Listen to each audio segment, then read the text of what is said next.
Switch things over here.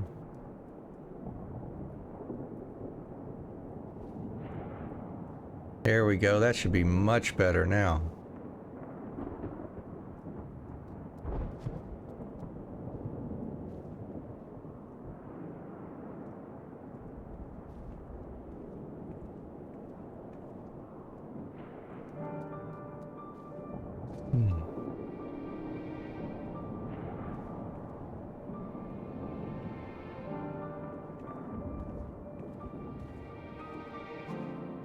Alright, got my tea with me here and all ready to get going. Let's see, going to talk with Lucia. Oh gosh, this is going to be a single person duty of some sort again. Alright, well, let's get ready for this. First thing in the morning, these are always fun. And not a moment too soon. The skies over Garlemald are ablaze, but it's events on the ground that concern me. As you will have heard, your fellow scions arrived ahead of you. We cut the customary greetings short after we received word from our troops on the Magna Glacius that the Forum's airship had landed. It was then that the heavens began to burn. I dispatched your friends at once to ensure the refugees come to no harm. I would have you join them immediately. Additional support is en route, but we will discuss them later. I trust you are ready to depart? We're gonna get a bunch of cutscenes and stuff to do, it looks like.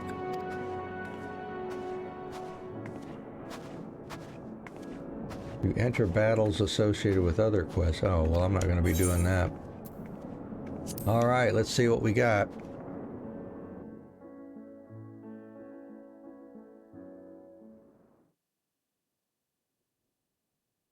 Earlier on the Magna Glacius.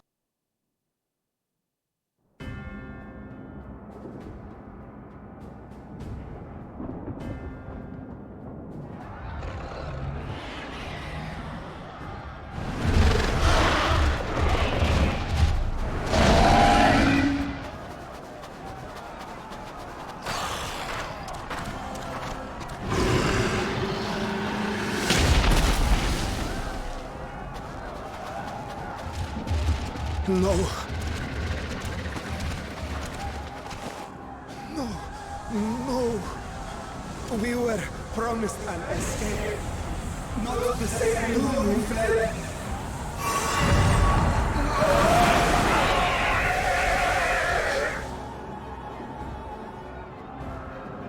I shall not meet my final days here in this blasted waste.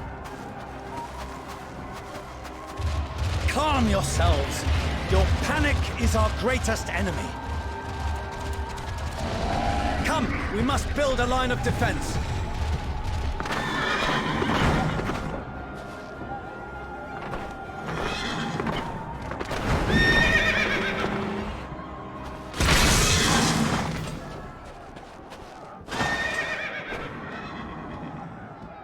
How?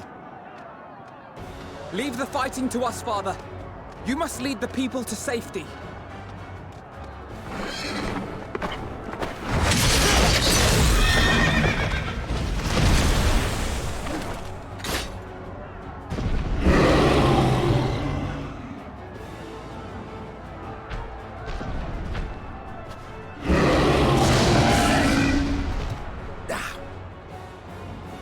I can handle this pair. You?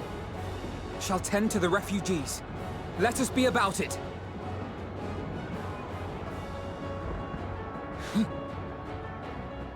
As you wish, my little lord.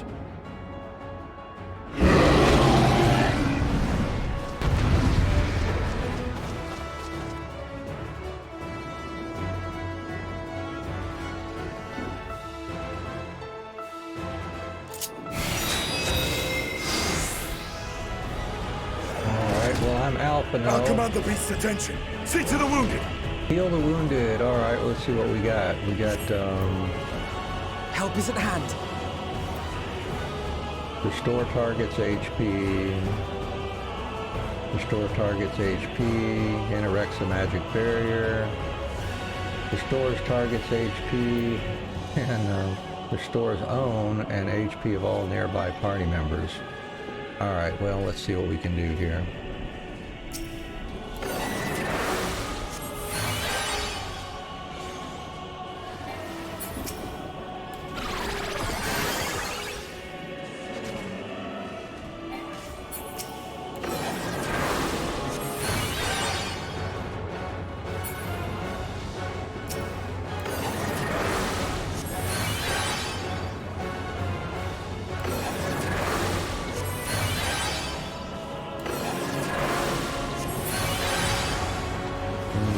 Okay,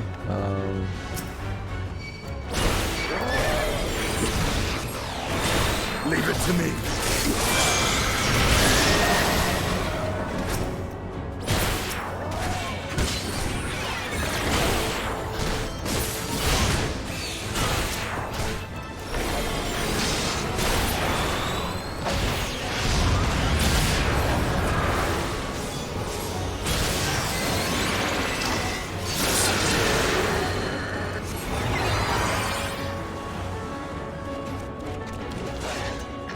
okay.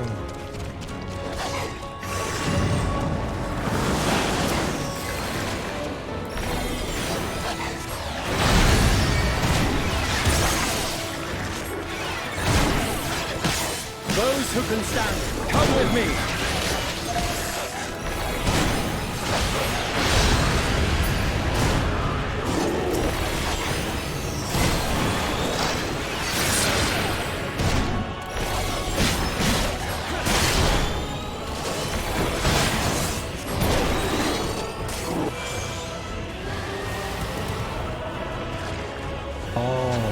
Okay, calm the refugees. Easy now.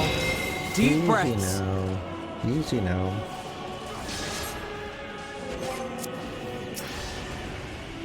You're safe now.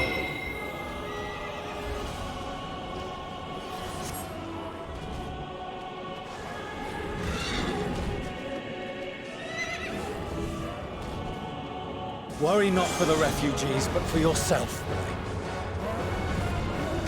Okay.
Okay.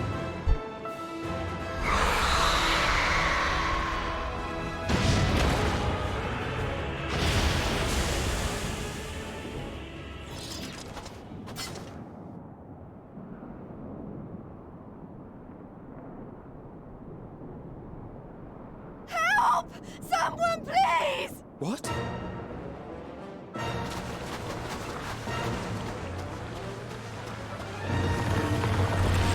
No.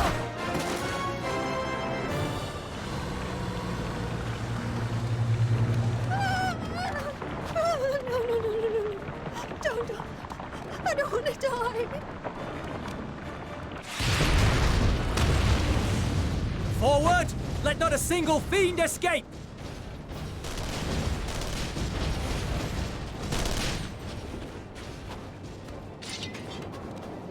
Wait, that's... Euless and the army. Euless. So, you've recovered then? In time enough to be of aid. For once.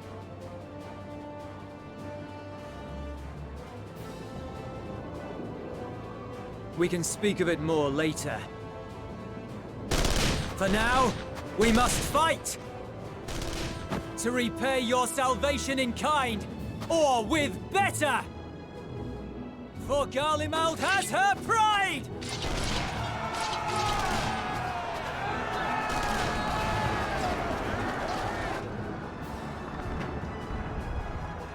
Of that I've no doubt.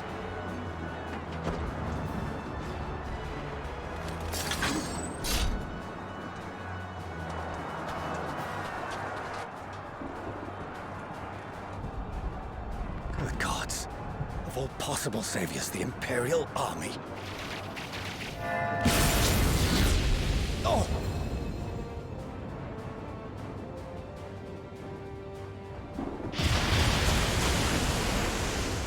I had hoped to take all of them down at once. Think a withdrawal might be in order? Oh, sod that. You know who would never abandon these people to their fate. To be devoured by their former friends. That'd be beyond cruel. These beasts must fall here and now. Well then, I'd say it's high time we threw caution to the winds. So long as you spare me the heroic sacrifices. Now, let's go!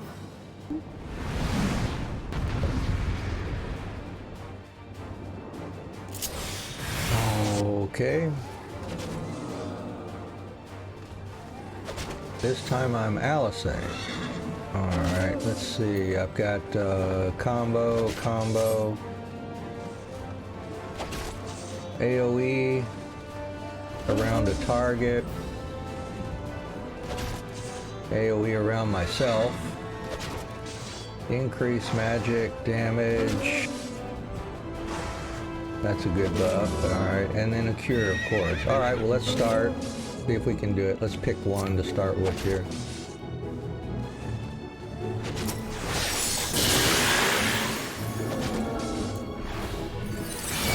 There we go.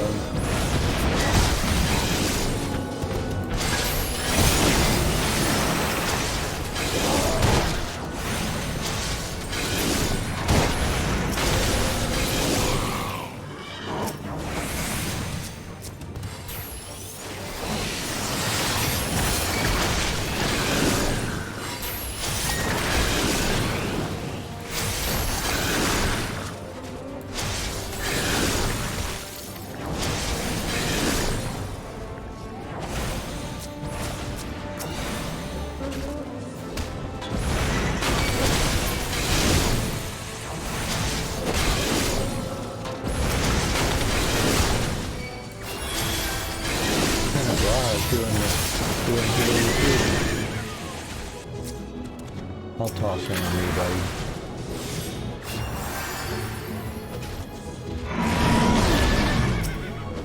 Alright.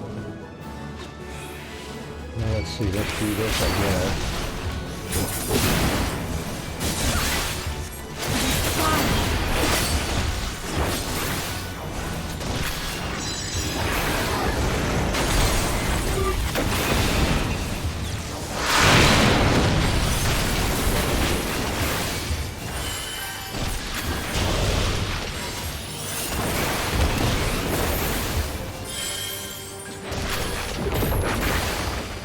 calls down a rain of meteors, son. Okay, he's gonna go this side first. Or last, I mean. Not today.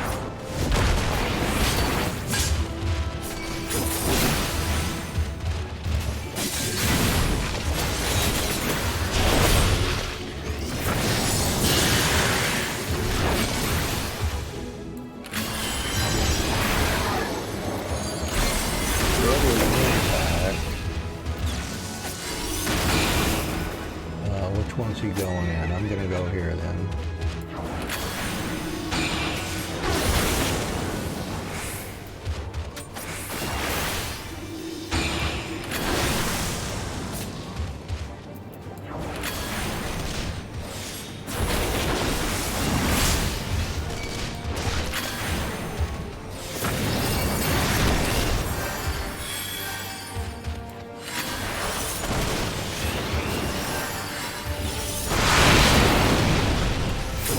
I'm not done yet.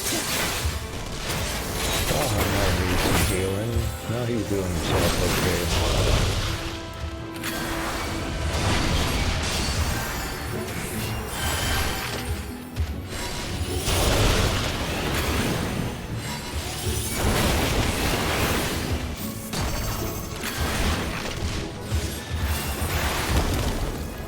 None to worry about.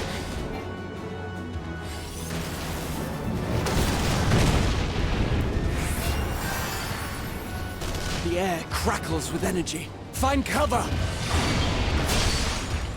That one's gonna go down, it looks like. There.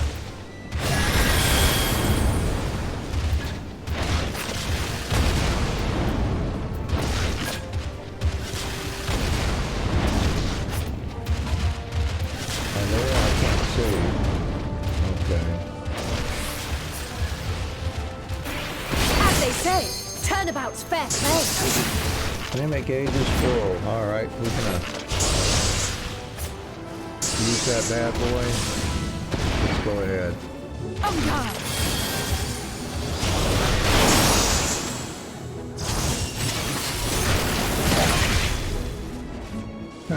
Alright.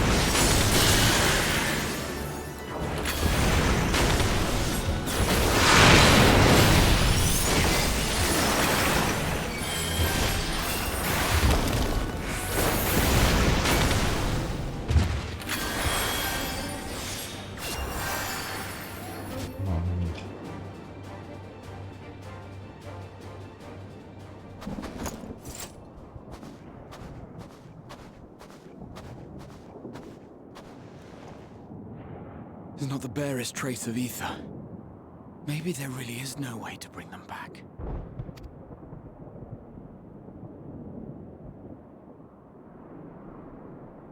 Thank you for saving our lives once again.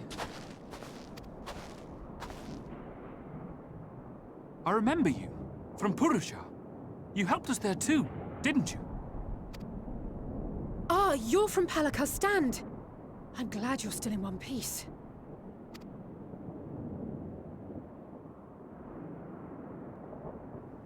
Or you will be, once I see to that injury of yours.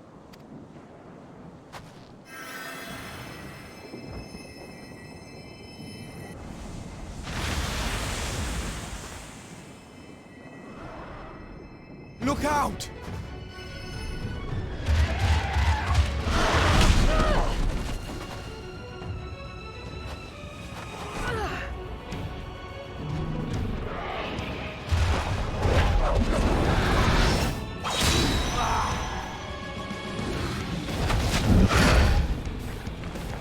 Get out of here! Quickly!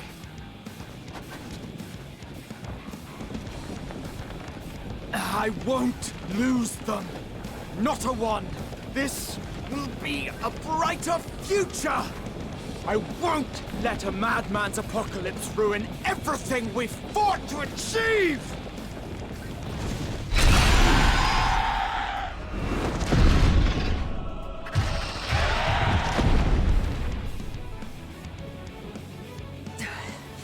Get it together, Alize. You're embarrassing yourself. And in front of Father, no less. You might never measure up to our champion.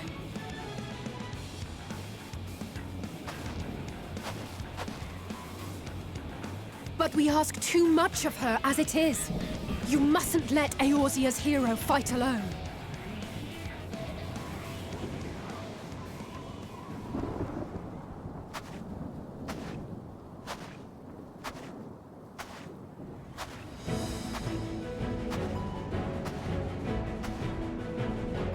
Well, I don't seem to be in any hurry, do I?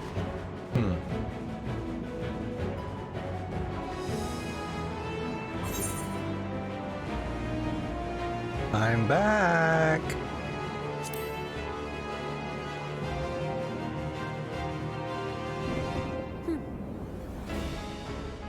I can look after myself, you know.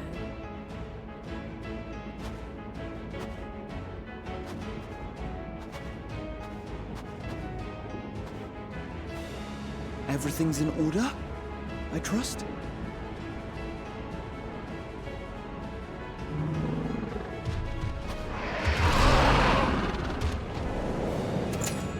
I've had enough of this rabble! Come on! Alright. Come on, let's do it.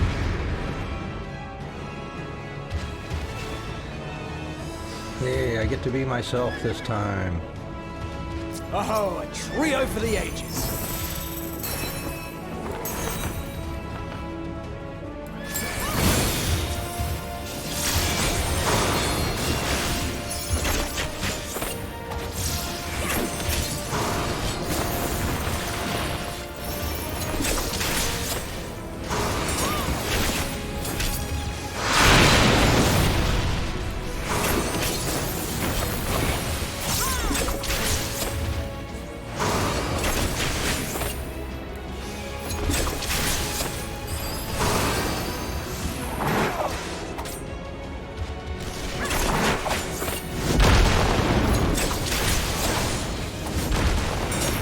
Just the beginning.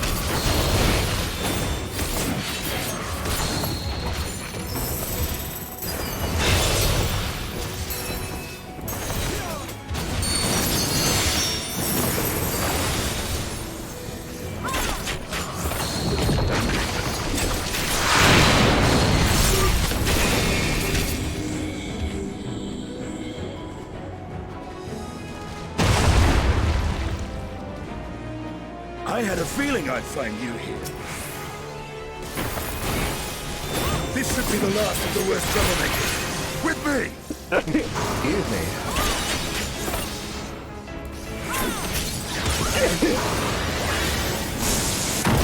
Well, maybe I'll switch to Estinian then.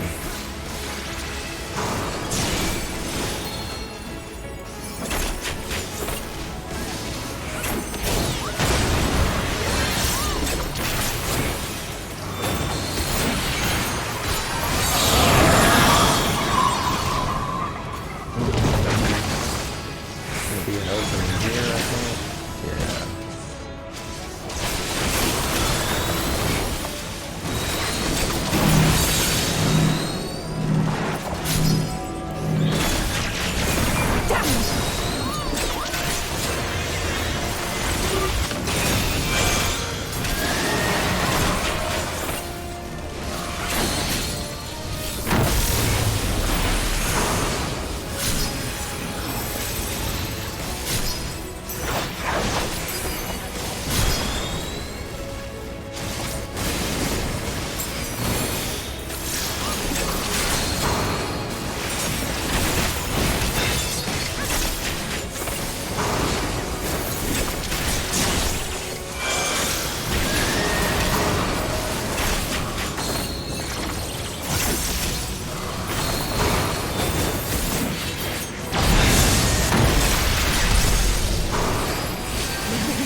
Now, where were we?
You must board without delay. The ship will depart ere long.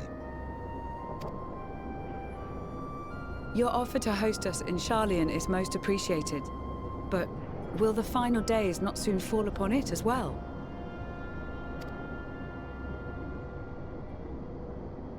Your hesitation is not unwarranted. The satrap entrusted me with your lives, yet I have failed your comrades. Nor are you wrong to fear that this corruption will continue to spread. I cannot promise you complete safety, even in my homeland.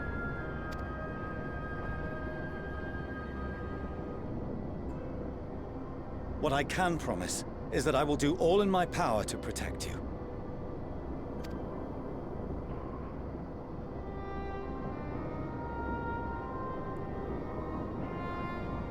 That power is not inconsiderable. Even now, my countrymen are preparing the vessel that will deliver us to a sanctuary on the moon.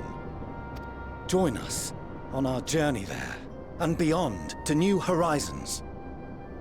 Come to old Sharlayan. Please.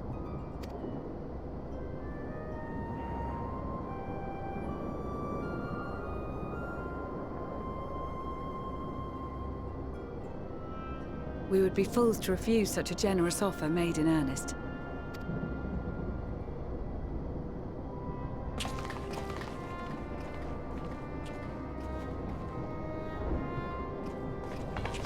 It seems they've a new destination.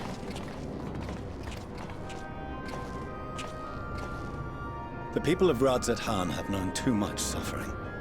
The march to Garlemald will only bring them more, short though it may be. I quite agree. Fortunately, they have you to look after them. Yes. Well. Behind you! Just there!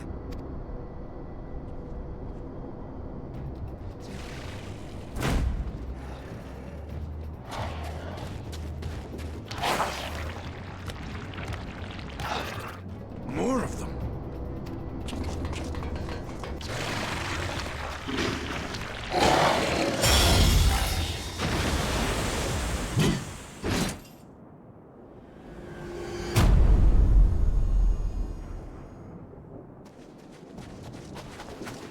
Xenos! Here!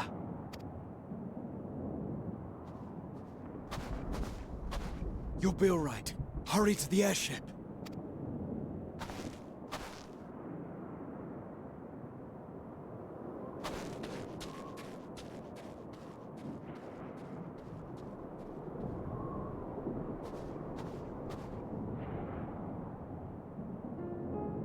Why have you come? A heretofore unseen beast. 'Twas ripe for the slaying. Poor sport, alas. Unfit to temper my blade. Oh, for the love of... You cannot still be on about a rematch. That is and has ever been my sole concern.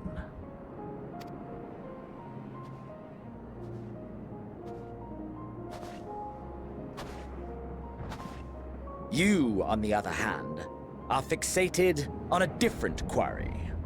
Your passion pales before mine.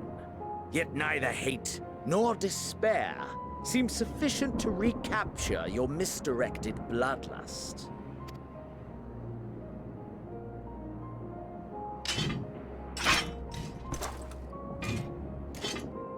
So, I hone my blade, and I wait.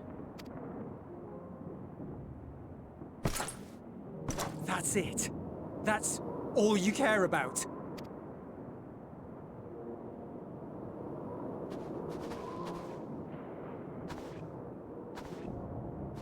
Garlemald is in ruins. Our homeland, the nation you rule, is as good as gone.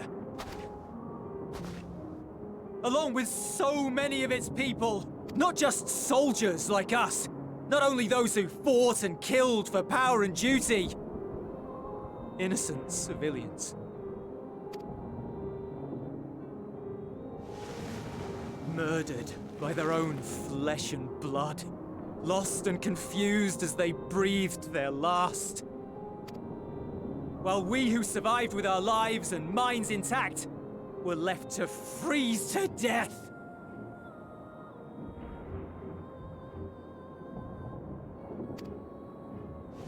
The Eorzeans tell me all this was your doing! You slaughtered your countrymen! You did! For what? For nothing, in the end. You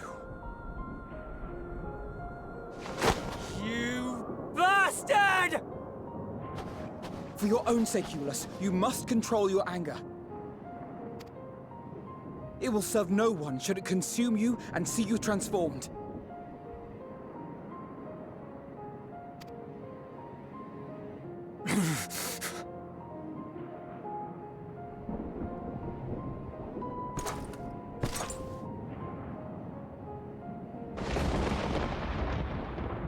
Would you be happier had I a good reason?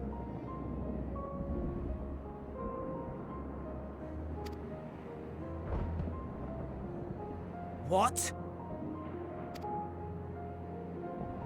If my motives met with your approval, would you no longer resent the outcome? If so, then perhaps a beast's skin would suit you better. Duty, honor, morality. All constructs of convenience when put to proof. Surely the war taught you how easily power becomes the tool of the self-righteous.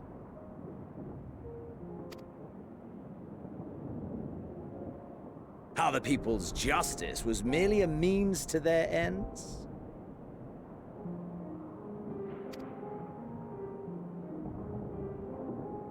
Yet you would ask me why.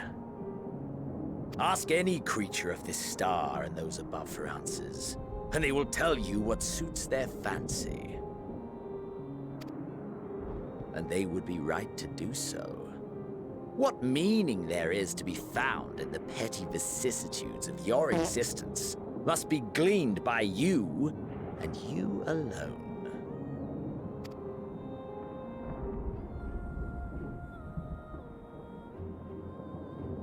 Should you seek it in battle in the fruitless pursuit of my demise, then come. Assume your rightful place as a notch on my blade.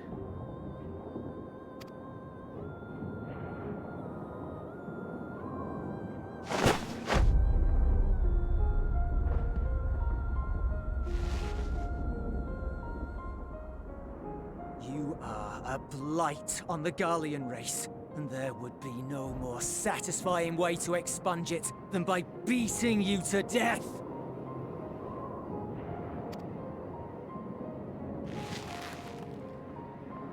But I will not be party to another tragedy. I refuse to lose anyone else because of you.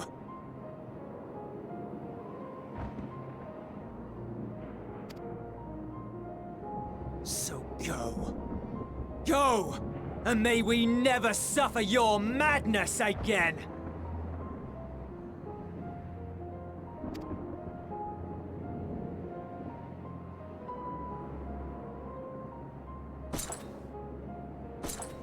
Xenos!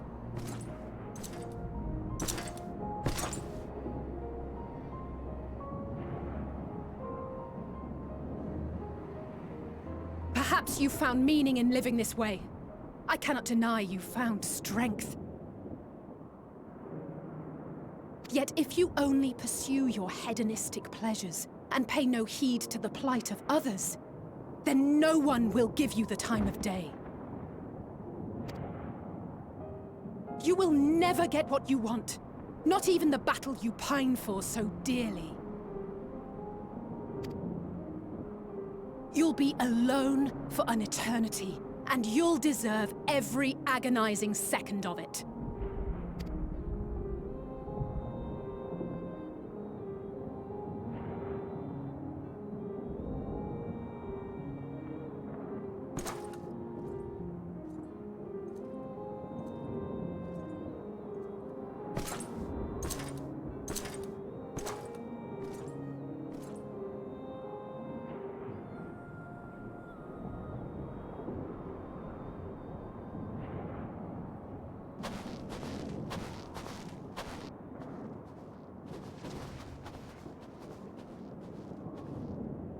We're ready to depart. The refugee ships will be leaving shortly, but I've asked mine to remain for the time being. There's room enough for you to join me on it, if you wish.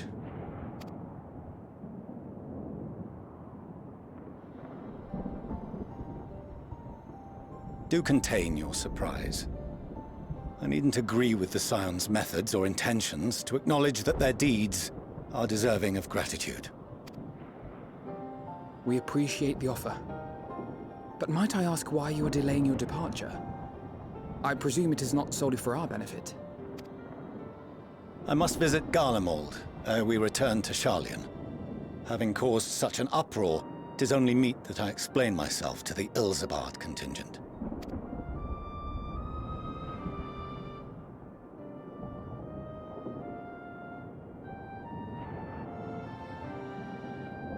Allow us to accompany you then. We should be glad to facilitate, given our familiarity with all concerned. If you would like to join as well, Eulus, we can speak of recent events on the way.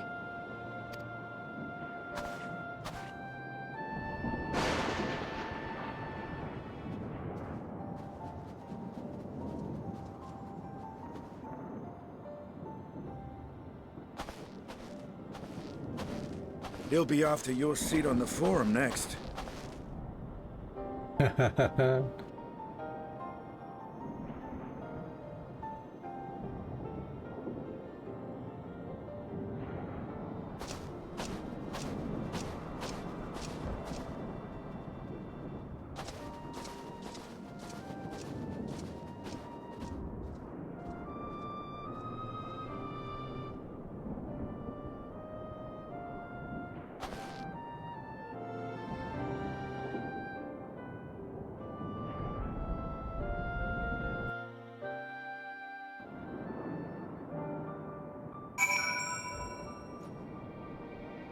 All right, we managed to get through that.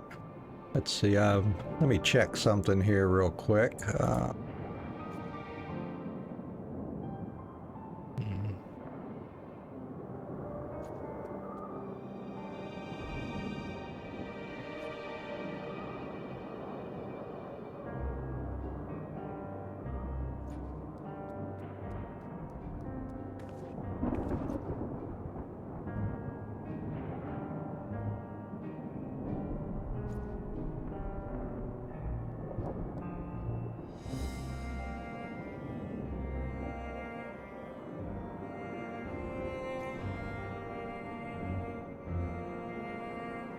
All right, there we go.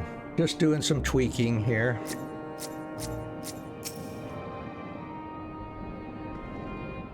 To see Xenos standing there so uncaring and unrepentant, gods, I don't know what came over me. I just blurted out the first thing that came to mind, but looking back on it, I stand by those words. I would say I hope they won't incite him to further villainy, but to be honest, I doubt he even remembers what I said. Anyway, enough about all that. It's good to see you again.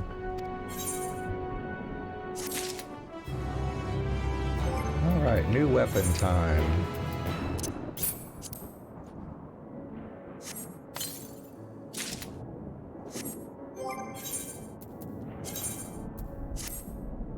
It gets us to 537. Okay.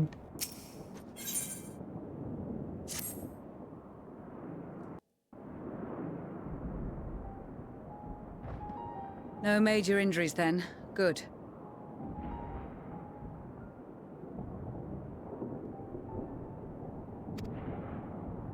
I briefed the recovered soldiers and sent them on their way as quickly as I could, but nevertheless feared they would not make it in time.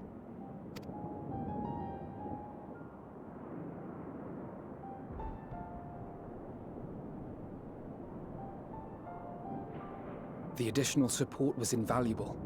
Your men saved more than a few lives.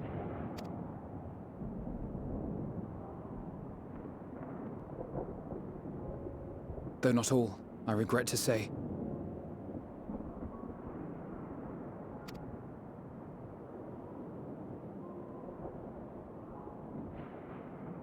I take it that I'm addressing Lucia Junius.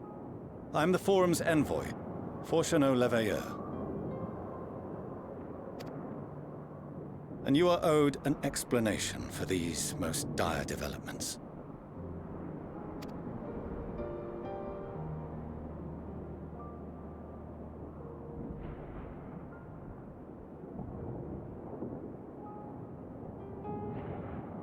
Another trial wrought by the final days. I was beginning to suspect as much. You doubtless feel some consternation having been forced to abandon your original plan. But trust me when I say you were right to send the refugees elsewhere. Beasts have been sighted within the capital. Perhaps it was a stroke of grim fortune that the population was decimated beforehand, as they've yet to appear in any great number, but in time. In any case, Maxima leads the remainder of the contingent in an effort to cull the creatures and evacuate the populace as we speak. Once the airships have taken to the skies, I pray your men can be persuaded to join him. You'll permit us to retain our weapons? I wouldn't have sent you after the Scions were I expecting you to stab them in the back. And I, for one, would not consider past transgressions more relevant than future contributions. Regardless of the circumstances that saw us at odds before, we need men of courage now, more than ever.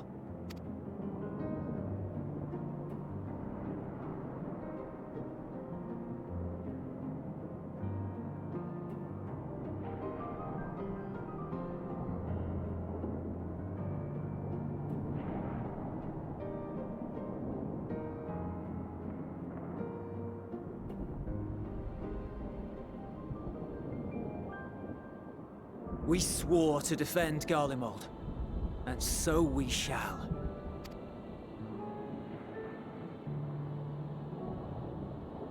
It seems you have everything under control. You will excuse me then, for mine own duties await. A moment, Master Fortuneau. You did desire to express your appreciation for services rendered, did you not? I did. Though if you intend to again ask that Sharlayan alter its course, you will find my gratitude insufficient. 'Tis nothing so onerous. I wish to hear the details of this grand endeavor of yours.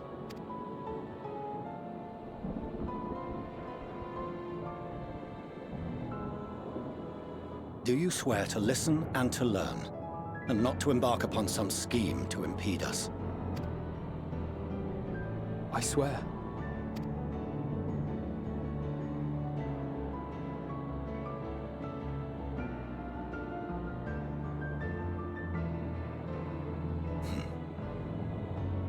Any other I would doubt, but you I trust to keep your word.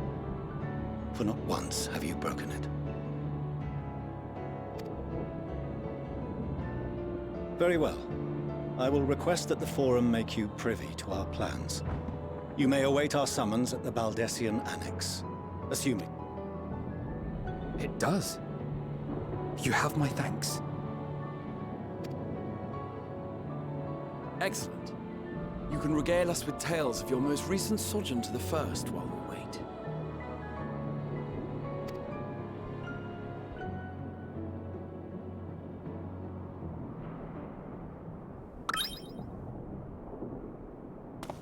Did you hear something just now?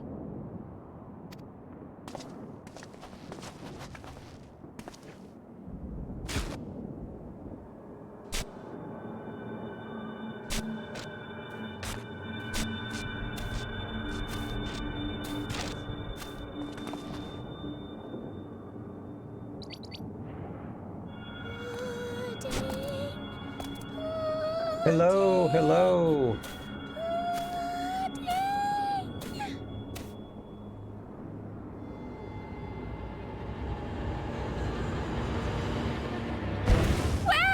Where is this star's blasted pudding?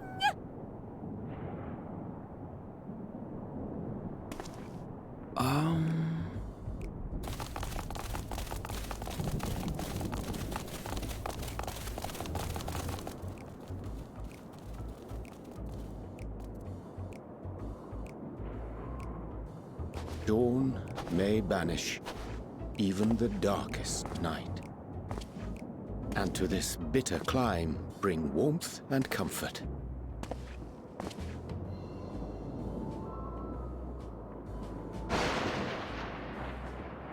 'Tis heartening to see such an assembly upon my return.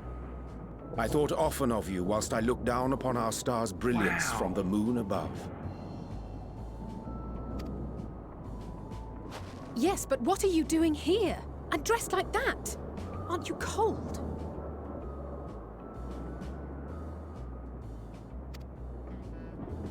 Verily, I fear for my health should I proceed to expound upon our purpose ere I procure more suitable garments.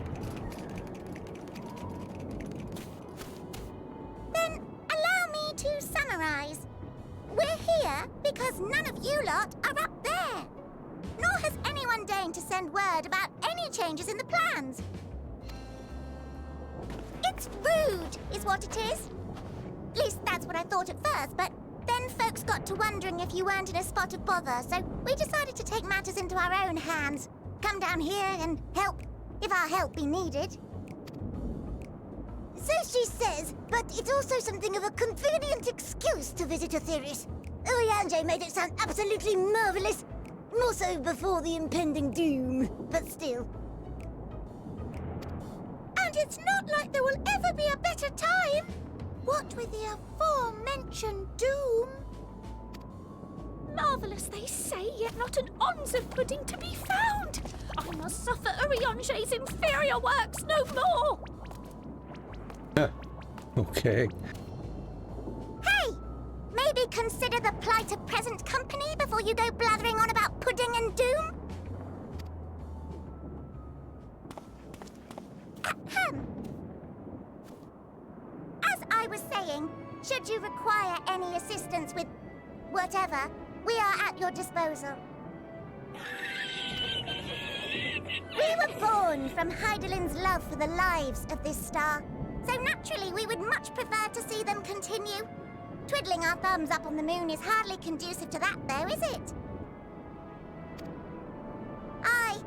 Not when you've all got such precious thoughts and feelings and hopes for the future deserving of more active preservation. Speaking to Uriange made us realize that while we've carried out our duties to the letter, we've failed to fulfill them in spirit. From there, it was just a hop, skip, and a jump towards resolving to do better. So please, show us how. Help us help you.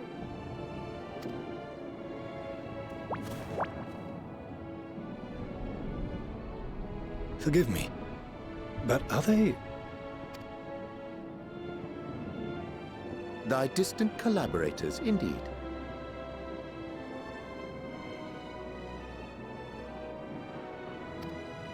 Hail, fellow! Well met! You'd be a member of the Forum, would you? It's an honor and a pleasure to meet you at last.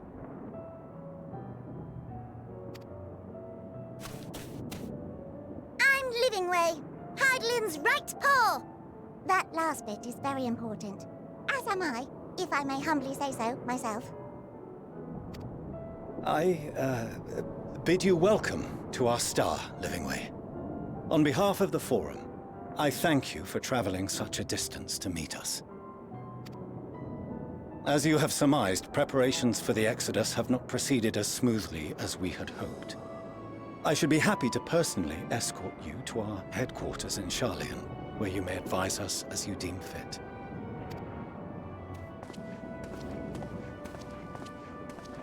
'Twas with reluctance that I set aside the great work of readying the moon for habitation.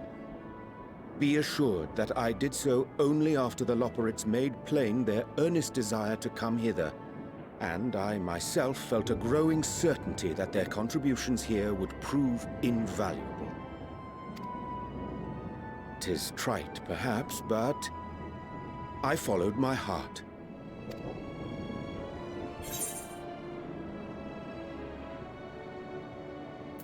May thy disciples banish this darkest of nights.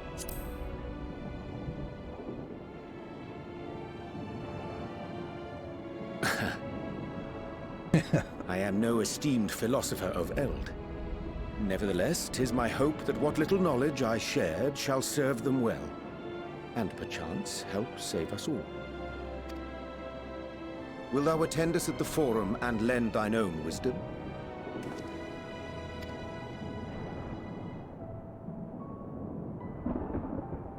If that's all quite settled, can we start moving before Urianger catches his death? Even I'm freezing out here. Oh, I dare say you'll warm up quickly once you're aboard the airship. Sat shoulder to shoulder with our fur-covered friends.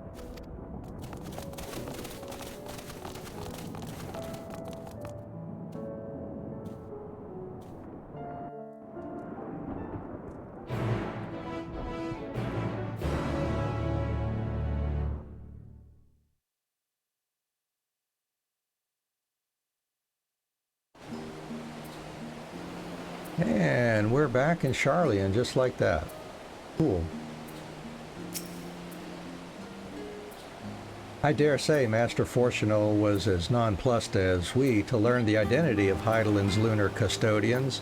As he will soon discover, they have much and more to offer the Forum. Might I suggest we return to the Annex forthwith? We may yet have time to discuss thy recent adventures ere we are summoned to the Rostra.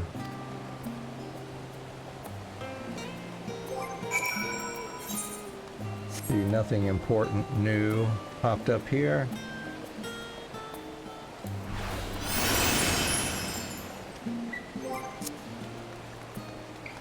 All right, return to the main hall of the Baldessian Annex.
Not that I'm complaining, Urianger, but I wasn't expecting to see you quite so soon.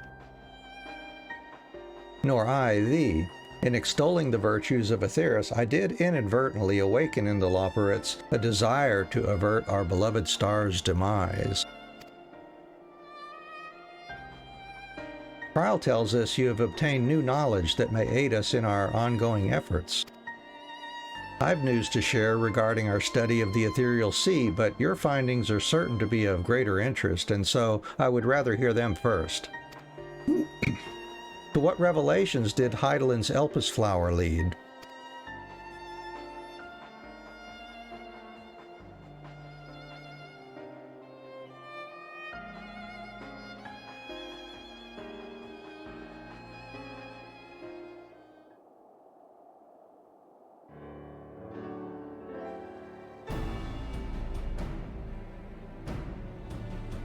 Then this dynamis is what drives the final days. If it and Aksa are one and the same, this all but proves Nidhana's theory. Were an entity through sheer force of emotion to channel this vast dormant reservoir into a raging river, its power might surpass even that of ether. But if our star is so replete with ether, said entity would need to be outside its influence to effectively manipulate the dynamis of the great expanse. Medion. Or rather, the sorrow and suffering of fallen civilizations that she has been hoarding for millennia. Untold anguish and fear and hatred drawn from every corner of the universe, all for a single purpose: the destruction of Aetheris. Then our foe is no longer some unknowable calamity. We have but one aim: to defeat Medion. You make it sound so simple, but you're not wrong. Vanquish Medion, and we deliver the world from the final days. But to even attempt it, there are two conditions. First, we must determine her location. Before Medion escaped, an enchantment was placed upon her by Vana, the woman who would become Heidelin. The implications of temporal magics are not entirely understood, and so we cannot assume that our Heidelin and the Vana you met in Elpis are one and the same. Nevertheless, due to her intrinsic qualities as an all-powerful being, I'd wager that Heidelin possesses the knowledge we seek. Whether she would share that knowledge with us, however, remains to be seen. After all, she intends for us to flee Aetheris, not to stay. Do you suppose she has abandoned her pursuit of Medion?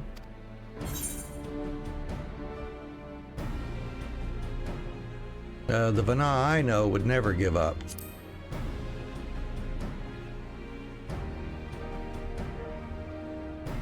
That's my impression too. Otherwise, she wouldn't have used me as a conduit for her will, or provided clues such as the Elpis flower. I believe she has been waiting for mankind's answer to Hermes' question.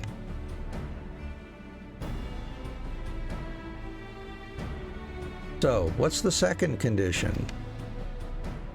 We must find a means to reach Medion. Naturally, our chosen method will depend entirely upon wheresoever she has made her nest.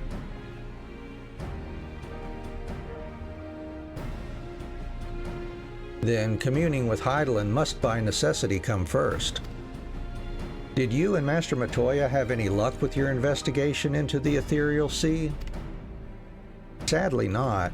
Though we enlisted the help of Arenvald and other Echo-blessed allies, we couldn't detect so much as a whisper from Heidelin, even from within the antitower. Master Matoya is of the opinion that in the years since abandoning it, the Forum has found some other method of receiving instructions from Heidelin. If so, it would most likely be some form of apparatus for observing the ethereal sea, built closer to home.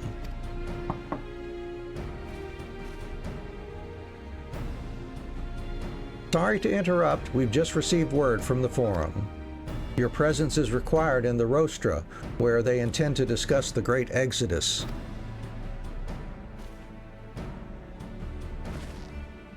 Then Father was able to persuade them. They're finally taking us seriously. Let's hear what they have to say.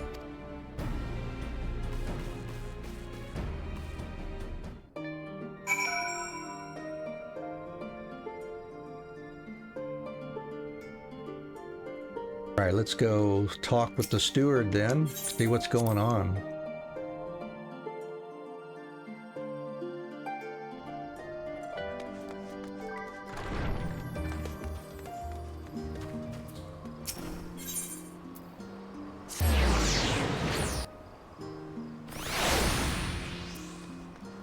Hello, Rostra Steward. The forum is in session, and as such, the Rostra is closed to visitors. A scion of the Seventh Dawn. Very well, you may wait in the corridor. Of course, entry will only be permitted on the condition you leave your armaments at the door. Lest you forget, this sacred institution holds rational discourse in the highest. The implements of war are expressly forbidden. Okay.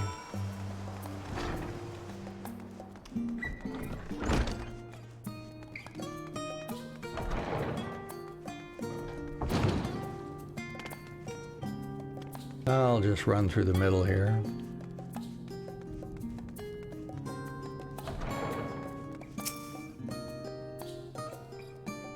Waiting, waiting, waiting, waiting, waiting, waiting, waiting and waiting. More waiting.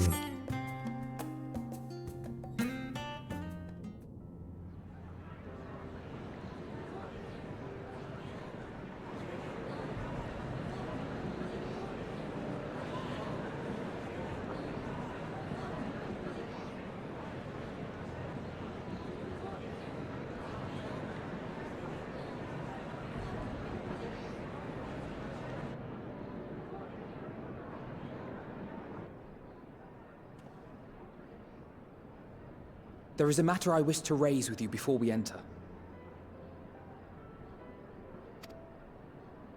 We are here to listen and to learn.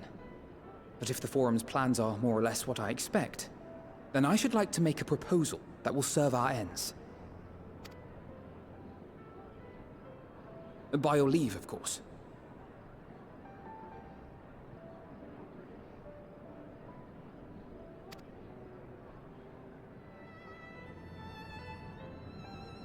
I don't see why not. Your words and wits have gotten us this far. Agreed.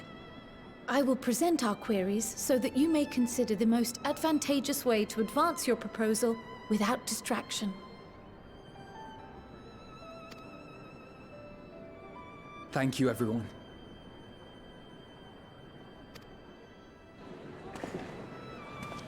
If I may have your attention, the ad hoc session will now commence.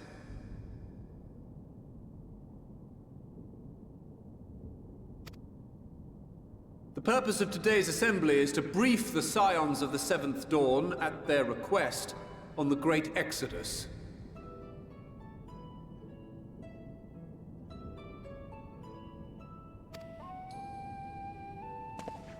You may enter.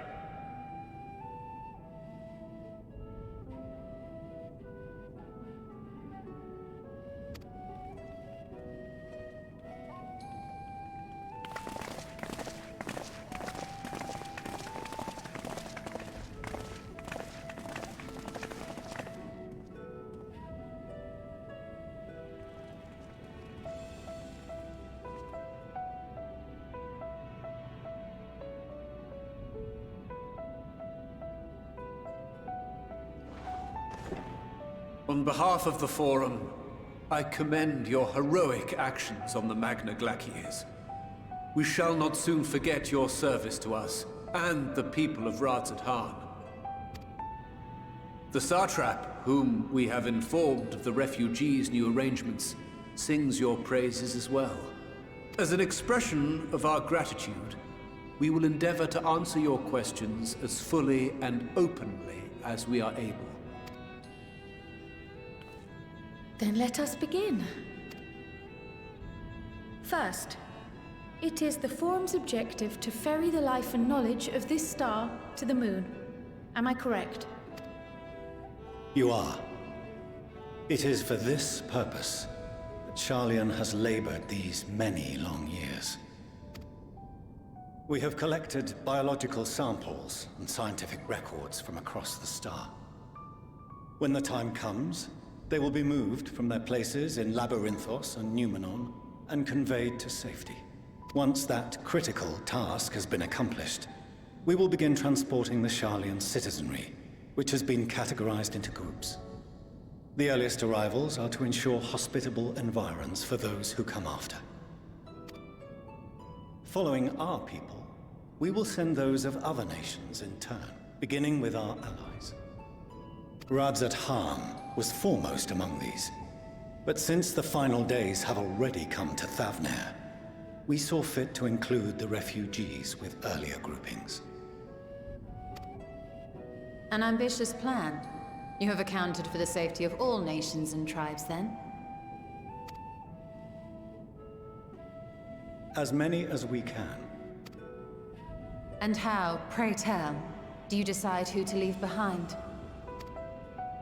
To journey beyond the sky is an unprecedented and immeasurably difficult endeavor.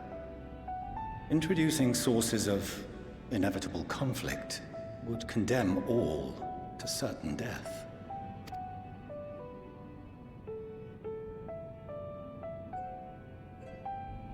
Questions as to the validity of that approach aside, are your plans proceeding apace? We're under the impression that your primary means of celestial transportation is incomplete.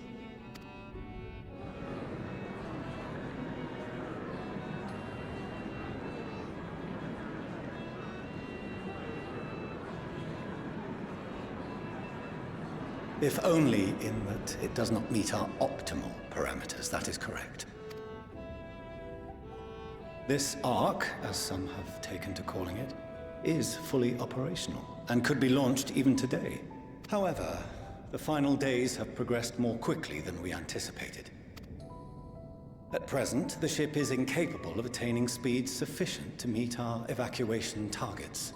Should we put the vessel into service, as it is now, we will be unable to travel to the moon and back quickly enough to complete the necessary number of trips.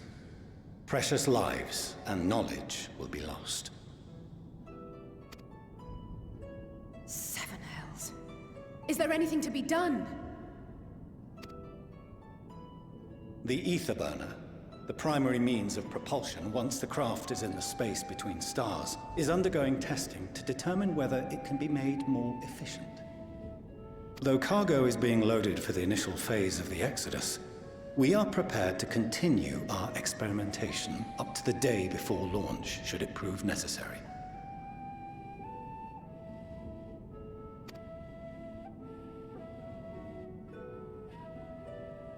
What if the Scions were to solve your problem?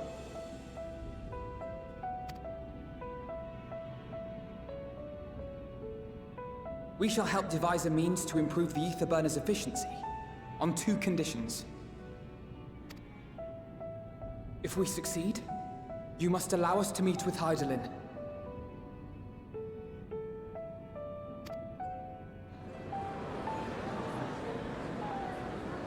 'Twas simple enough to deduce. You have a Concord, and so you would never have abandoned the anti-tower had you no other means of communication.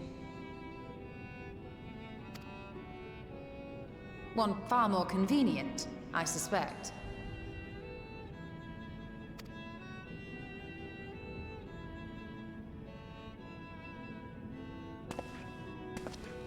The second condition, also to be met upon our success, is that we be permitted to propose another use for your Ark.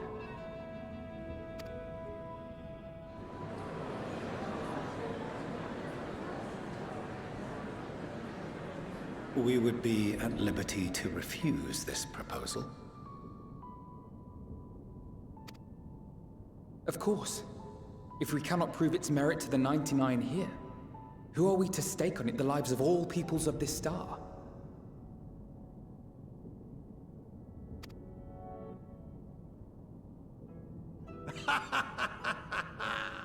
Delightful as always, Master Alfino.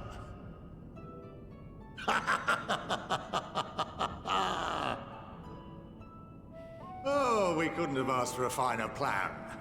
Allow us to solve this complex engineering problem of which we were entirely unaware until moments ago. What could possibly go wrong? The satire writes itself.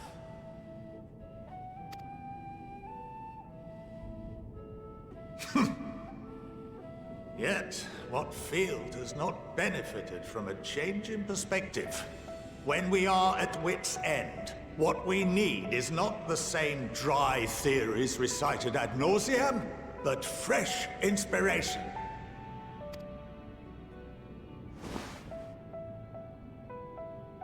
I, for one, have faith in my erstwhile students to provide it, and I find their terms to be perfectly acceptable.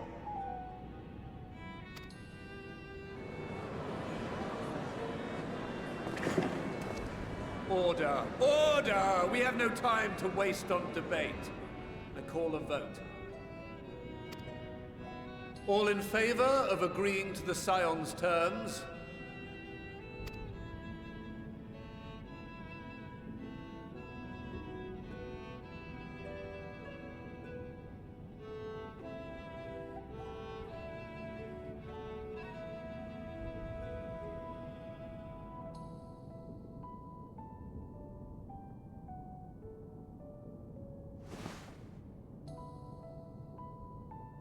"71 in favor, 28 against.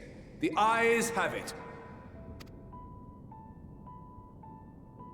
Fortuneau, as the architect of this project, you are the best candidate to show them its current state. And bear in mind that regardless of your personal misgivings, this is the will of the Forum.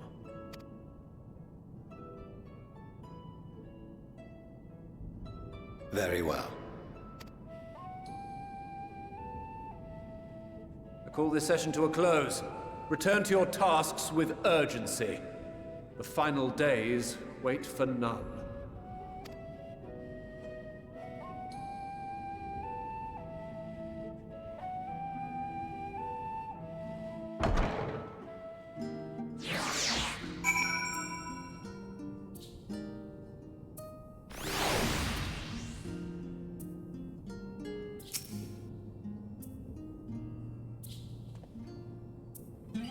Sorry about not letting the rest of you in on my plan. I was admittedly thinking on my feet for the most part. But since we require both a means of communing with Hydaelyn and reaching Medion, in the spur of the moment I saw involving ourselves with the completion of the Ark as a way to work towards both objectives simultaneously. However, we must first keep our end of the bargain by solving the problem of the ether burner. I'd like to think it is not a challenge beyond our combined expertise, or at least the expertise of our extended circle of associates. It might behoove us to learn how an ether burner actually works before we attempt to improve it, though. That is true. And we're getting a new body piece. As instructed, I shall take you to see the ether burner. Meet me outside the Archeon. I trust you can make your own way there.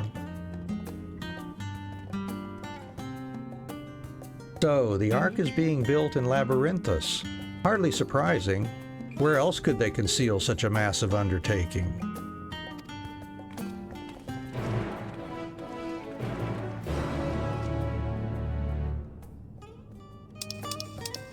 All right, and let's see. We'll just pop on over there then.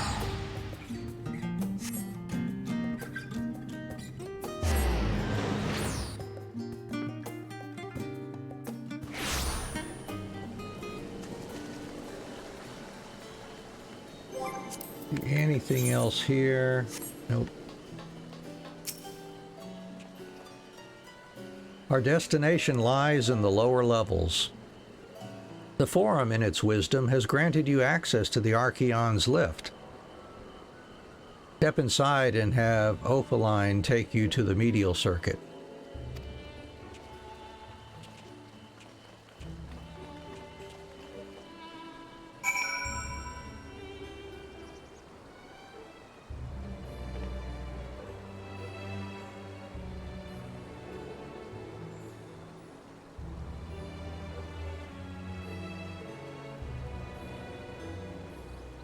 Here we go. Yeah, more popcorn. Aha. Popcorn. Like that popcorn face, don't we? Popcorn.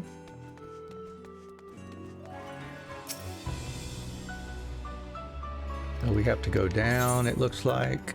Going down, down, down, down, down.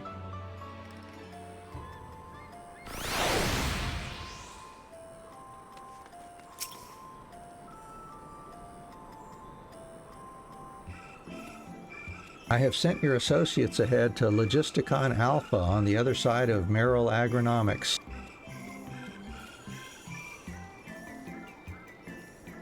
Actually, there is something I have been meaning to... No, never mind. It can wait. Let us attend to the matter at hand.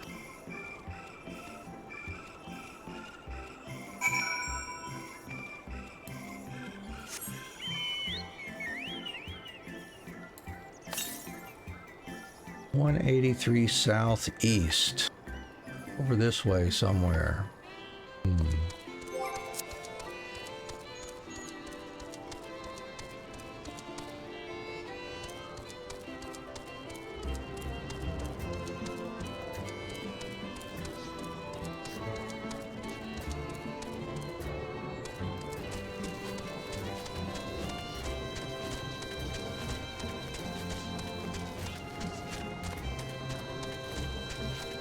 I guess I missed one when I was over here before, maybe? 188 northeast. Oh.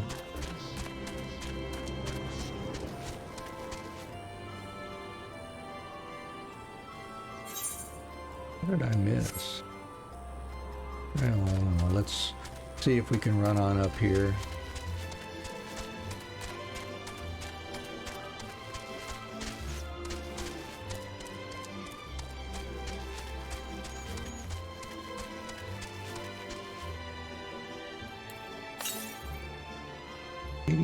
To the east. Ought to be right over here. Oh, I know where it is. Yeah. Down in here. I think I know. Oh. Oh, that's right. Yeah, it's in the middle of these guys here. I think it's right down there somewhere.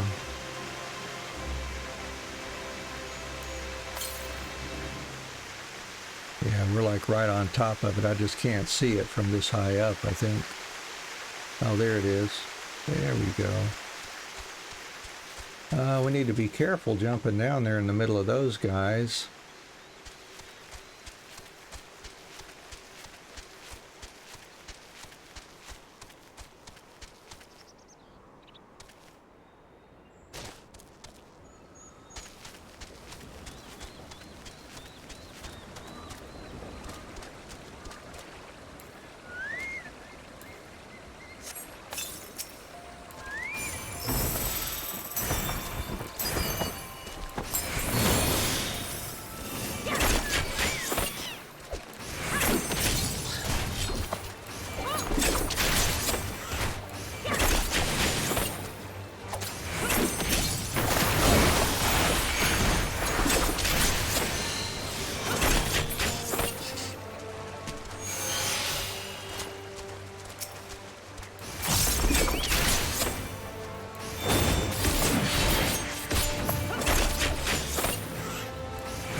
Yeah, I missed that one earlier, I guess.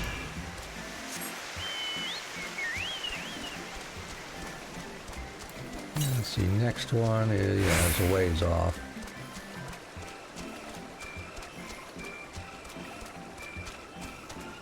Alright, let's see if we can go find Alpha now. Can I jump over that? Doesn't look like it.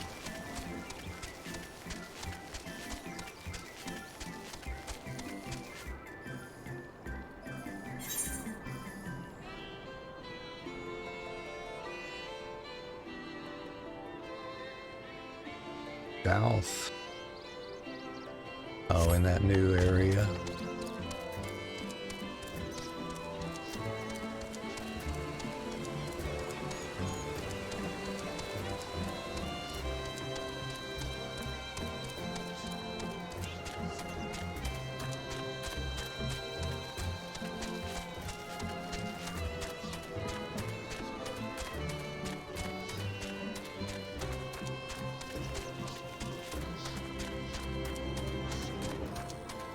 Oh, I need those.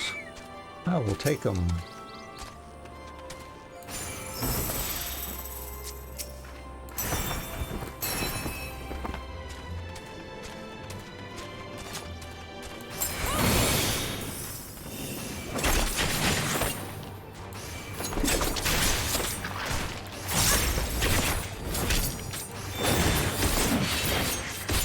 And one more. All right.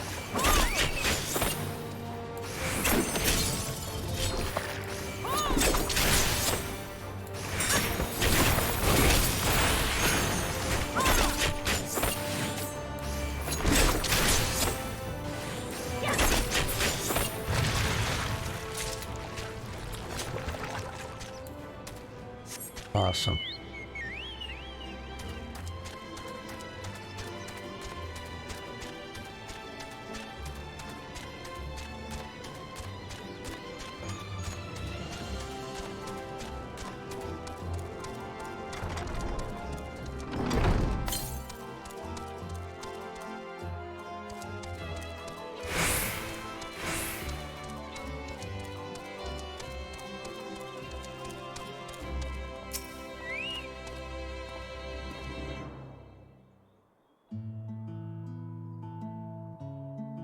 We are to wait here while our father arranges for us to use the next lift.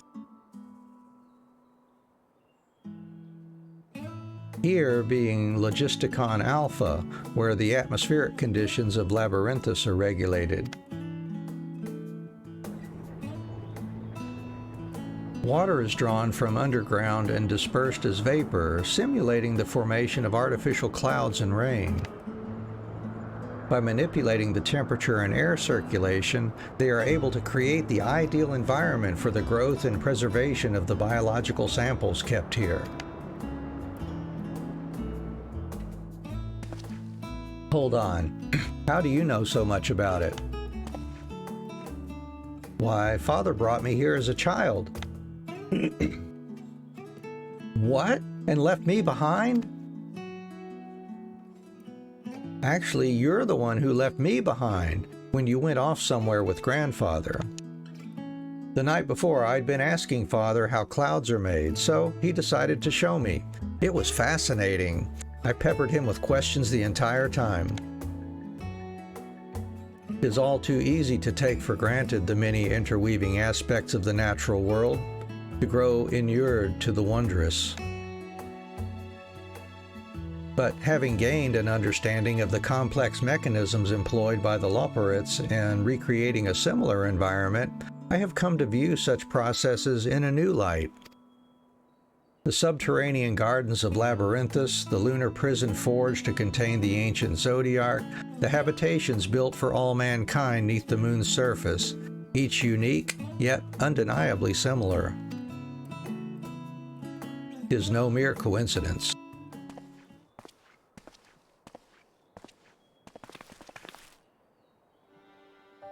Ever since Heidelin unfolded to us the grim fate that awaits Aetheris, every essential resource we could spare has been delivered to Labyrinthos in preparation for the great exodus, but that is not all.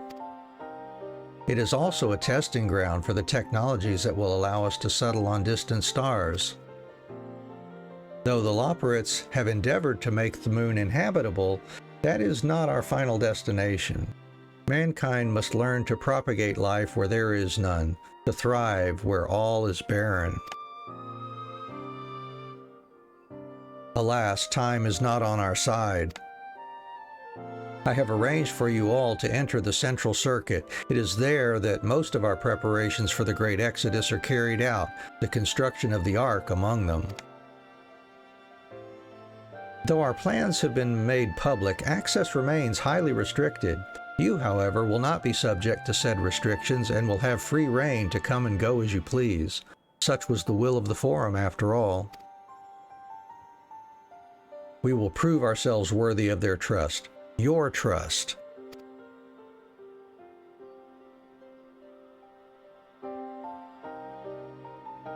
Then let us proceed.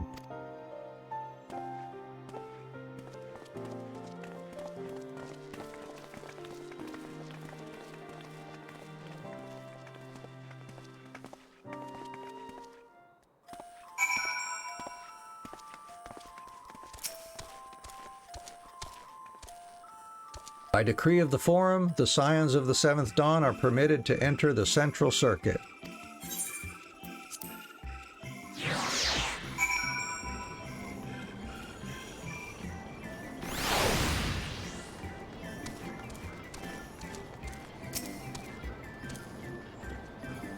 The ether burner is being constructed not far from here.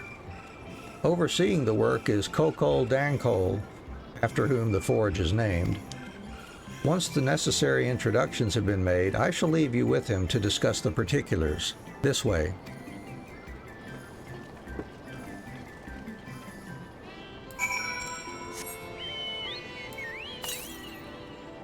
$195 northwest. Let's see. Maybe we'll grab that one while we're focused on it.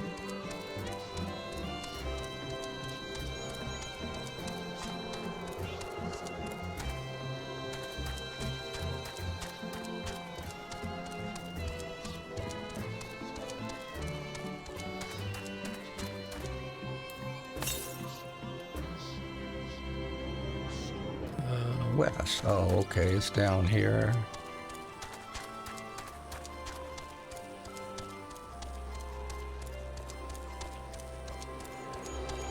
There it is.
$39 southwest. Gonna be right over here somewhere, I guess.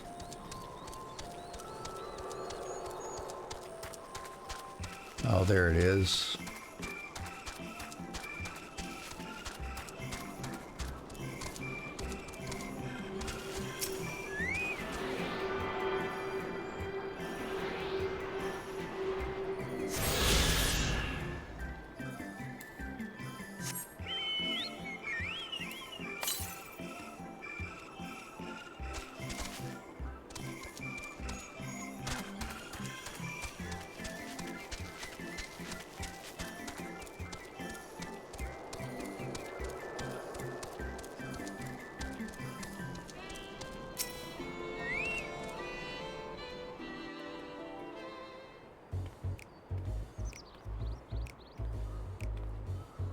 could swap them out.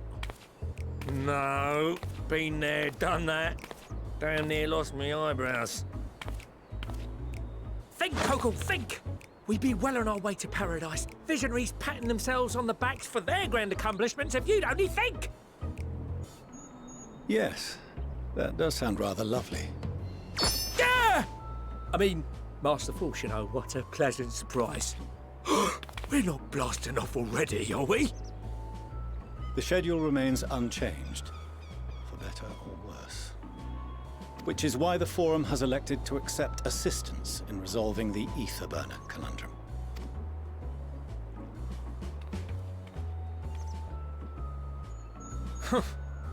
Not seen you lot down here before. There are Archons among their number, but engineering is not their expertise. Nevertheless, the Forum concedes the slim possibility that they may have insights to offer. If not, you are at liberty to return them to the surface, by whatever means you see fit. I assure you that won't be necessary. Now, about your troubles with the ether burner. Aye, aye, I'll walk you through it. Suppose I could do with a change of pace. As the name ought to tell you, the ether burner burns ether, ambient or otherwise, and transforms it into motive force. Think of it like a giant bomb that never stops exploding. Even out in that black void where the ether's right sparse, it's strong enough to move our arc. And it probably won't kill you like an actual bomb. Probably. But it ain't perfect. According to my calculations, to travel to the moon and back fast enough for the Forum's liking, the conversion rate needs to be 6% more efficient. A measly 6%, you say? But if I could have squeezed even another 0.6 out of it, don't you think I'd have built it that way in the first place? Hast thou consulted with the Labyrinthos? Yes, they too are conducting their own research, for lack of a ready answer. The moon's propulsion systems are considerable, naturally, yet they are commensurately massive.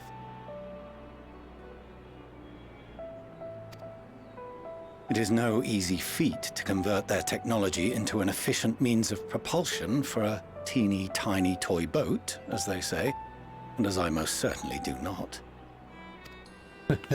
Yes, exactly! Damn it all, I asked for refined adamantite and they send me uppity rabbits with inscrutable, ancient, incompatible technology! You're trying to drive me mad! Do you speak of Allagan refined adamantite, perchance? You know of it? Only in the most general terms, I'm afraid. 'Twas an alloy of Allagan make, but the secrets of its production were closely guarded. As I recall, the record stated it was vital to Dalamud's construction and launch. Oi, that's the stuff. No material more conductive far as I know. Slotting some ends like blowing up a dam and watching the river of ether come rushing through. Ain't a living soul that knows how to make it though. We were fortunate enough to salvage some for the ether burner, just a wee bit, mind, from a chunk of Dalamud that came hurtling into the northern empty during the calamity. With more, well, that extra 6% efficiency would be child's play. It's a crying shame that we've no other sources. Surely the many shards of Dalamud scattered throughout Eorzea would suffice. Why not get the refined adamantite from them? Oh, we tried, believe you me. But only a few specialised pieces would have had any in them to begin with. Drive calls from Ragnarok-class internment hulks. Those are the prize bits we really need.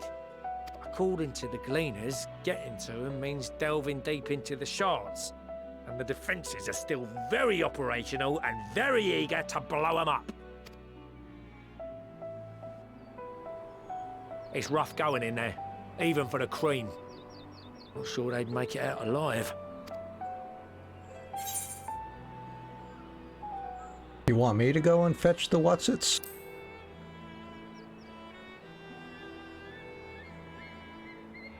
That may be for the best, though you doubtless find the task too dull for your liking.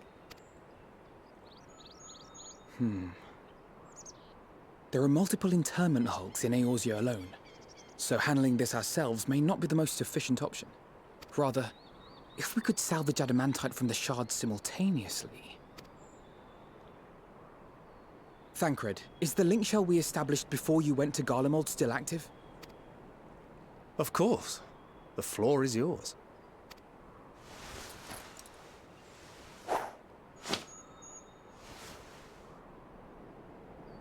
What's all this? Gathering firewood, so to speak. We alone can accomplish little, but joined by others, we may yet build a bonfire to carry us heavenward. This is Alphino. The Scions have need of you.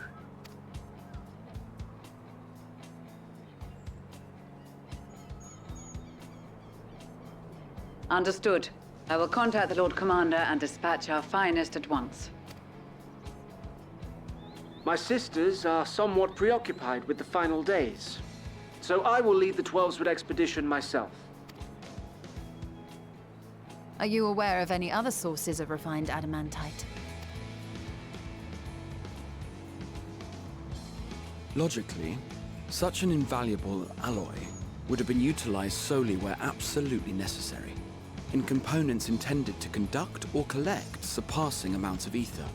Any extant instrumentation or devices would have likely found their way into the hands of etherologists, or enthusiasts.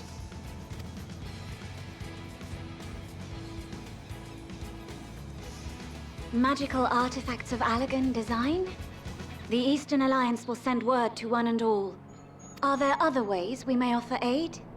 No shards of the Lesser Moon scar our soil, but our stake in this cause is no less for it. Is there anything in Othard that might be of use to you? What did you say? Oh, you got friends in far places, lad. Anyway, if you're offering, I wouldn't say no to one of those Far Eastern sacred relics. Some of them can hold enough ether to summon a whole damn primal. Combine a source like that with the ether burner, and 3, 2, 1, kaboom! I gather you heard his explosive enthusiasm. Might you secure us a suitable relic? It shall be done. I know little of machines, but I promise we will do our utmost to gather the materials you need to finish your starship. I am glad for the work, in truth. Better to busy oneself than wait and fret over disasters foretold. Then why are we all still standing about yapping? There's plunder for the taking. And I'm a born plunderer. I'll be an old Charlian before you know it. Start mixing the grog. I'm certain that can be arranged. Thank you all, and do be careful. Just like that. Aye, just like that. Our refined adamantite is on its way. Now let us consider our next steps, shall we? There's yet much to be done.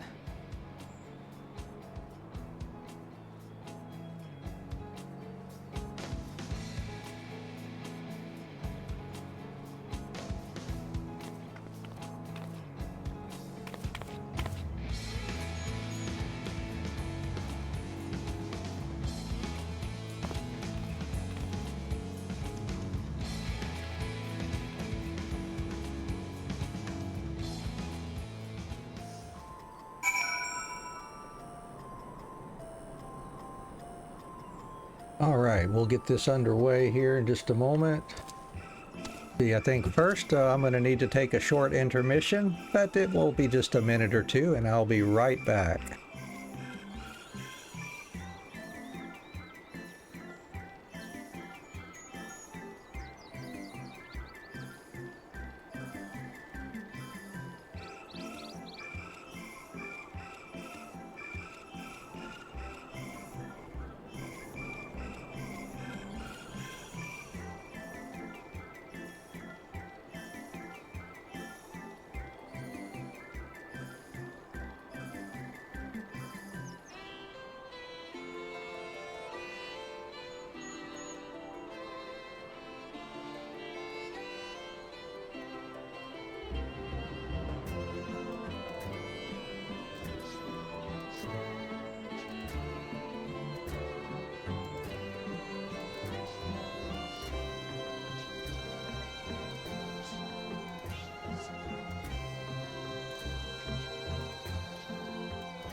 And we're back. Thank you for your patience. We'll continue on. It's times like these we're reminded of how famous or infamous Alphino has become. Who'd have thought he could achieve so much with a single link pearl conversation?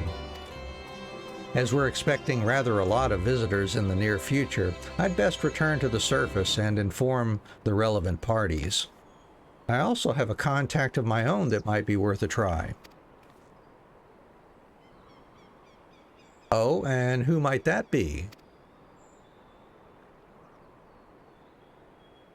That's for me to know and you to find out.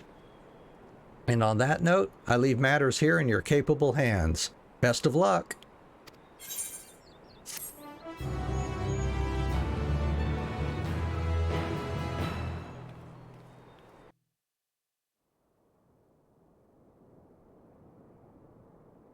Meanwhile, in Ul'dah.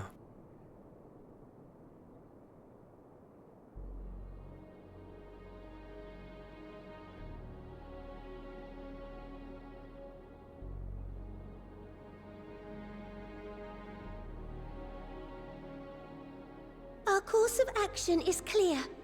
We must harvest refined adamantite from the shards of Dalamud and procure arcane relics of Allagan make. Summon the best and brightest of our immortal flames and form an expeditionary party at once. Call upon the Sultan Sworn and Brass Blades for support as you must. Papashan, send word to the guilds. We will require the expertise of master artisans if we are to have any hope of identifying and recovering these elusive materials. Theurgeist, we have need of your stone torches. They are to assist the immortal flames in scouring the ruins and to help secure the surrounding areas. I trust I can count on your support. As commander of the Stone Torches, my son Zimberk will personally see it done.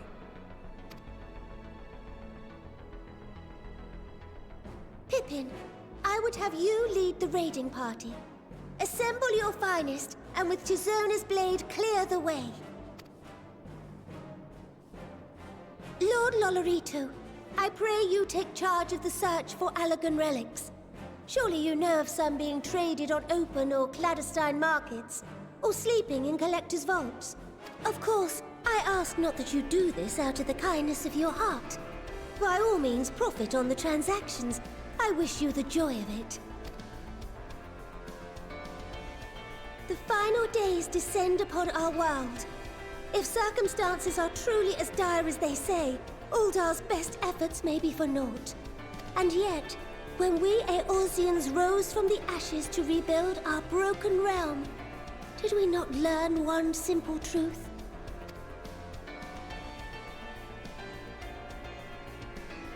That which seems all but impossible to overcome alone may yet be possible if we stand together. It was the Scions who united us then, and it is the Scions who call upon us now. Ul'dah will answer that call. We will summon our courage and join the fight for our world's future. You know your duties. I, Nanamo Ul'Namo, 17th in the line of Ul, bid you good luck and Godspeed.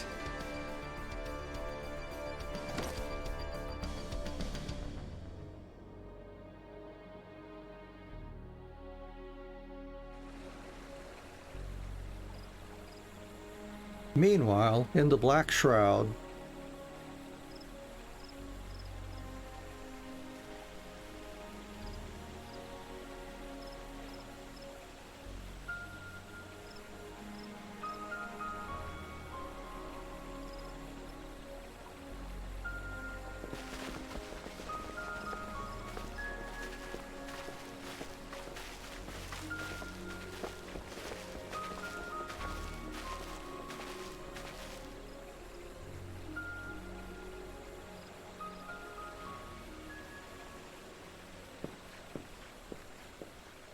We fielded a goodly number, but our ranks are heavy with healers, and an abundance of restorative magics will be of little help in destroying Dalamud's defenses.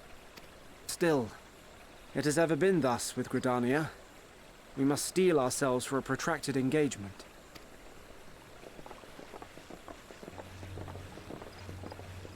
In that case, might I suggest taking us along?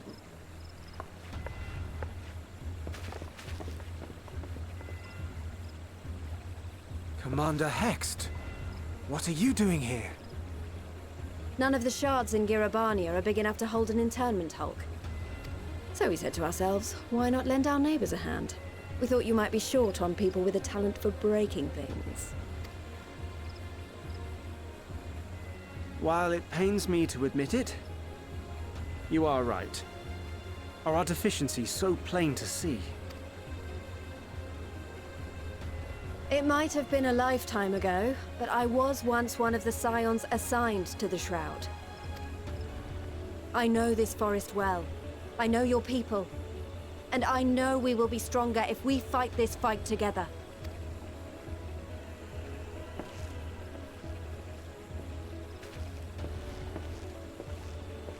Then I will impose upon you with a clear conscience. Come, let us speak of how to integrate our forces.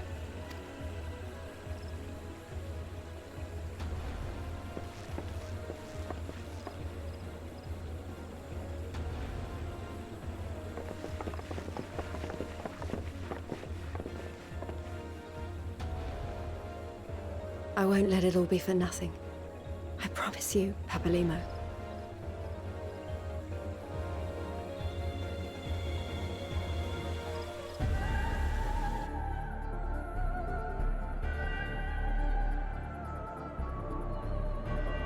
Meanwhile, in Kurthus,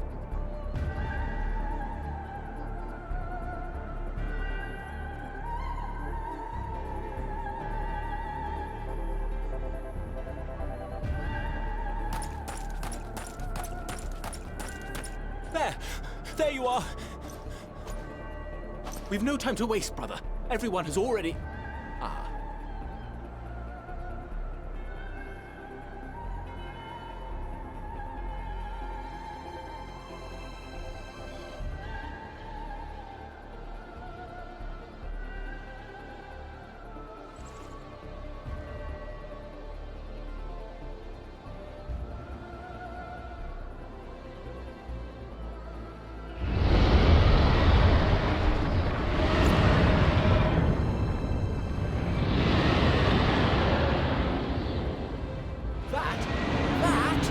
A roar! A dragon's roar!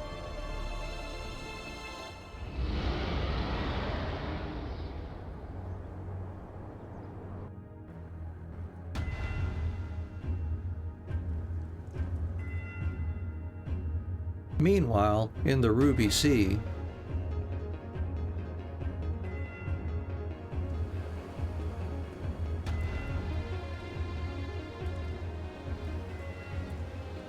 And so, in summation, the Eastern Alliance, as well as the Honorable Lord Labyrinthos himself, reached out to me for assistance in procuring these treasures of the divine, and I, in turn, do beseech the Confederacy for aid.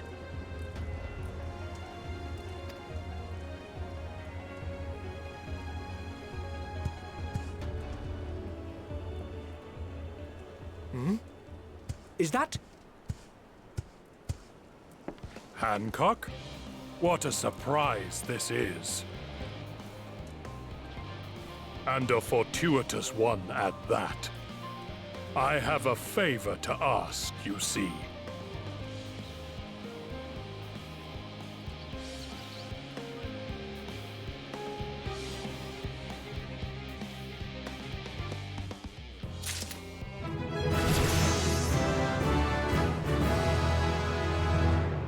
Alright, got some new chest gear.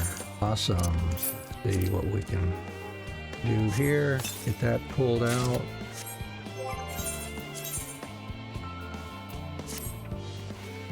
There we go. Change our look a little bit.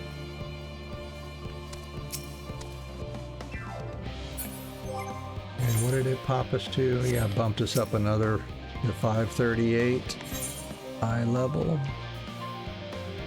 And we are 89 now, almost max level. Though our friends are searching for refined adamantite and sacred relics, we will only know if they meet your requirements once they have arrived. In the meantime, is there aught else we might do to be of service? Ha! You've already done more than enough. If I had to say, though, I could use someone who knows a thing or two about Allagan technology. You there, the lad with the red eyes and matching hair. You seem to know more than the average scholar.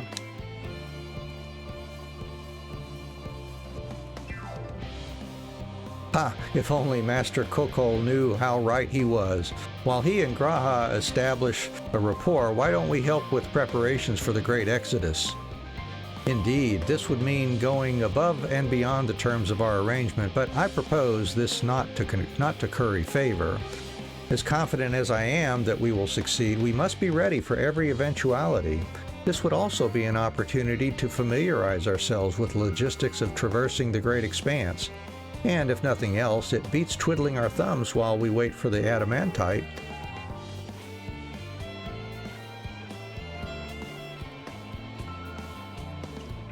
Well, ain't you a bunch of helpful buggers? If you've a mind to lend a hand, I know where you ought to go. Charlie and Hamlet is lousy with researchers and scholarly types busying themselves preparing for the Exodus. Ha! That lot need all the help they can get. Well then, off we go.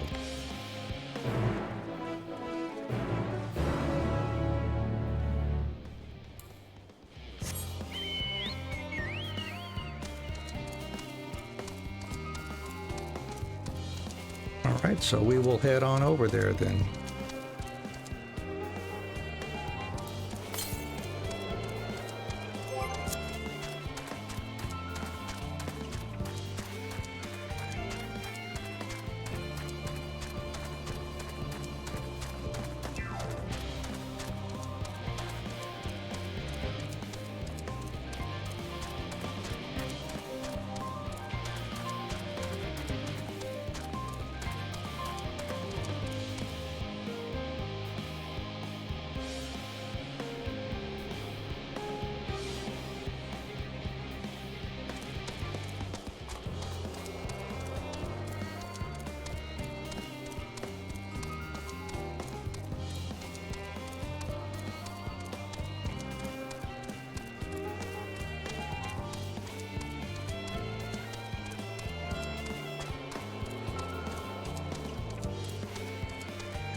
From what I can tell, a lot of the people actually live down here. I don't know how much help we can offer, but I dare say they'll benefit from some of that fresh inspiration Scholark Monteshane mentioned. Let's start by asking around, ideally without getting in anyone's way. Let's meet by the Aetheryte once our work is done.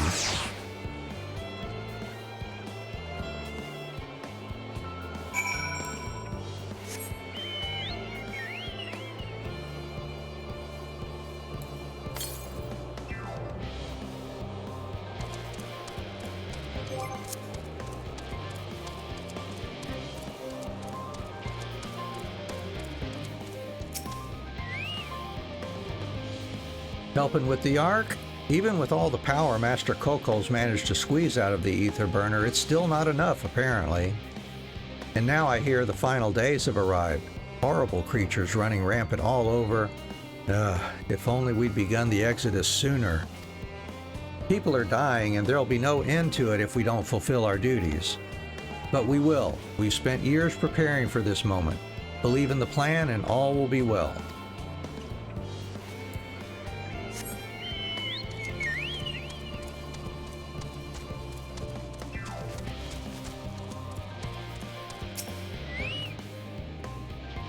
Oh, hello. Are you one of the new helpers? Working on the ether burner? Oh dear, I hear things have come to a standstill on that front. Even so, I'd choose that over my current duties. Checking and loading samples day in, day out. It's tiring, thankless work. Still, no one will be cross if I misplace a few legumes or what have you. The Forum's got enough on their plate as it is, what with deciding who gets to board the Ark and when. A lot of powerful people have opinions about that. My heart goes out to Master Fortuno and the others. Hardly get a moment's rest, I expect. Do they even have time to sleep?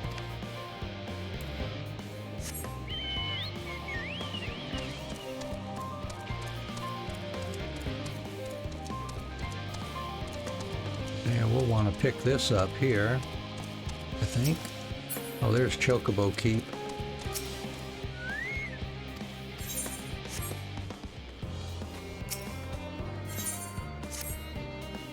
Excuse me, ma'am. I couldn't help but notice that you've a way about you that simply screams, I have an affinity for creatures of the wilds. And since I'm never wrong about such things, might I trouble you? You see, amongst the troops of trolls living in the outer circuit, I came upon one who was sick beyond measure. I took the poor creature in at once and saw him healed, of course, but when I attempted to return him to his rightful home, he flew into a panic as if he could not bear the thought of going back. To make matters worse, the troll saw fit to escape into a den of analas. I would go after him, but I'm so fumble-footed I'll scare him off like as not and be torn limb from limb for my pains by the fiends. So I turn to you. Would you seek out this troll of which I spoke? I shall provide you with his favorite food, and with it you should be able to calm the piteous thing. Hopefully that will be enough to see his senses restored and for him to come hurrying back. And, though I shudder to think of it, if any of those fella analas seek to impede you or pester that troll, make those beasts regret their interference. Oh, and don't worry, you will be rewarded for your efforts.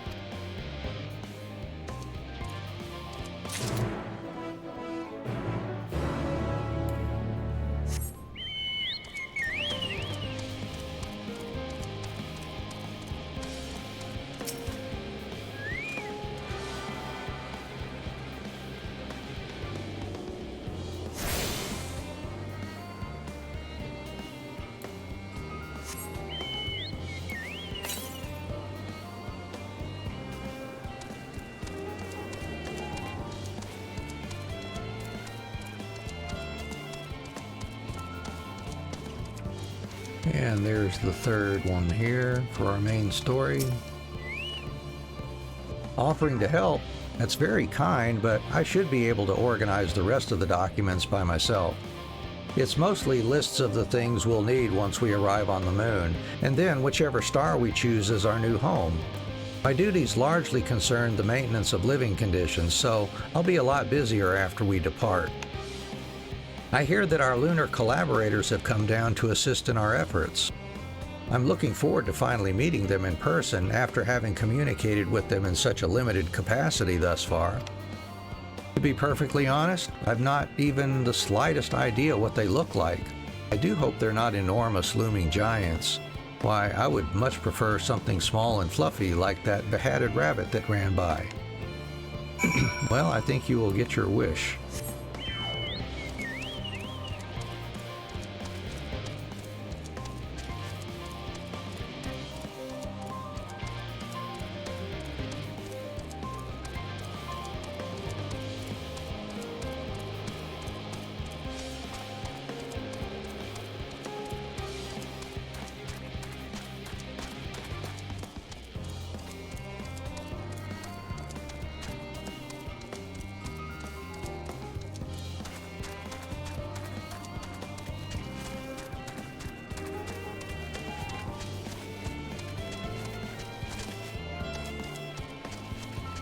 There you are, wayward troll.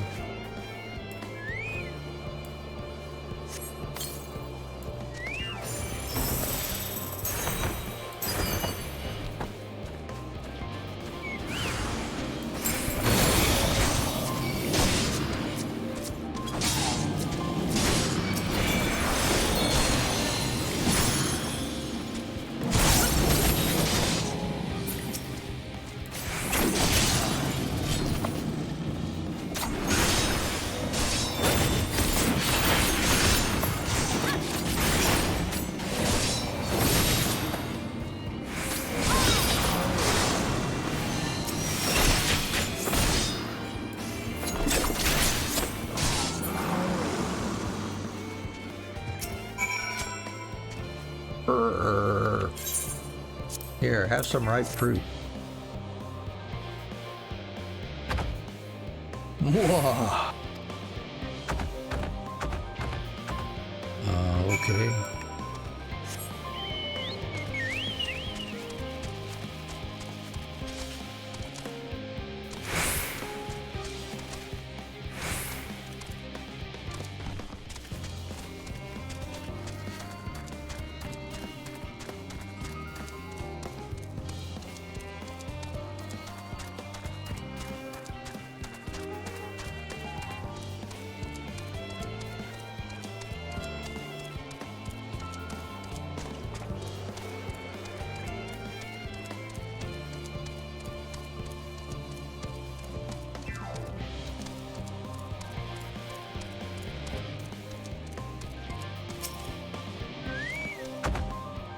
Look, he's returned. I can't thank you enough. I know they may not look it, but trolls are really quite intelligent. Indeed, they are an intrinsic part of the woodlands of Labyrinthos and keep it healthy and thriving. Though we've a responsibility to put down the more violent and unruly ones, most trolls, such as this one, are kind, docile things. In fact, my friend here has a real chance of becoming leader of his tribe, perhaps even guardian of the forest someday. It is we who saw these creatures removed from their natural habitats and relocated them within Labyrinthos. Thus, we have a responsibility to watch over them, to ensure they are well. And it would be too cruel to dispose of one simply because they're under the weather. Ah, yes, your reward. Here, as promised. Now then, it's high time I saw this fellow return to the outer circuit. Farewell, adventurer.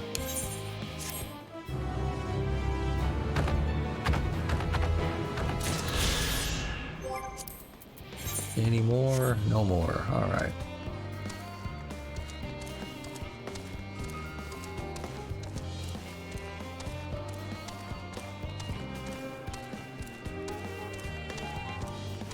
Hey, Living Way and company. Fancy meeting you here, Anne. Our friends in the forum brought us to see their teeny tiny toy boat, which was quite impressive considering they didn't use any creation magics. What we're really interested in is the Theris itself, though we now find ourselves in a sort of funny underground miniaturized version of it.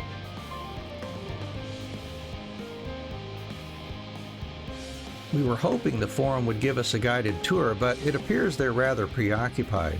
Honestly, all that time to prepare and they're still not ready. I suppose we'll just have to show ourselves around, or at least that's what we were planning to do until we chanced upon Urianger and your good self. Since you're both dawdling about and engaging in idle chit-chat, perhaps you should show us a few points of interest. Won't that be fun? Sure. And we'll get leg gear next. A tour of Labyrinthos? An unexpected yet prudent suggestion. Given the similarities betwixt this artificial environment and Bestway's burrow, 'twould be in our best interest to have the Loporrits acquaint themselves with those conditions deemed optimal by their Sharlayan collaborators. I fear, however, that continued reliance upon my limited knowledge would risk narrowing rather than broadening their perspectives. Mayhap thou art better suited to lead this venture. What a marvelous idea! Might we begin with the great big what's-it over yonder? Ah, yes, the what's-it. I shall leave its explanation to Anne.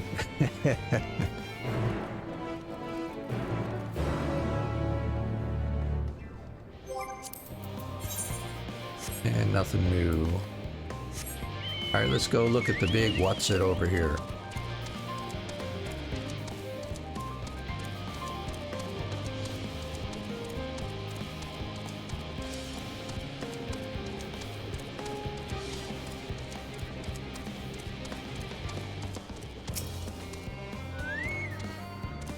Goodness me, to build something so large without creation magics is positively stupendous. Perhaps you could direct our attention to its most important features. Yeah, I think I can do that.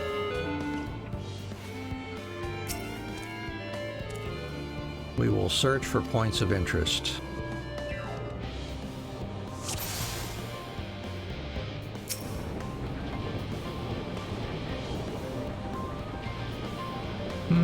It's a little hard to see from here, but is that a golden pipe connected to the top of those tanks? And I can see through that window another pipe at the bottom. Ah, this must be for purifying water drawn up from below.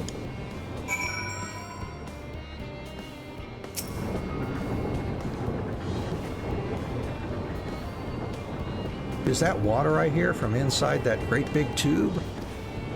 It must be because of those cogs and that gigantic wheel at the top.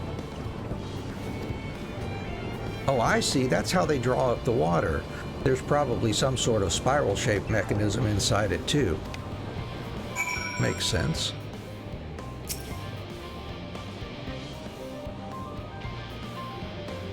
That looks like the trees in Greatest Ensvale. Hold on, that's a bit of a strange shape. It's thin at the bottom, but big and round at the top. Quite tall for something so unbalanced, too. Now it makes sense. That's where they store the water. Yep, and let gravity help when we need to send it out.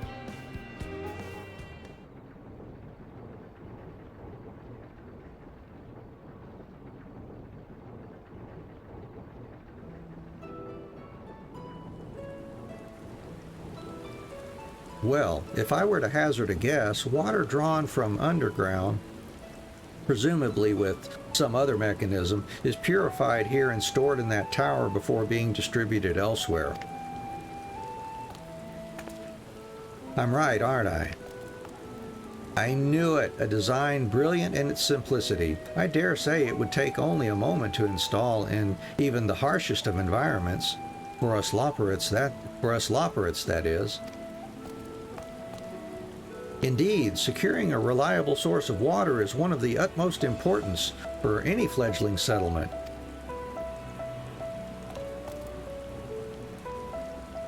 We have read, however, that peoples of Aetheris sometimes make their homes in arid deserts and such. How are they able to survive? Well, many settlements in Thanalan are built near an oasis.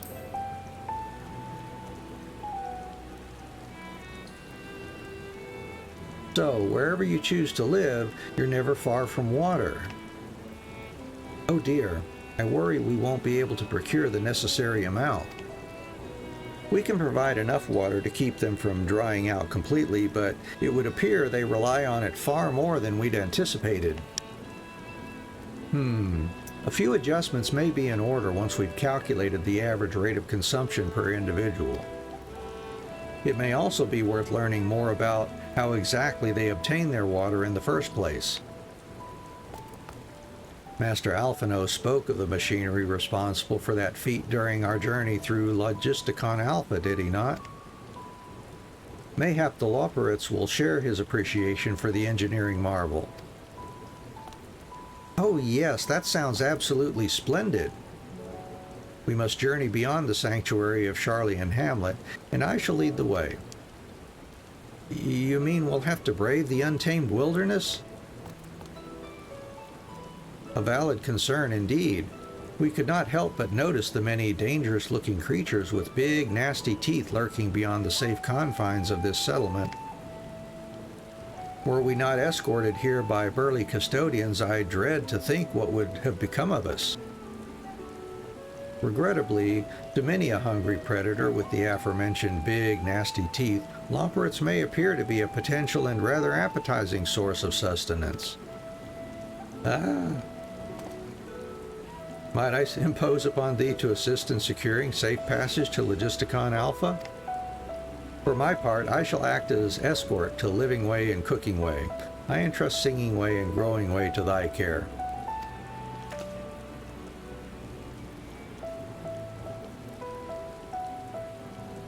A more valiant protector they could not wish for.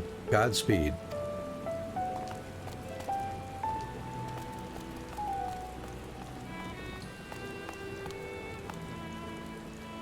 If it's all the same to you, I'd rather not be eaten by some horrid beastie.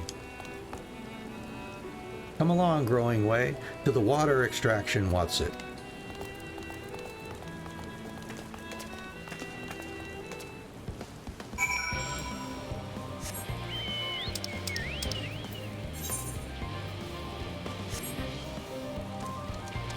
Alright, to the water extraction, what's it?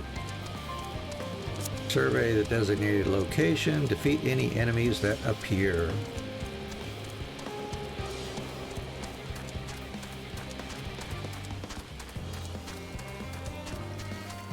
Yep, there's a glowing purple event point there.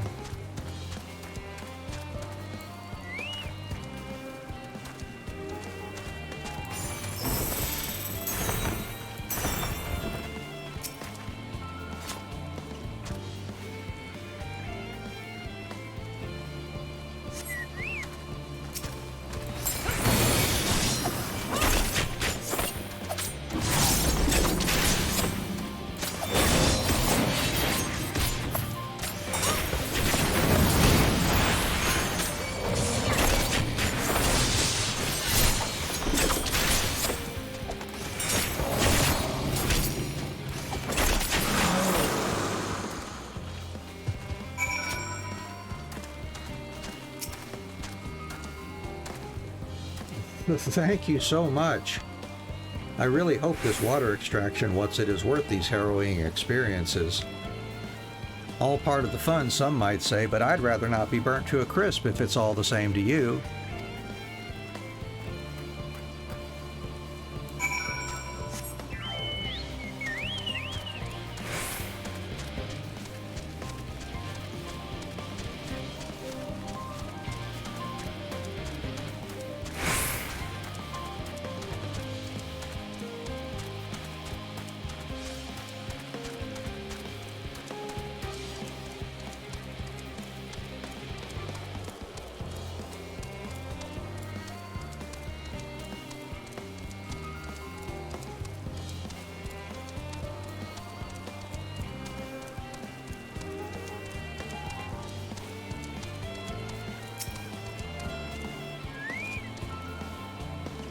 My friends, I bid you welcome to Logisticon Alpha.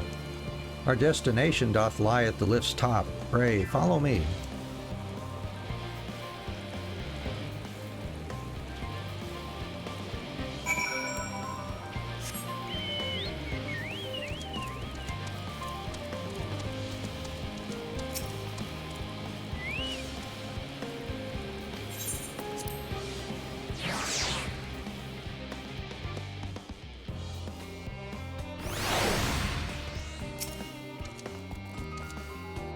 Marvelous, simply marvelous. So this is where the magic, or science rather, takes place.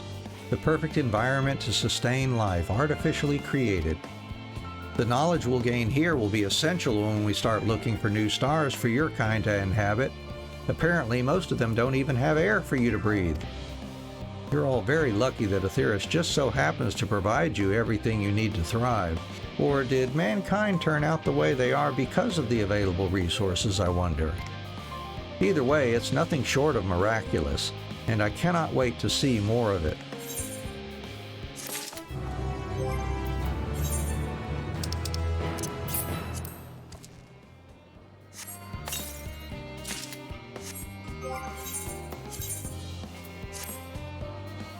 Here we go, and it's still at 5:38.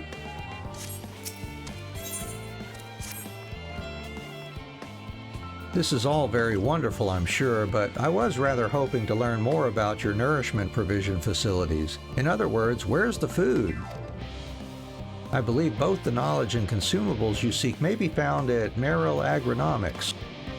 As I imagine Singing Way and the others intend to study every conceivable facet of this apparatus, wouldst thou be so kind as to escort our visiting culinarian? Yes, that sounds much more interesting. Hopefully, I'll be able to see firsthand some of the delicacies Urianger was telling me about. Even his incredibly vivid, if a bit too verbose, descriptions cannot compare to sampling them myself. Not to mention, Aetheris will soon be no more, so I must learn all I can while there is still time. Let us brook no further delay. All right, Cooking Way, let's go check out some food.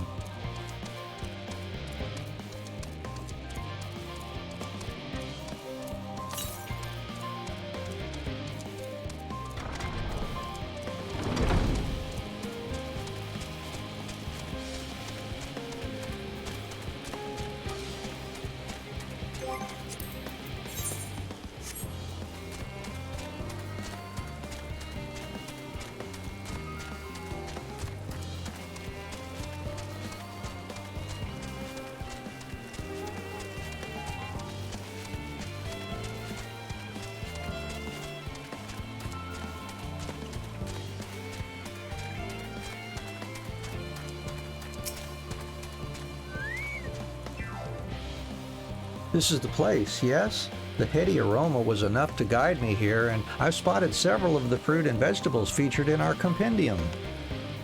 I'd dearly love to try some, but I read that those who help themselves to a farmer's crops without permission are often caught and put into pies. Perhaps you could ask whoever's in charge if they would be willing to part with a few samples. And Cooking Ways accompanying me now.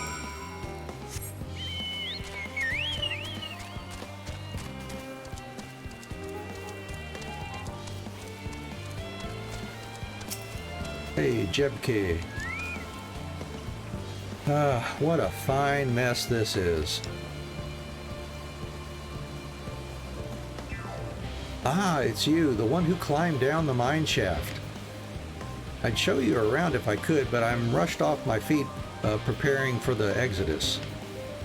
And I'm not the only one. We've all got to find ways to do what we do down here up there. First on the moon, then on whichever star the Forum decides will become our new home. It's all so sudden, so unreal. Don't you want to go to the moon?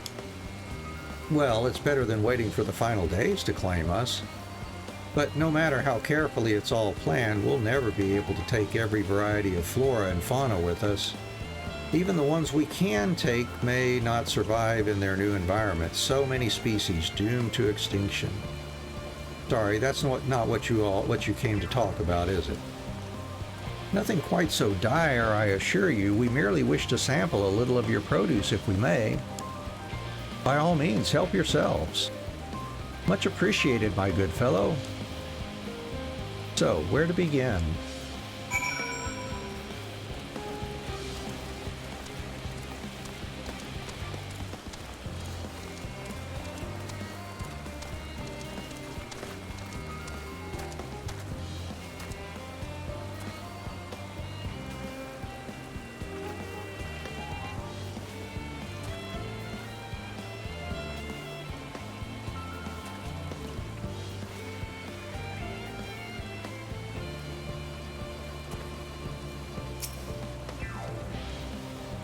Oh, I know what these are. Grapes, yes?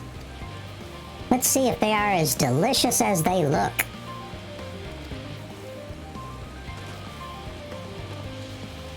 Mmm, so sweet, so sour. The taste is much like a ripe philosopher's carrot, and yet the texture is entirely different.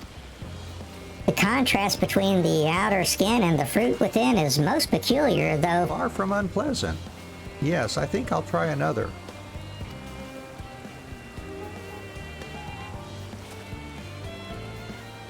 Well, that's certainly given me food for thought, though in a far less visceral manner than any philosopher's carrot. But tell me, what is your opinion of grapes? I'd brave an erupting volcano for a choice bunch. Yes, they are rather Moorish, aren't they? And from what I've read, quite versatile too. Something about people stepping on them to make intoxicating beverages, as I recall. Anyway, that's enough about grapes for the time being. On to the next treat.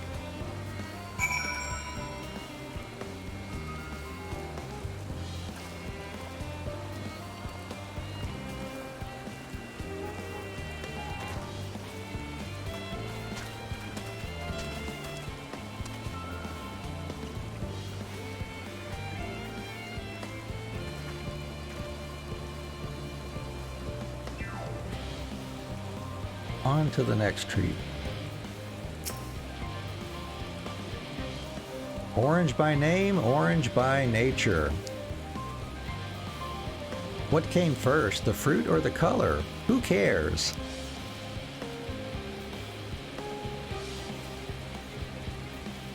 Let's eat. Yum, yum, yum, yum, yum. Yes, that's equal parts sweet and sour as with the grapes, yet nothing alike. I may have to consult Urianger about expanding my vocabulary. I simply cannot find the words to describe it. Perhaps what I'm looking for is bitter. This is all very complicated, you know. So many flavors, so many choices, and each individual with their own personal preferences. Now I see why you all turned your noses up at the idea of eating nothing but carrots. Marvelous though they still are in my estimation, let no one say I said otherwise. Ah, but speaking of carrots, I've yet to sample any of the vegetables. Let's see what's in that field over there.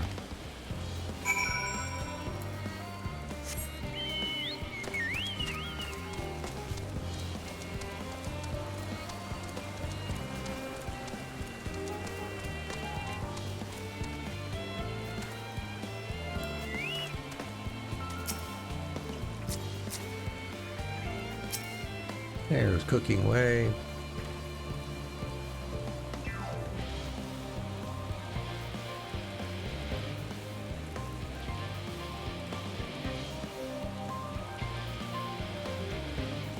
The color, the texture. Are they so to be marvelous round carrots?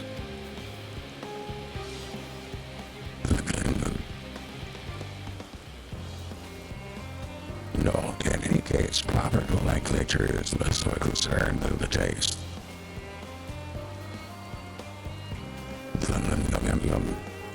Black itself hard and flavorless, and may as well be chewing a piece of wood. That all but confirms it. These are nothing more than misbegotten failures masquerading as goodly carrots. Stop, stop, stop. Can't you see these are pumpkins? And no one with any sense would try eating them raw. You're supposed to cook them first. Do you not find it an awful bother? Far from it. Cooking is a joy unto itself. And what's more, it broadens the range of ingredients that we may safely eat. But above all else, cooking allows us to draw out the full potential of our produce. Pumpkin stew has been one of my favorite dishes for as long as I can remember. Then perhaps even these hard blocks of plant matter can become as delicious as the oranges I sampled. I wonder though, if there is anything even more delicious. How about that yellow fruit over yonder? Yeah, sure, we can check out that yellow fruit over yonder.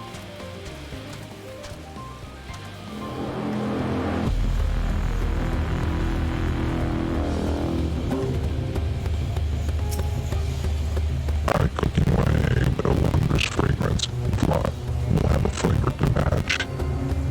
As I have no idea how these are eaten, I'll just bite everyone.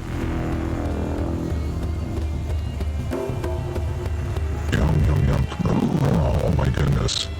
My tongue. Is this poison?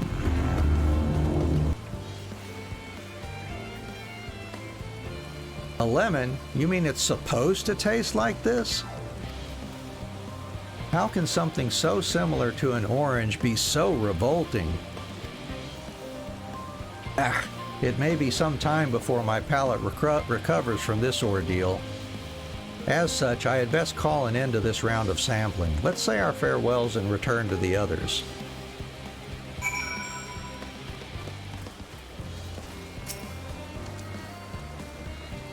Finished, have you? I trust you found something to your liking?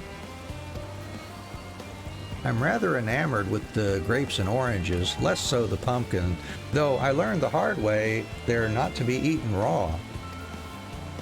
Then there was the lemon, the deceiver. I feel so violated. First time, was it? I'd hate for you to leave with a bad taste in your mouth, in more ways than one. So I'll give you this lemon muffin I baked. If this doesn't change your opinion, nothing will. More lemon? Have I not suffered enough? Nevertheless, it would be remiss of me to spurn this opportunity to... Oof. Bit of sick came up there. Learn more of your inscrutable ways. Very well, Lemon Muffin. Do your worst.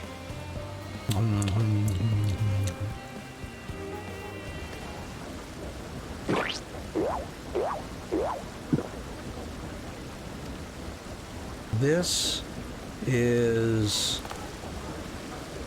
delicious.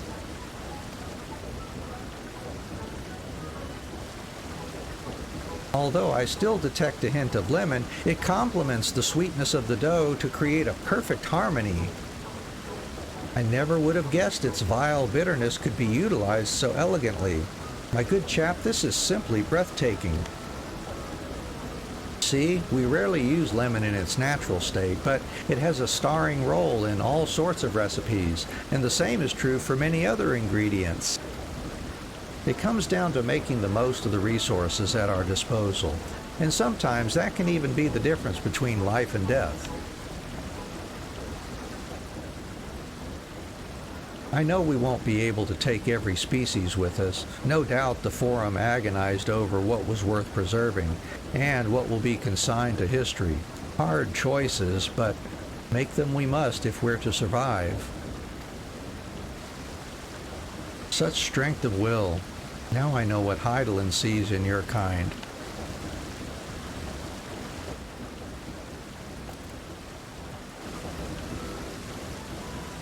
Mankind, the Labyrinthos, we were both born from the accumulated knowledge of the ancients. They learned all there is to learn about the nature of sentient life and the fates of the stars themselves.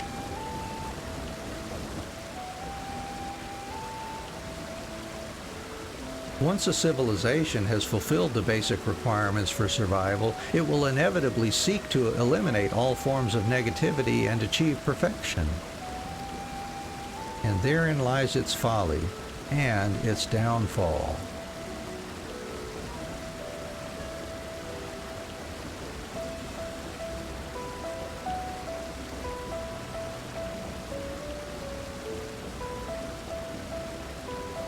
Of the immaculate carrot.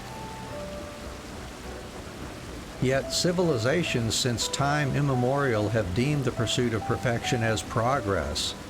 They pay no heed to the costs incurred in their futile quest, and all too often become the architects of their own demise, their dreams forever unfulfilled.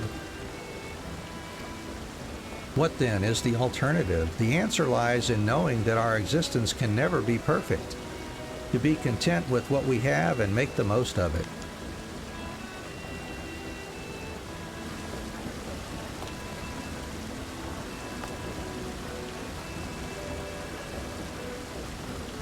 When life gives you lemon, make lemon muffins.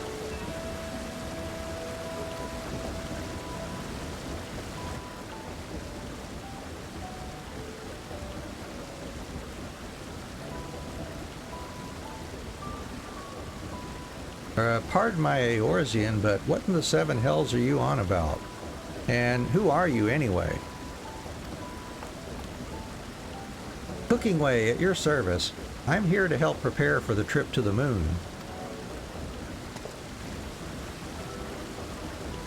And once you get there, you'll be able to try my carrots. I've been growing all different kinds.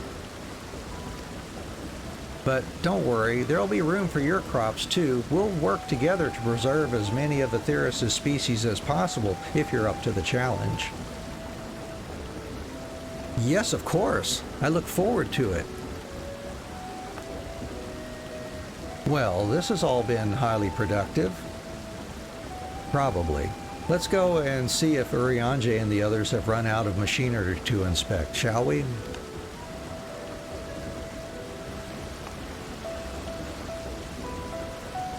See ya.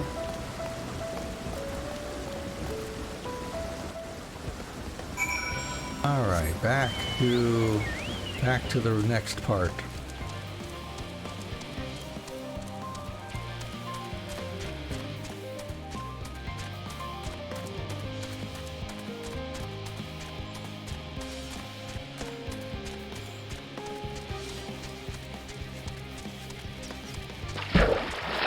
Oh, thank you for the hydrate. Yeah, I think I should drink some water.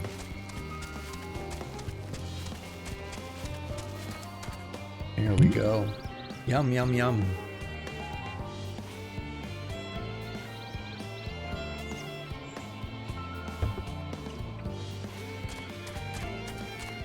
Very good.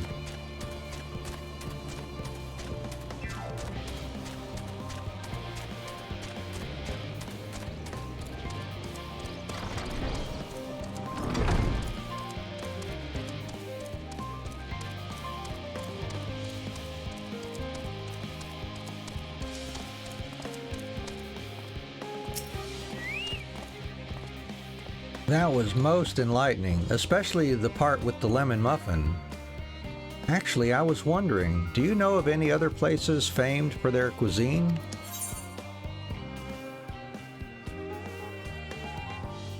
The Far East has oodles of noodles.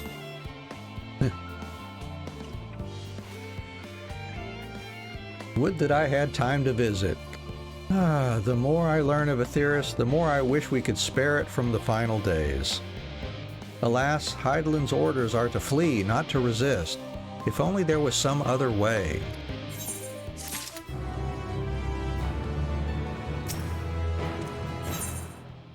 And we'll be getting, some footgear. And I trust thy time at Merrill Agronomics did bear fruit. Our own efforts too were rewarded. We now possess an embarrassment of educational riches. No doubt our guests' relentless pursuit of knowledge could occupy them and us for a fortnight. Alas, time is of the essence. Let us return to Charlie and Hamlet forthwith. I shall gladly attend to each and every Loporrit there should further questions within my power to answer arise.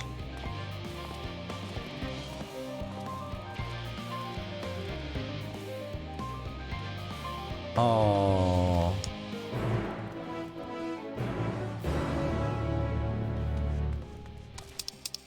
Where is he? He's down there near the Aetherites. I'll just pour it on over there, I guess.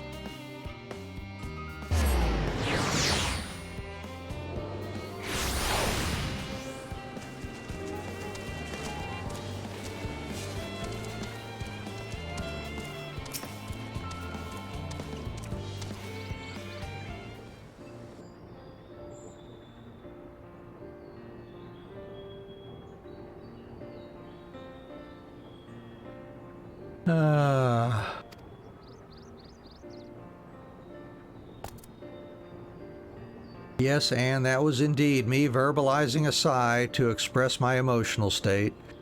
Do you want to know why? Because I saw the reconstructed environmental data for Aetheris at Logisticon Alpha, that's why. A forest so lovely and so leafy. Are all of your forests like that?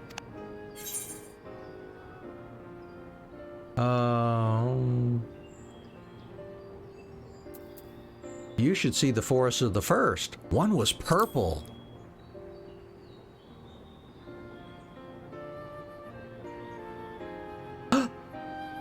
Gasp! Gasp, I say! With a star so wonderful, it comes as no surprise that you're reluctant to leave it behind. I was a fool to think otherwise, to assume that the moon was something worth being proud of. How ridiculous we must seem to you, trying so hard yet achieving so little.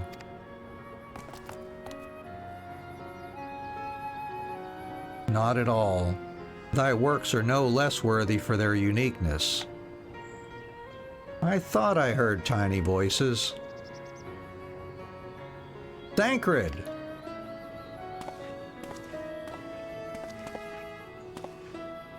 How didst thou fare? Oh, I was able to glean a fair bit from the researchers while helping to move their cargo. Preparations have proceeded without interruption here, despite news of the coming end. We have the forum's leadership to thank for that. That doesn't mean people aren't worried, though. Quite the opposite. Knowing disaster could strike at any moment, they hurry to complete their work, equally aware that a single error could be the difference between life and death, and we can hardly tell them there's no cause for concern. Perhaps not. Though aided by our goodly growing way, we may yet find other ways to lighten their burden. Me? Be of use to people? I'm honored that you would think me so capable, but I'm not sure that I'm up to the challenge. Nevertheless, I believe in thee. If you say so, I suppose it can't hurt to try. I passed someone moping in the Western Plaza that looked to be in need of a helping paw. Perhaps you might start with him.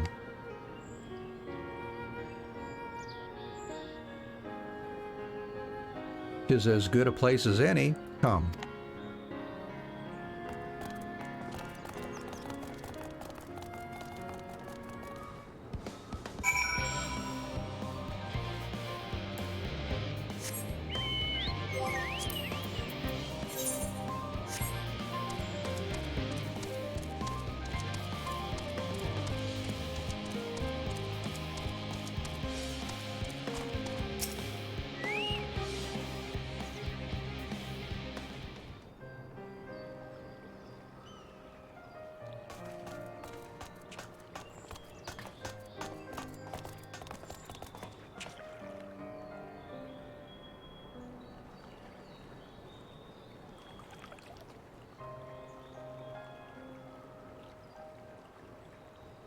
Help you?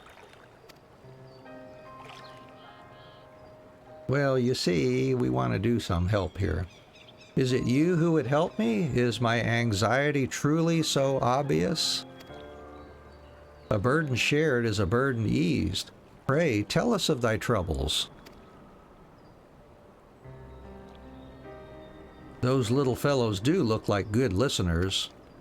I'm an engineer, you see, and what they say of the ship, that is the sum of decades of Charlian ingenuity that it's built with peerless Allegan technology, is all true, but I know that none of that's a guarantee. We've never before launched a star-faring vessel, let alone flown it in the great expanse. All the tests we've run have been on the ground.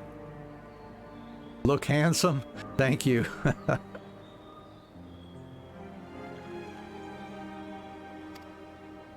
Only operational personnel and cargo will be aboard for the first voyage, but even so, if it fails us then, what can we do? And if it doesn't, it could fall apart on the next flight, or the one after that.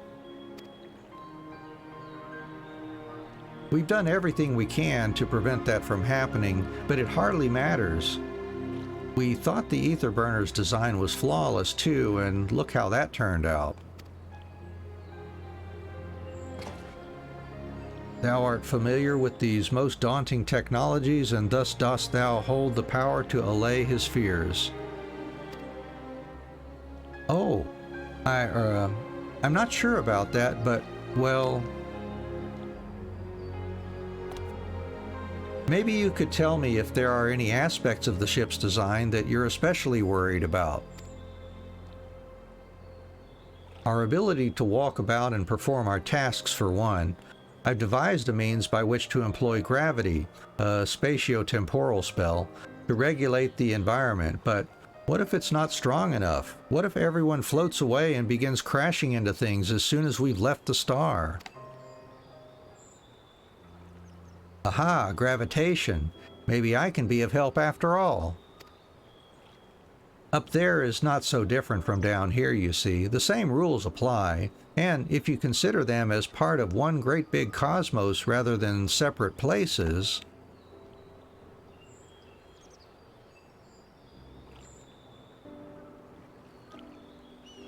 I suspect both parties shall find comfort in this conversation. Yet, if Thancred's tale be true, still others would benefit from insights born of experience. Might I prevail upon the Labyrinthos to attend them?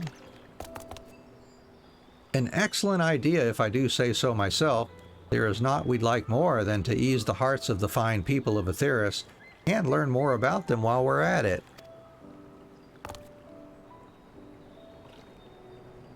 Full glad am I to hear it. Gather thy companions, and bring them hither. And thou hast a gift for finding souls in need of succor. Pray, seek thee out the distressed and the apprehensive, and inform them that help is at hand. I shall await them here, that I might introduce each to a suitable Labyrinth.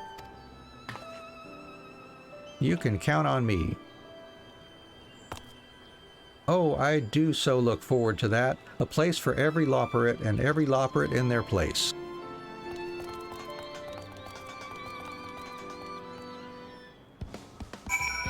Alright, let's see if we can find some folks here.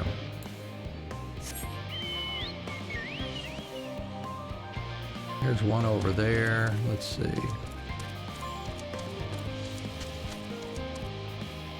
One here. Concerns? Nay, there's no point in worrying at this stage. It'll only make the work go that much slower. This woman seems to be coping well.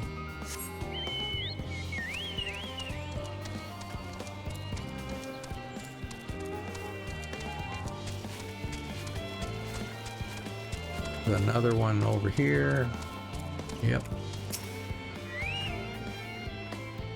56 bunches of weeds in the ground, 56 bunches of weeds, rip one out, add to the mound, 55 bunches of weeds in. Yep. I'm not neglecting my duties, I swear.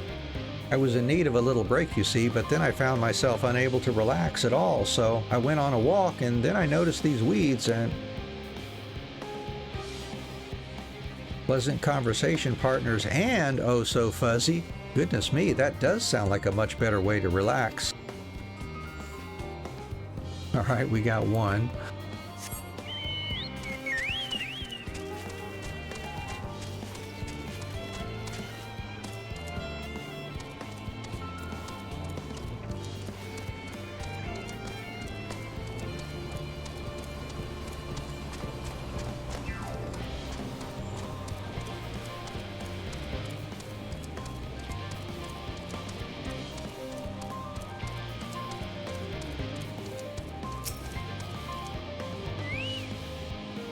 Blasted assistants. Where have they gone off to at a time like this? Beg pardon, but I have not the time for idle chit-chat. I need to reconfirm that ether levels are consistent throughout the vessel's machinery, and it seems I still have to do so single-handedly. I swear, when I find those assistants of mine... The Labyrinthos are willing to help. Why didn't you say so? At least they won't moan about how they checked 24 times already and haven't slept in weeks, lazy sods.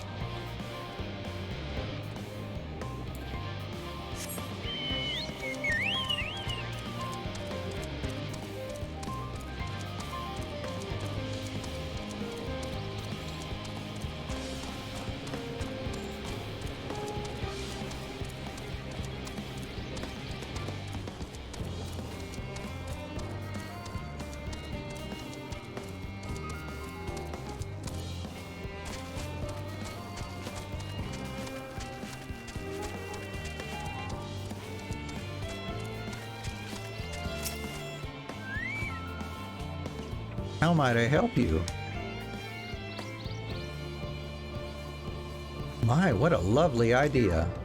I too noticed people becoming rather tense, so I rushed out to pluck some fresh and fragrant tea leaves. Now I need only track down 100 or so cups. But don't you worry, I can manage. I hope your plan to cheer everyone up goes well. And that woman's doing better than I am.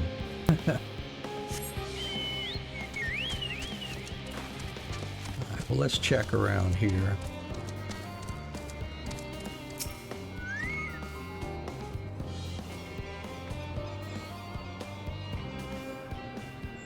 My face? What's wrong with my... No, perhaps I am a bit tense. I was tasked with ensuring that the proper fauna, and only the proper fauna, are brought with us to the moon.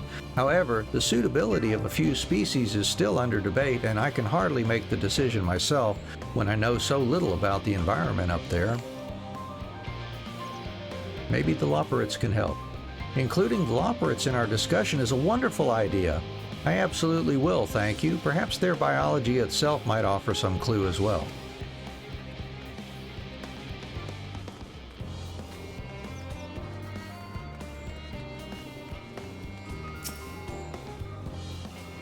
You! Yes, you idiot! Have you seen an envelope lying about? This imbecile refuses to give me the alchemic I ordered without that bloody slip of parchment.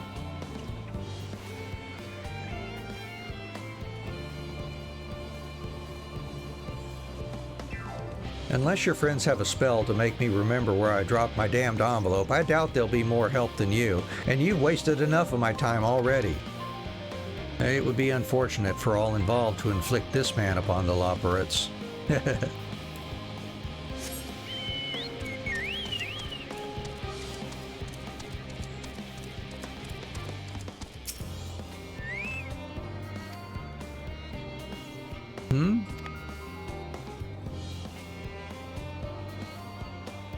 Consult our collaborators. I suppose that would be more effective than sitting here brooding.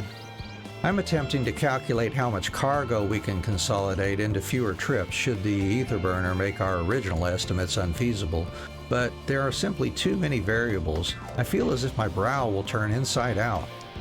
But perhaps our lunar associates will have more insight into how much weight constitutes too much weight for our purposes. Thank you for letting me know.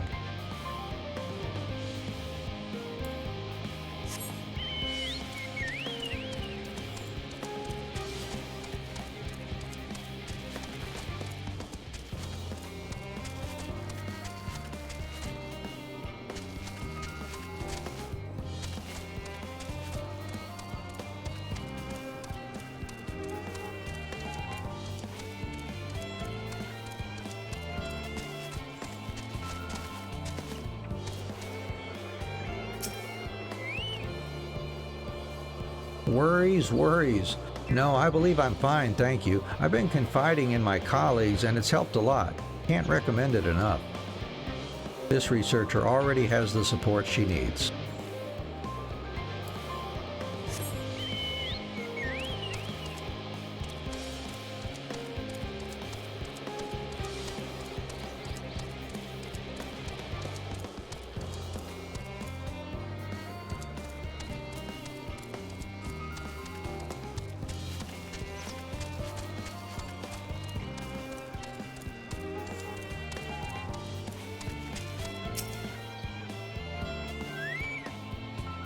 Anything bothering me? Well, I've been loading cargo for bells now, so my back feels like a void sense plated as a piano. My feet and knees as drums and cymbals too. This cleaner seems fine, if in need of a break.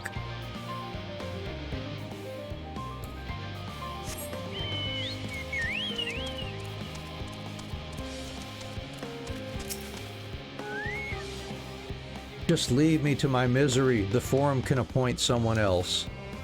I apologize. I simply don't know what to do. How am I supposed to pilot the Ark if I'm already falling apart under the pressure? Maybe some Labyrinthos can help. You know a starship pilot that I might speak with? Truly? Well then, there's no time to waste. They can help me prepare for this monumental task.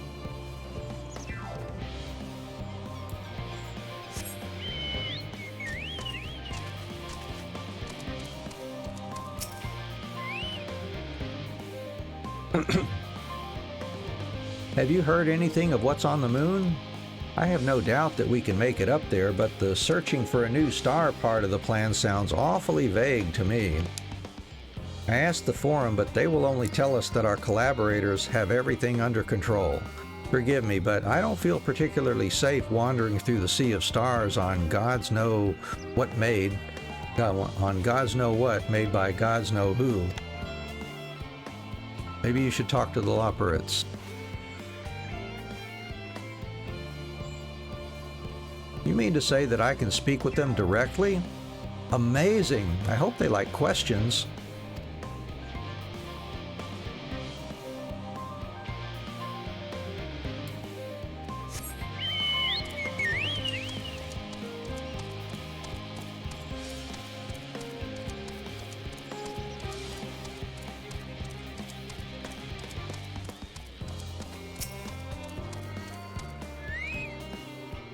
Apologies, but I am awaiting a delivery. Whatever it is will have to wait. Yeah, they seem too busy to chat.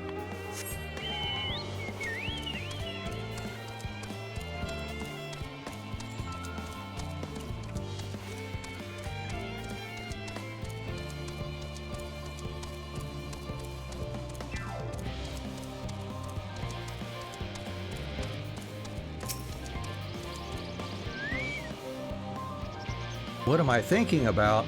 The medical facilities on the ship, of course.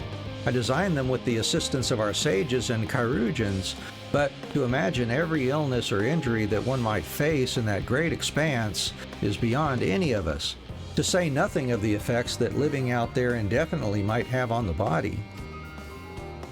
Talk to the Labyrinthos. The crew from the moon? Why did I not think of that?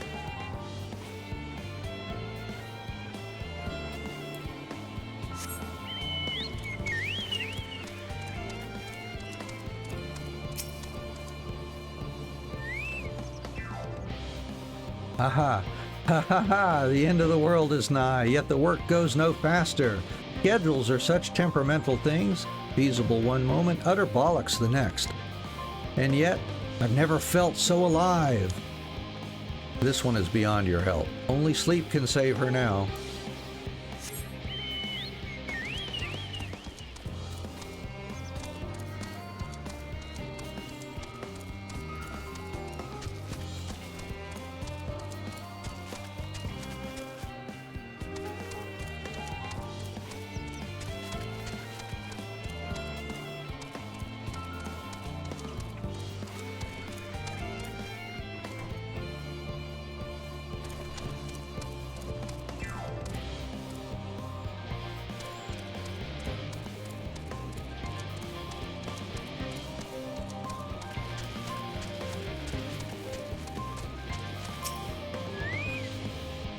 By the gods, my chest is tight. Am I dying? Is this what dying feels like?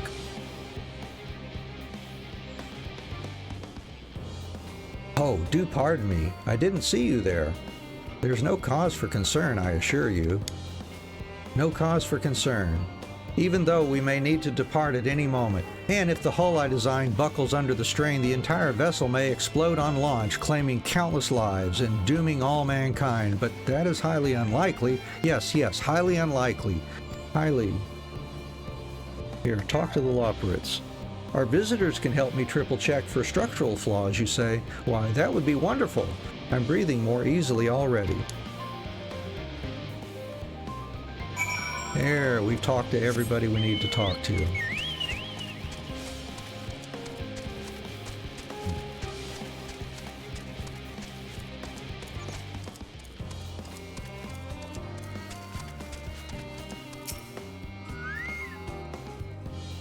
Behold, Anne, through thine efforts word hath spread throughout Labyrinthos. Verily, to a far greater number than we anticipated, Livingway doth gather more Labyrinthos as we speak. I shall assign each in accordance with their skills, that new bonds of friendship might be forged. Should greater matters require not thine attentions, watch over them, I prithee.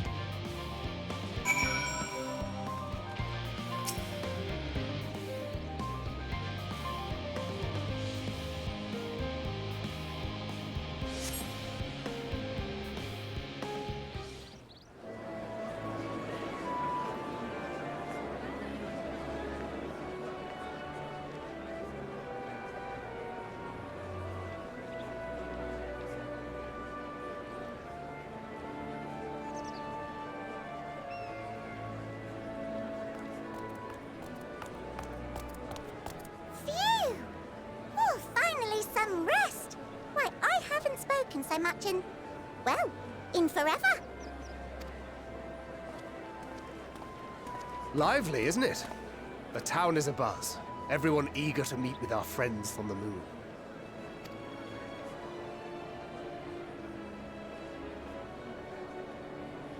'Twould behoove you to consult with Sleepingway. As our moon's pilot, his advice should be most pertinent.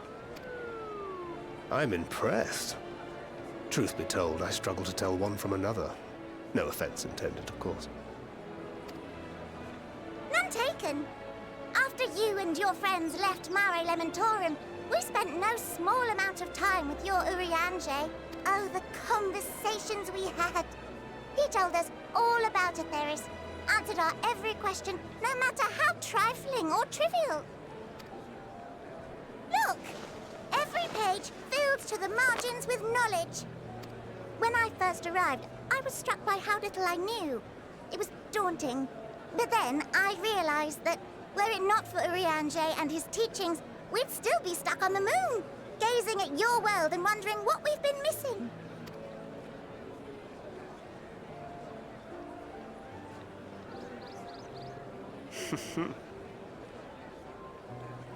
What would they think if they could see Urianger now? I dare say they'd be more than a bit surprised. And impressed, no doubt.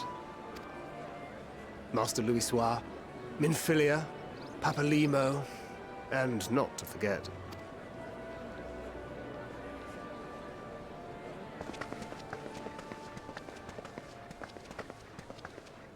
Oh there. Heard there was a visiting expert who we might bother with a few questions. I take it you'd be the one.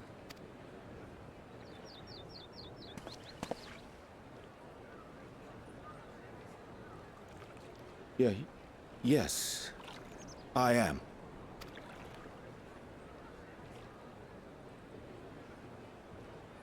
Wilson and Blovida, Sharlayan's foremost researchers in the field of teleportation magic, and Moonbreeder's parents. Oh ho ho.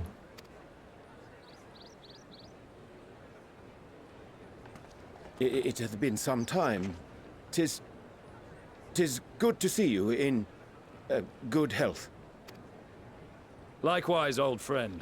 Blovida and I were most honored to answer the call. Never expected this reunion, though, did we, dear?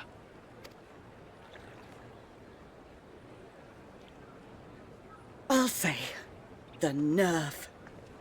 Sending that letter, then running off to the gods know where.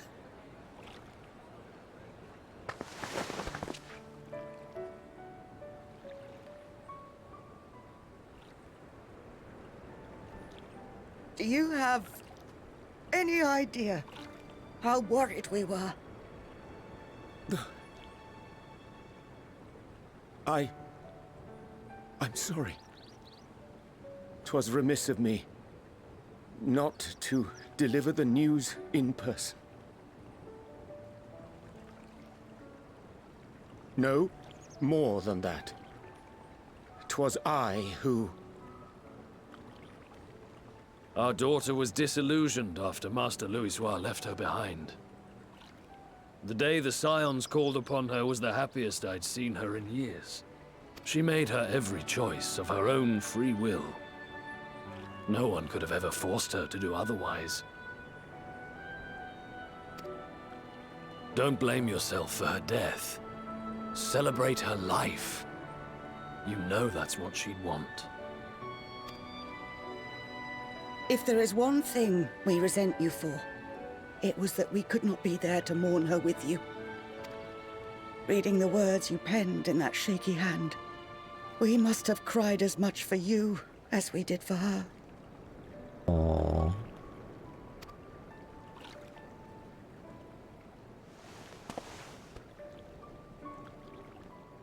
I'm sorry. I truly, truly am. I knew not what to say. Knew not how to express my feelings.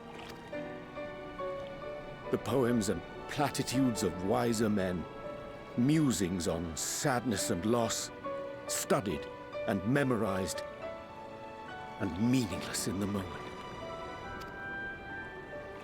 Silly boy. We are all powerless before such grief. Even now, try as I might, the words escape me. But in our hearts, we know. We always know.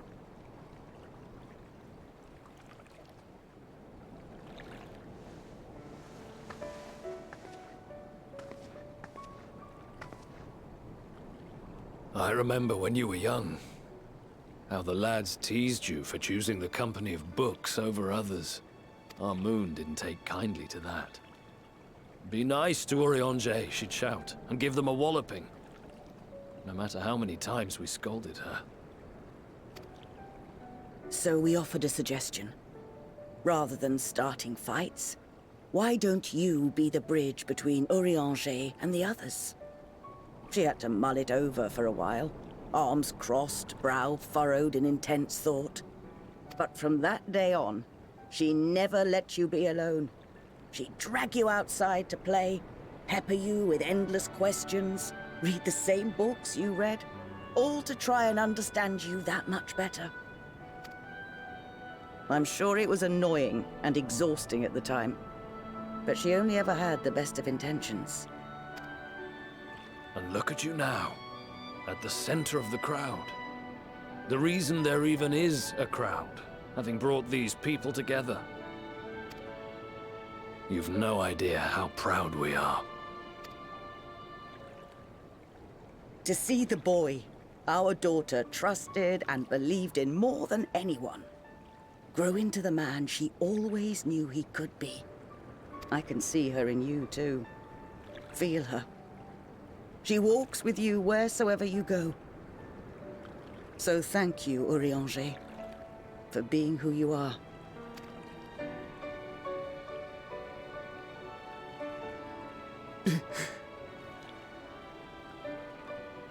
He needed to hear that.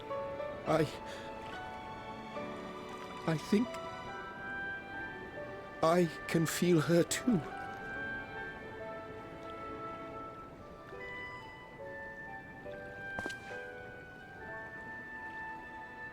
The truth of her life.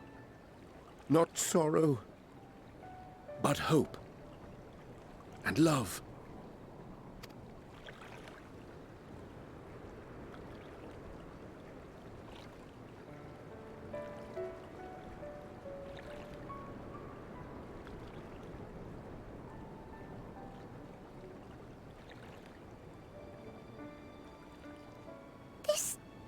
Breeder.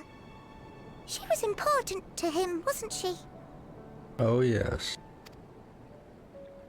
You could ask the man himself. Oh, no. But watching this exchange reminds me how much I've yet to learn about your world. And its people. You can live here your entire life and hardly learn a thing. And that's why it's too soon for this to end.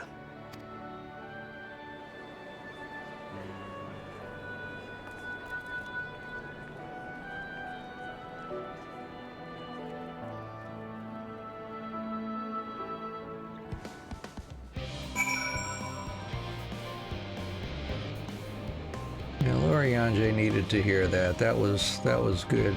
A good exchange. I'd like to find out more about his parents. I wonder, what about his family? Oh, Anne, be assured that I am fine.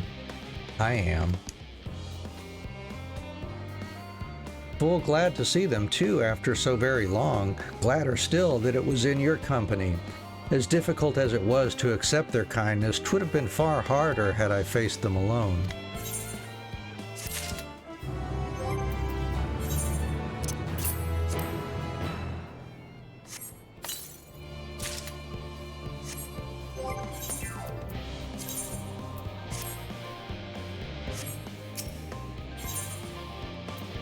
And let's see, new hand gear. Thou hast my gratitude for lending courage to the Labyrinthos. Not disposed to the rest of their laurels, several of our guests have elected to accompany my countrymen to their stations. Some few may still come hither seeking counsel, and so shall I remain to aid them as need be. If thou art needed elsewhere, do not let me detain thee. As a matter of fact, I was hoping you might check on Alice. Last I saw, she was struggling to carry an enormous pile of boxes out the west gate. I could go myself, but we both know whose help she's less like to scorn. Not to mention that, much to my misfortune, I can think of several other things I ought to be doing. Until later.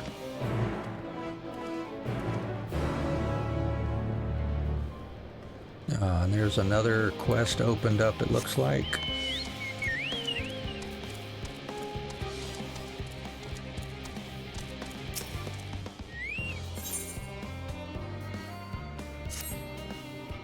Oh, what am I to do?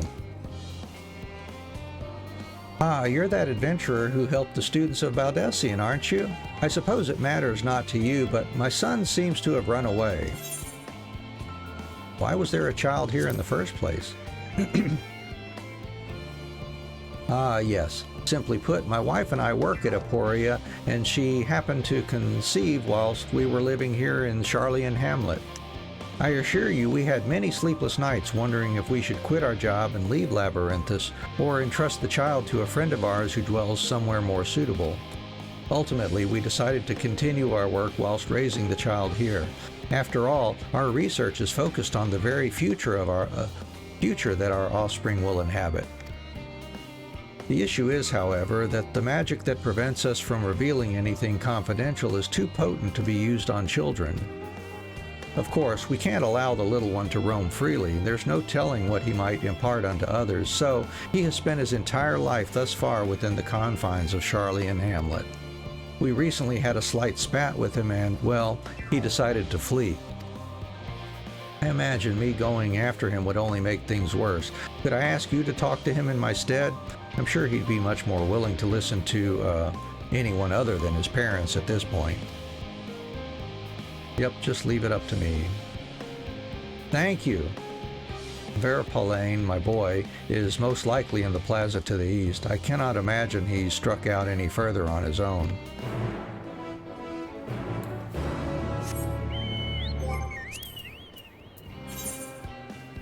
There's another one up there. Yep.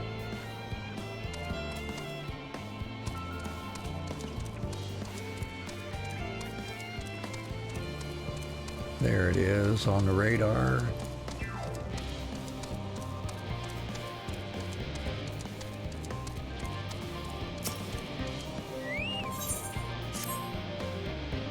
You're a visitor to Charlian, aren't you?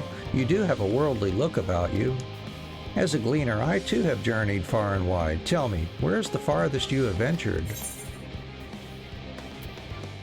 Another world.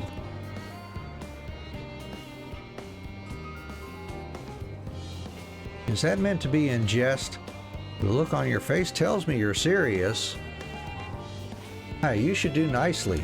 You see, I need a more experienced traveler to say a prayer for me before I leave for Girabania. If you would do me the honor, the reactor operator by the tower to the south should have a lantern crystal prepared for the purpose.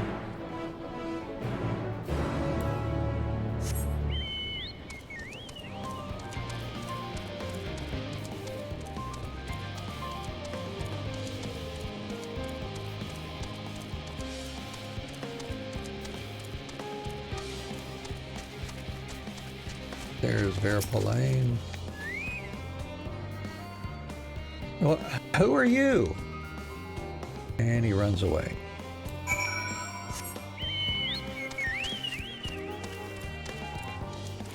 We'll look for you again in a bit.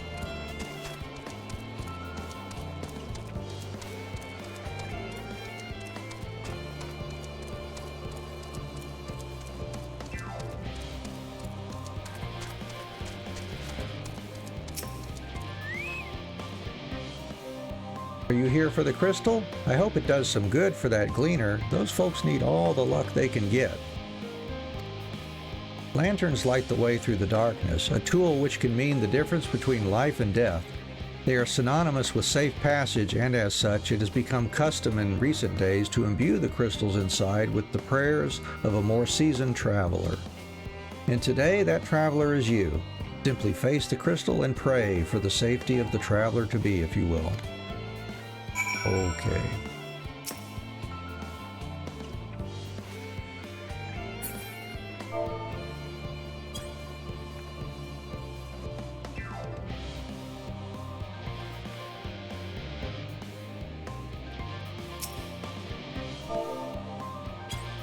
There we go. Pray before the lantern crystal. A colleague recently told me about the power of Akasa, a concept taught in Radzatan, and how it reacts to strong emotion. I wonder if this method of praying to a crystal is a manifestation of that power. Well, that should about do it. With any luck, your prayers will help guide the gleaner safely through the perils of his journey.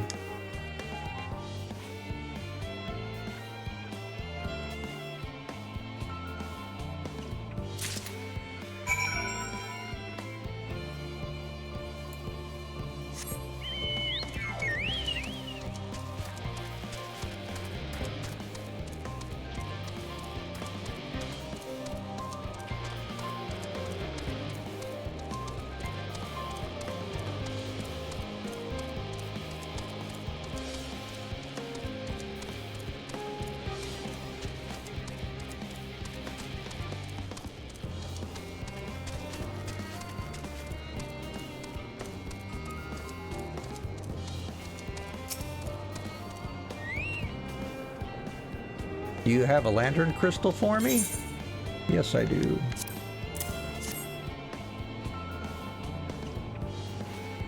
You have my thanks. With your prayer fueling its light, I have faith that it will keep me safe until my return. And now I depart for Giravanya. I hope your travels are successful as well as mine. Thank you.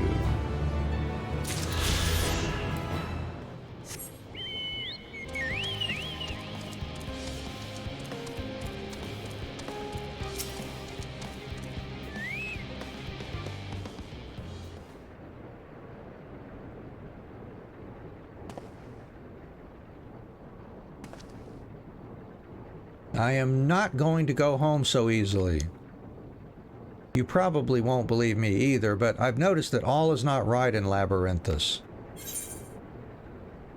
Why don't you try telling me first?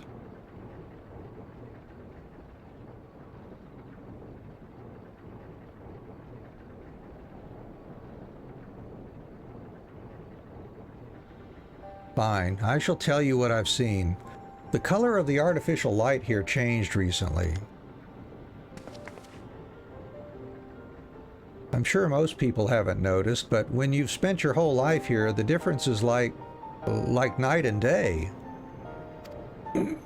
Even so, no one will take me seriously when I bring it up, all because of my age. Got into a big fight with Father about it. But Labyrinthos is in danger. Who knows what would happen if the artificial sun broke? That's why I can't go home just yet. I need to get to the bottom of this first. Although, I am scared to venture outside on my own. They say there's countless monsters out there. I don't suppose you would come with me. I could pay you. It's not much, but I do get pocket money from my parents. Yeah, you don't need to pay me.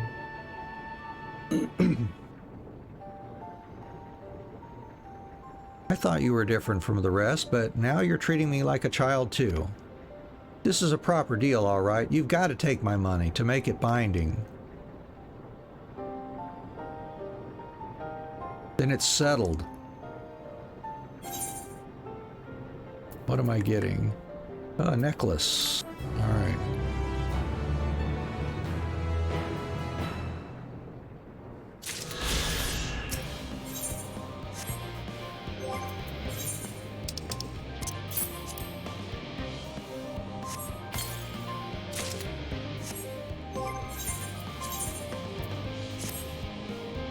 There we go, we're at 540 now.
And let's see, are we running up to any, yeah,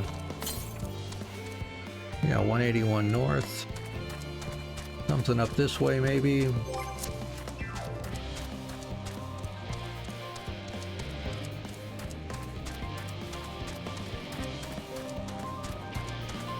There it is, up on the ledge.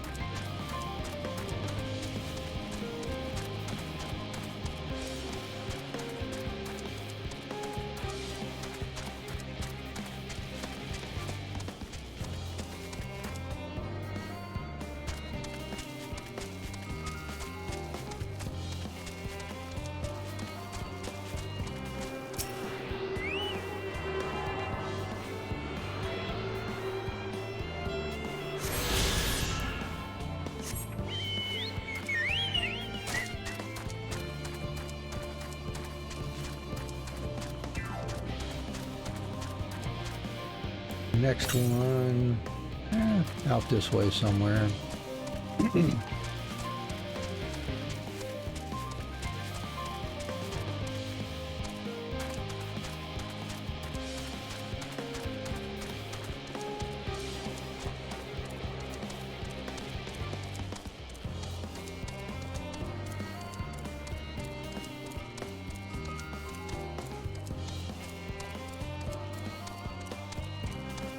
Over here, yeah, 123 Northwest. Let's go find that one. There it is, tucked away down there. There's ooh, or something.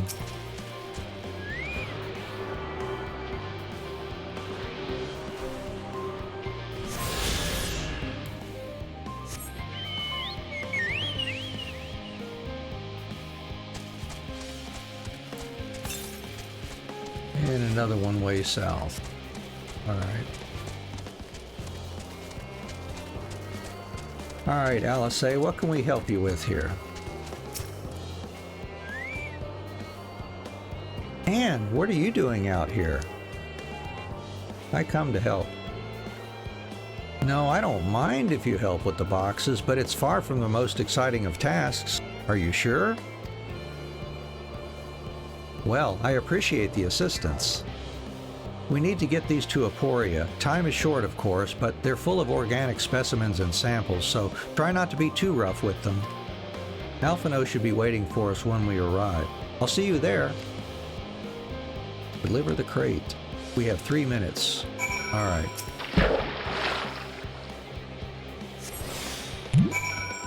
Thank you for the hydrate.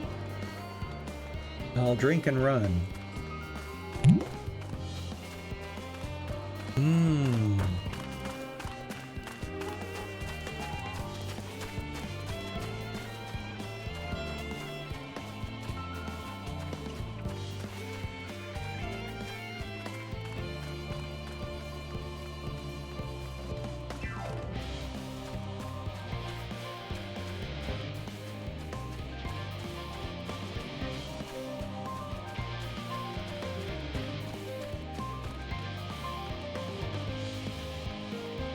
Hey, Key, how are you doing? Oh, yeah, I'm a...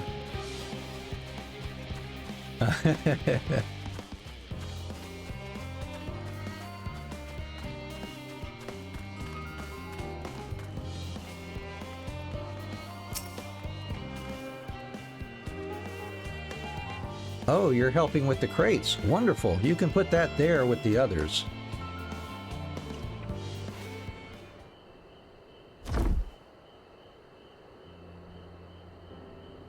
You have my gratitude, but how did you come to be involved in this? Ah, then I suppose I have Thancred to thank as well.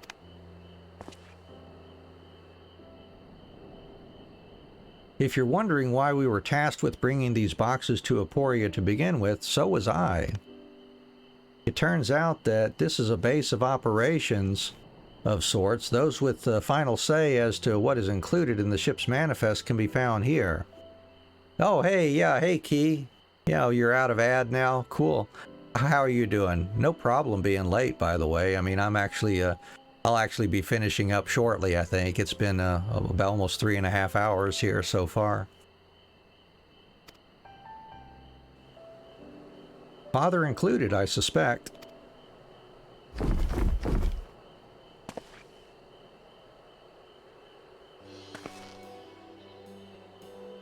That should be everything. You carried all of that at once? Are you trying to injure yourself? Doing well, just got back from the flea market. Oh, okay. Well, I hope you had a good time at the flea market. Did you find any good bargains? Oh, hush, they're lighter than they look, and not everyone has your delicate arms. I suppose we should let someone know that we finished. Theopaldin is in the courtyard. We can report to him.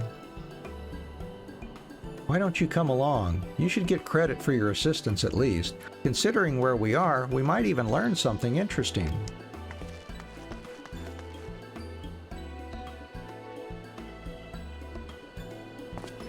You did with some stuff, but they had a lot of outdated candles and snacks. Or candies and snacks. Oh, outdated, huh? I gotcha.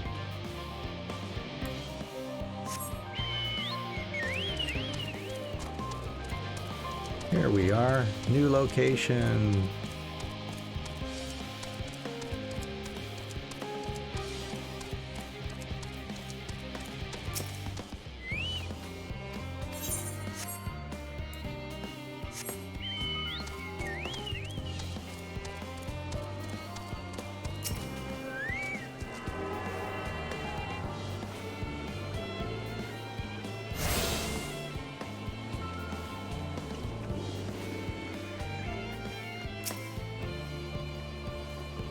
Odds, it never ends, does it?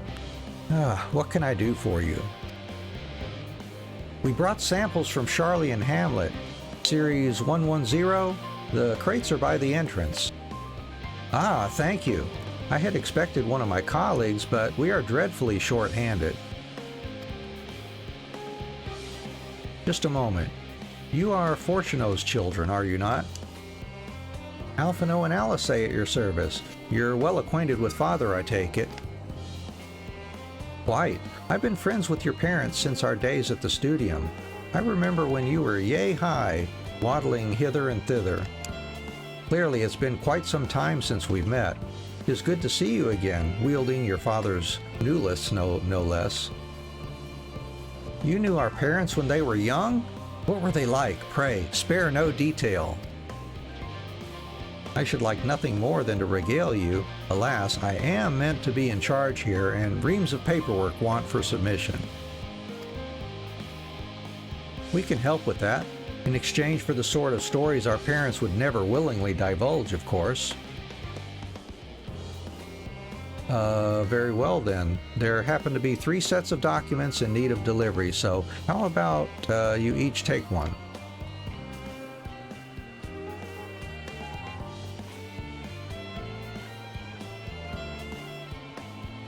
Wait right there.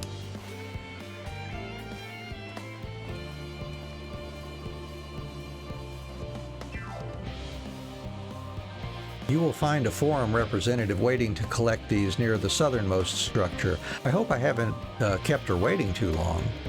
Never mind Alphino and Alice. I'm certain they will be back soon enough.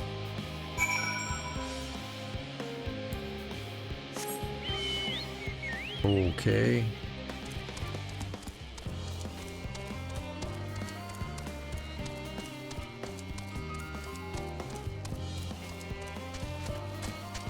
There we go. Hello, reserved representative. Are you not one of the scions of the 7th Dawn? I thought you were meant to be working on the ether burner. Well, back to working on your next alt, since 3rd main is done. Wow, good job, Key. Yeah, good luck with the next one, too.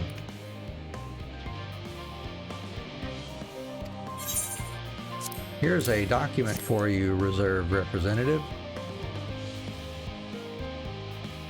Theopaldin's paperwork. I was beginning to worry he had misplaced his quill.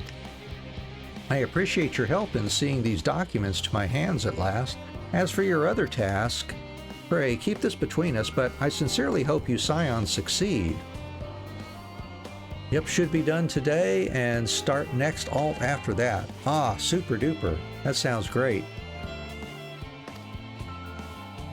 The Exodus is, without a doubt, the most monumental undertaking in the history of the Forum, and so we must be circumspect in all respects. Risk is a privilege we cannot afford ourselves. At its heart, however, Charlian has ever been a nation of the curious. It would be a tragedy indeed if we were the ones to stymie your pursuit of truth.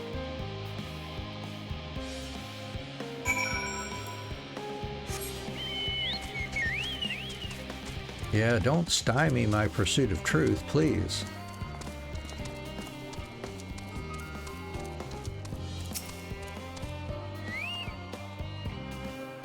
Quick and efficient. I dare say you have a talent for this work.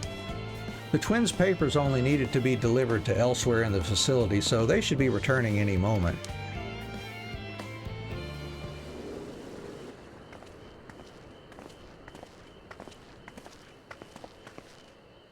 We return with not a scrap of paperwork remaining on our persons, you will note.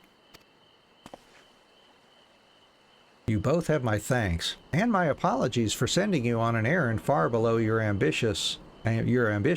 Why, even as a babe you struggled out of your swaddling clothes, and... That is quite enough of that, thank you.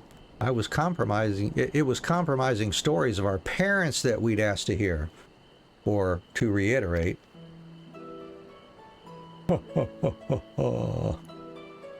Of course. I've known your father for so long. I must have something. Well, as you know, part of why the lovelier name garners such respect in Sharlayan is your family's storied history. You two can trace your ancestry directly to those who came aboard Nunkrep's Hope, a lineage few can claim. I've never thought much of it myself. It's not as though our forebears founded our nation. They were simply there when it happened. Nevertheless, it has traditionally been a point of pride. 'Tis why Nunkrep's pronouncement, "Renounce the ways of war and pursue enlightenment through knowledge and reason," has ever been our family's creed. Until your grandfather's time,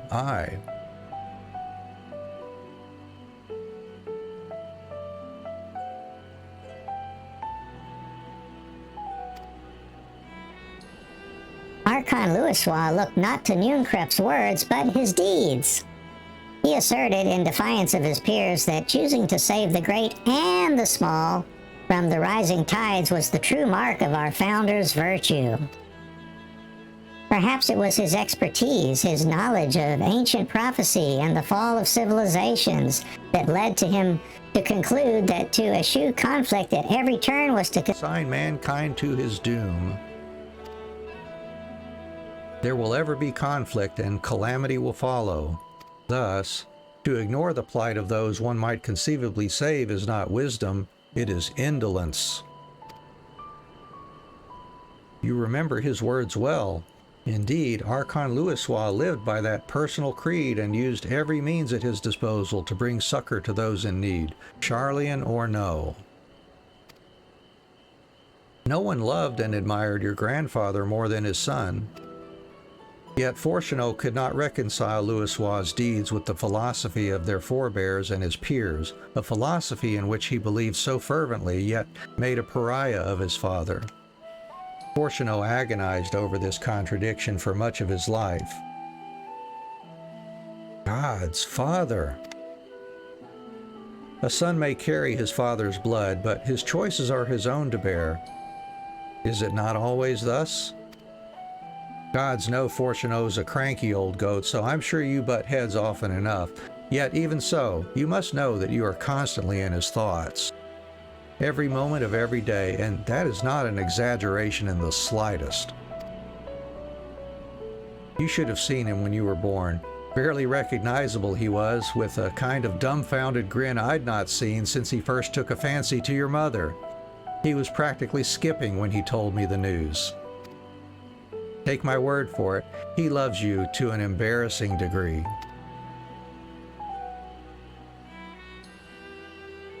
But he is also frustratingly single-minded. Once he's decided that a given action is for the best, he will stay the course no matter who or what opposes him.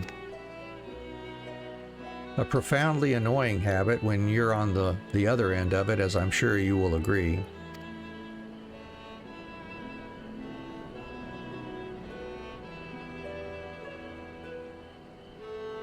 I'll say, thank you for your insight. When next we meet our parents, I shall mention that we spoke. Try not to get me into too much trouble now. I need the forum on my side. Speaking of which, I ought to be getting back to work. I have to make sure those specimens you brought make it to their proper places, or the cranky old goat will have my hide. We can speak again later.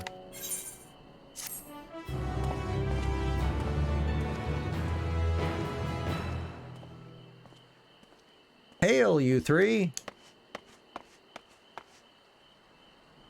Graha, surely Kokol hasn't driven you out of the forge already. For better or for worse, no. However, he has set me a task that requires more than my single pair of hands, and here you are. I could use at least one of you, but I won't object to more. Unfortunately, Alice and I have prior commitments, and we have delayed too long as it is. What about you, Anne? Can you spare the time? Yeah, sure, if the game designers said I can. I guess I can. Perfect, this shouldn't take long. Alright, let's get our new gear. New hand gear.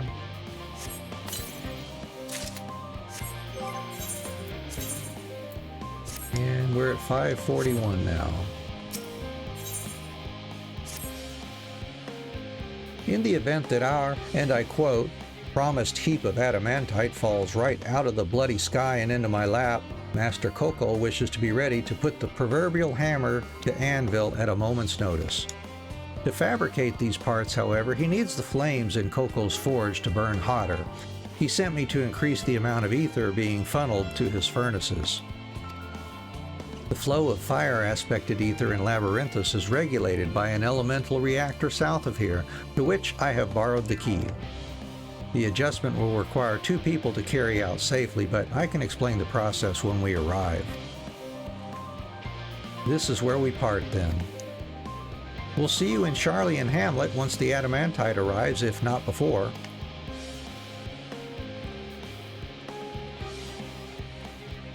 This way then.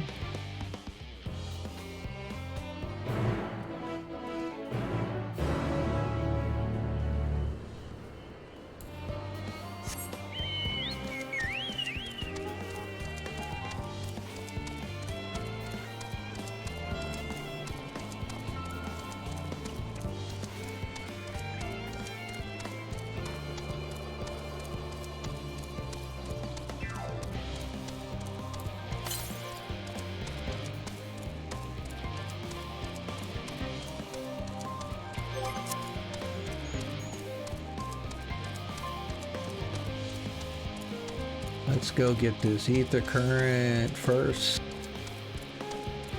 There it is, up on the ledge.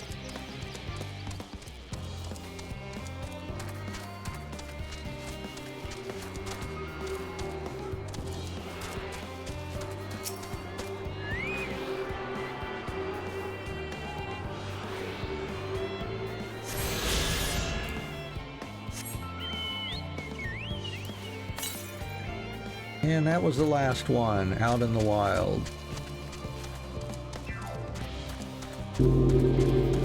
Uh-oh, what do we got? Pigeon coop. Thank you for the raid. Oh wow, thanks folks. How are y'all doing? Good to see you all. Wow, yeah, very nice, very nice.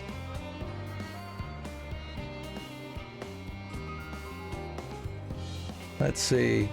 Let me back up here on the chat, make sure I'm not missing anything going on here. Yeah, we don't want to miss anything here.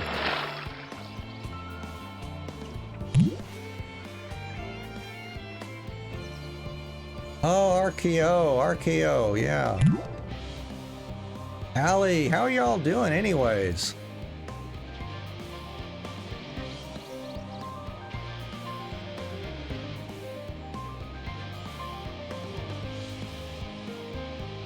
Well, thank you for the hydrate, Key. I appreciate that. Yeah, I better take advantage of that.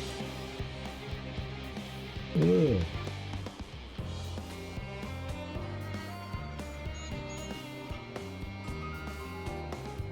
Yeah, I'm just not terribly focused here today, I think. Let me make sure I've got my chat open here so I can see what's going on. I appreciate the raid. Thank you all so much for thinking about me.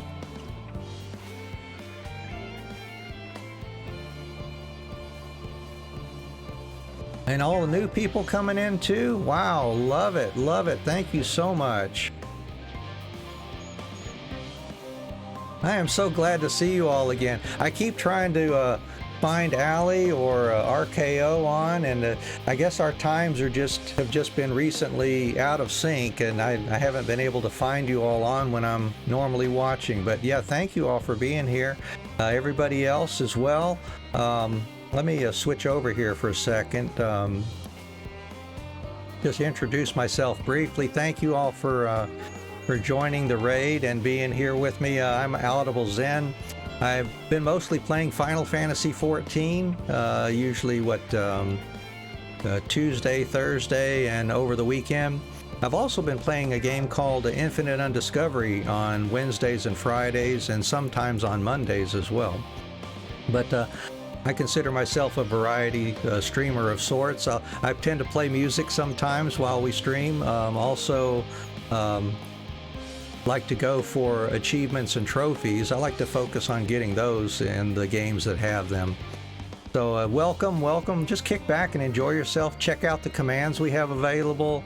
We've got free stickers currently down in our Twitch panel, as well as some voices and stuff that you can try. So just have fun with it and enjoy yourself with us today. I don't know how much more longer we'll be streaming here, but we certainly welcome you to come back and see us tomorrow morning as well, if you've got the free time.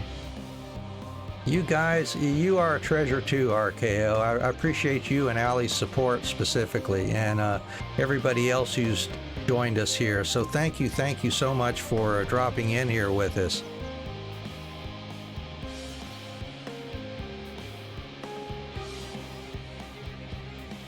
And I hope everything's going okay for everybody. If you've got any kind of comments or suggestions, or just want to let us know what's on your mind or how you're doing, please let us know in the chat.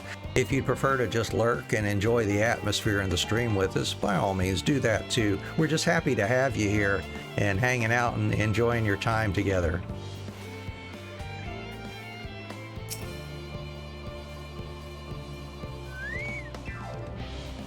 The reactor is housed within this facility. I'll be the one to go inside and adjust the fire ether output. When I do, a rather large amount of water-aspected ether will issue from the vent at the top. I expect this to attract at least a few elementals, which we would both rather not be drawn into the reactor itself. Trust me.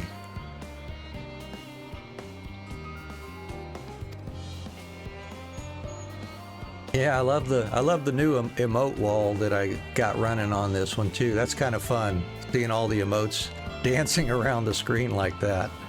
And you know, those of you just coming in, I know maybe you've been watching streams for a long time today, or having to do work yourself while streaming. So please, you know, take care of yourselves, whatever that means to you. I would appreciate it, and that would certainly make me feel better about yourselves as well. Thank you, Pigeon Coop. Thank you very much for that. I appreciate it. I hope you have a great time. Much love to you too. I will definitely check you out as well. Let me make sure I've got that followed so I can do that. All right. Thanks, Pigeon. Take care of yourself.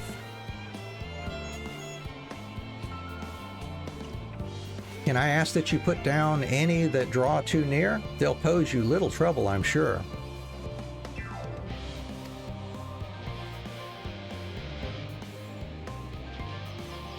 Wait here if you would.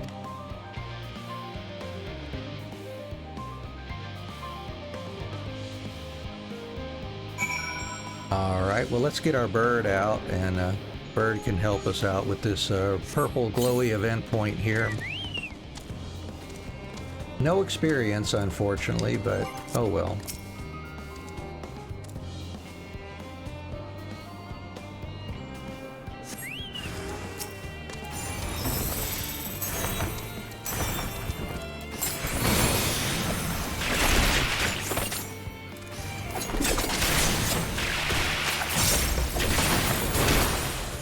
Next.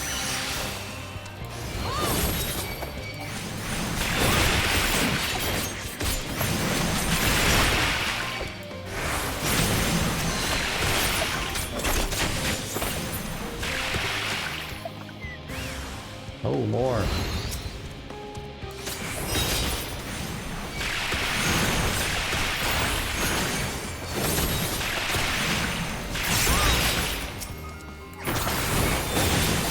There we go. Destroyed them. Yeah, there we go. Good. Oh, Pigeon, you know, it's the least I can do. Thank you for being in here and, you know, being with us, really. I like to check out everybody. If you're a streamer, by all means, you know, let me know if you're also a streamer, because I do like to check out other folks whenever they happen to be on. When I'm just sitting here at my computer doing something else, I'll put on streams, see who I've got on my list, and just check them out, see what's going on, and try to support you the best that I can, too. Oh, cool. Yeah. Like-minded individuals, definitely, then.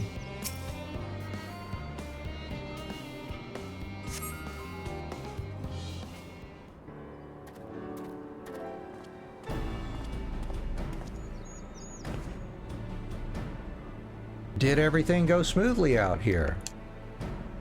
Yes, it did. We kicked ass. I thought as much. No major complications to speak of inside, either. Oh, Persephone, thank you so much for the comment. I appreciate it. I try to be. I mean, I think it's important. Positivity is a good thing. And, I mean, the least we can do is be kind to each other, too.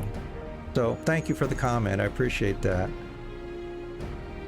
Yeah, eat you something there, Pigeon. Yeah, don't go hungry. That's no good.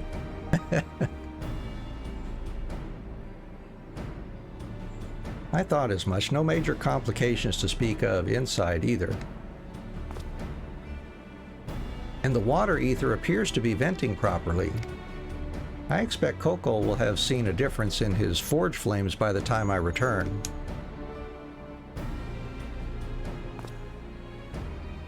Since I have you, there was another matter I thought to discuss with you. Nothing terribly important, merely something I've been considering. Part of this I shared with everyone, yet you, and only you, have been to Elpis. Oh, you were reading the About section. Well, thank you. Yeah, we would love to have you come back. The part got you, if you could use a virtual brother, father, or grandfather. Yeah, absolutely. That's right. That's what I'm here for, is to be as much of a support as I can for whoever needs it. If this is your way of finding support, is enjoying streams with somebody like this, then by all means, I would love to welcome you to our virtual home here in Twitch.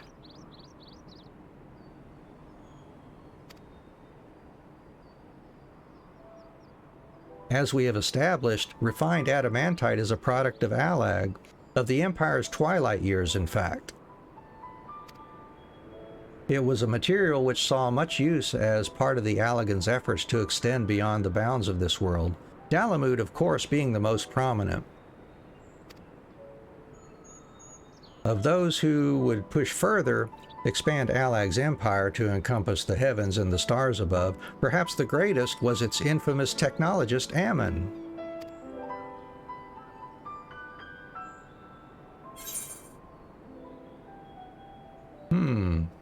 Did he remember his life as Hermes? Interesting question. I believe he had his own reasons. There is no evidence to suggest that he retained memories of his former life.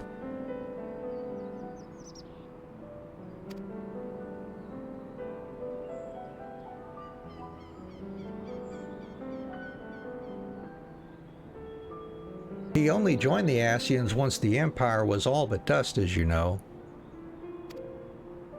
If not his memory, though, what drove him to pursue the idea with such fervor?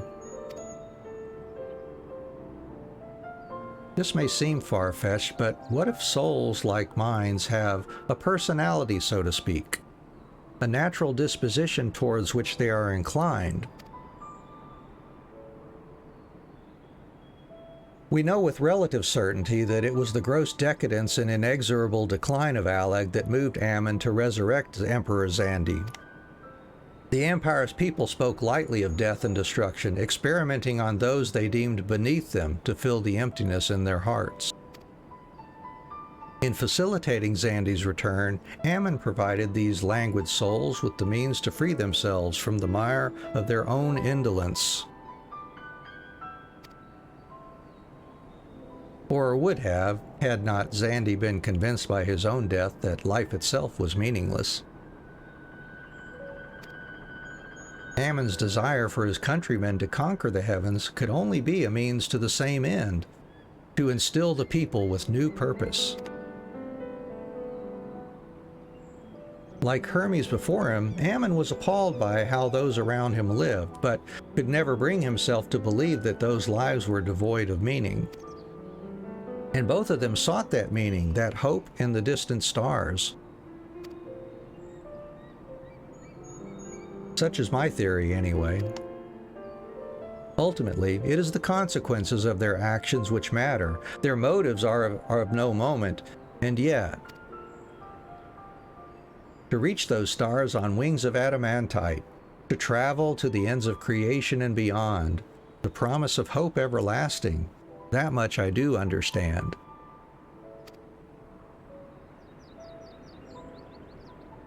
But enough musing for now. Why don't we see how Kokol is getting on?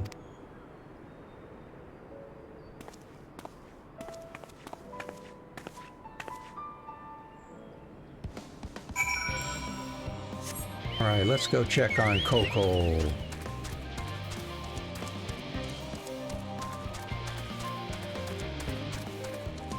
So we've got all of our ether currents outside. I think we just have the one more quest that will give us the last ether current now.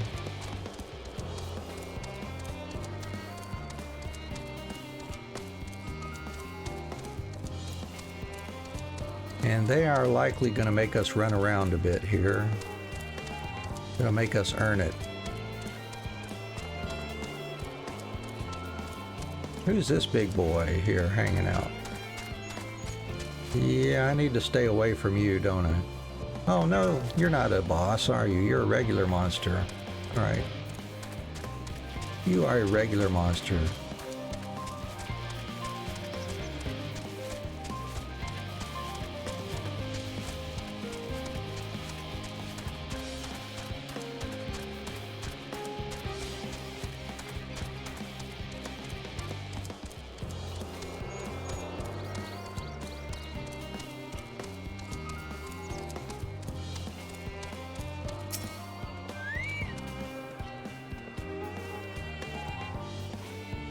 I can feel those flames ablazing from here. Glad you found someone capable, Graha, but there's not much left for you lot to do. Unless you can conjure up that refined adamantite any faster. There it is, there's the last ether current quest, and we'll get new headgear with it as well. I do trust you to deliver on your promise, I do.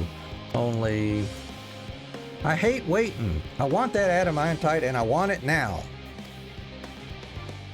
We share your impatience, I assure you. Is there truly nothing else we can assist with in the meantime? I wish. This sitting about's unbearable. Pity the forum frowns on recreational explosions. Oh boy. Well, so long as they can't prove it was premeditated. Get you gone. I've mistakes to make. In that case, I suppose I should go and return the key to the reactor. I'll have one more look to make sure that nothing has gone wrong, unintentionally or otherwise. I'm certain there are better uses for your time, however. I will join you in Charlie Hamlet anon.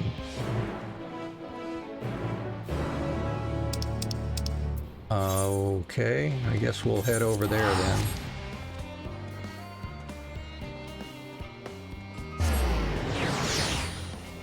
Ah, something happened there. I don't know why it, there's a different face popped up there. Yep, flower face. Not sure why. Should have been popcorn face, it looks like. We do like popcorn. I'll pop up another popcorn face here in a minute when this one wears off. If it wears off, anyways.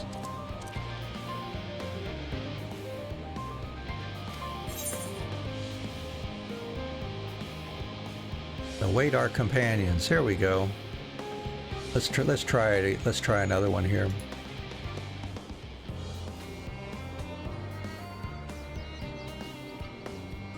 See if it works this time for you. No, that one's... I don't wonder why it's doing that one. No problem. I'll do it manually. Hang on a second. Yeah, something's just not working right. Here we go. All right, popcorn, popcorn. We like popcorn. Yeah, for some reason that command's not working right. We'll get it fixed. I'll check it out later on. But there's your popcorn. Yeah, we like popcorn. Yeah. Oh, and it changed back to the other one. That is very strange. All right, well, we'll turn that off for now. We'll have to figure out what's wrong later. Let's wait for our companions here.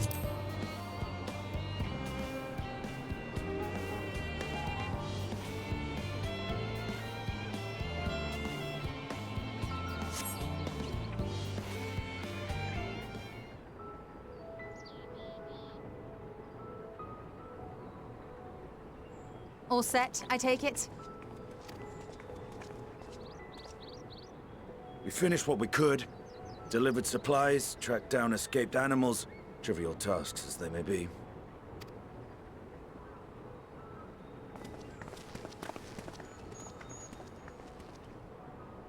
That's enough, don't you think? If there was anything more important still undone, that would be a problem in itself. The vessel is essentially ready for departure. All that remains is to load the final batch of supplies and see everyone on board. Once we've readied the ether burner, that is. Ah, had a feeling we might find you all here.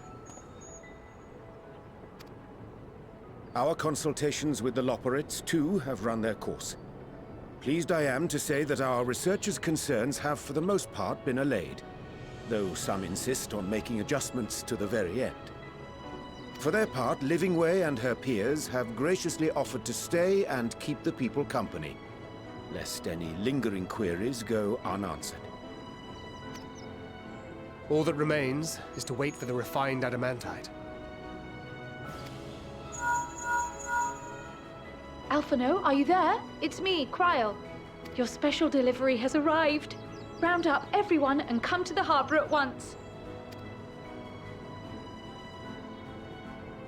Speak of the devil. Let us go at once.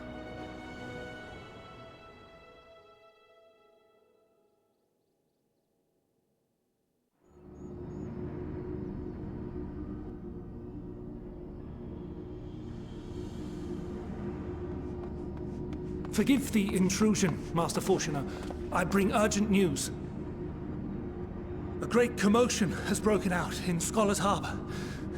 Your presence is requested, with all speed.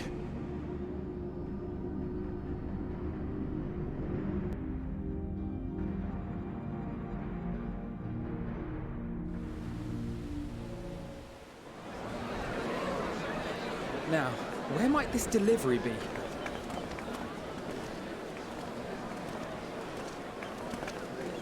Oh.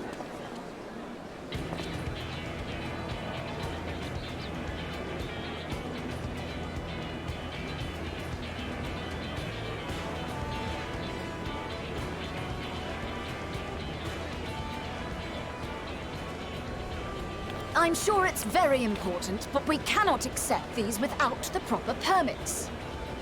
By the 12! Surely, these can't all be.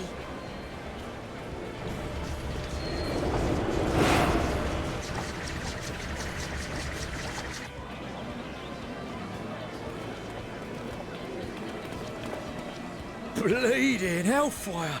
They're bringing them by sea and by air. All these folks in these crates. That voice gets me every time on that little guy. And more on the way. Got your adamantite right here. A bigger haul than any of these sorry bastards brought, and that's no lie.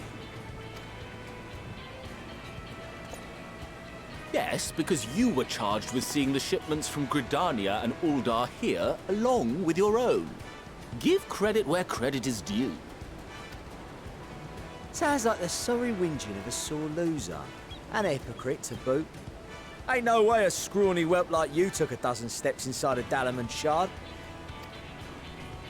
I'll have you know I went all the way to the entrance. I played a vital role in keeping a lookout whilst our expeditionary forces secured the adamantite. Okay. Left you outside so you wouldn't get anyone killed, did they? Well then, credit where credit's due, you did a right fine job sitting on your ass. Take that back. Make me. I will not stoop to your level.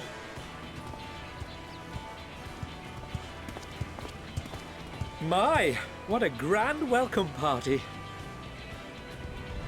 Hancock and Saraban.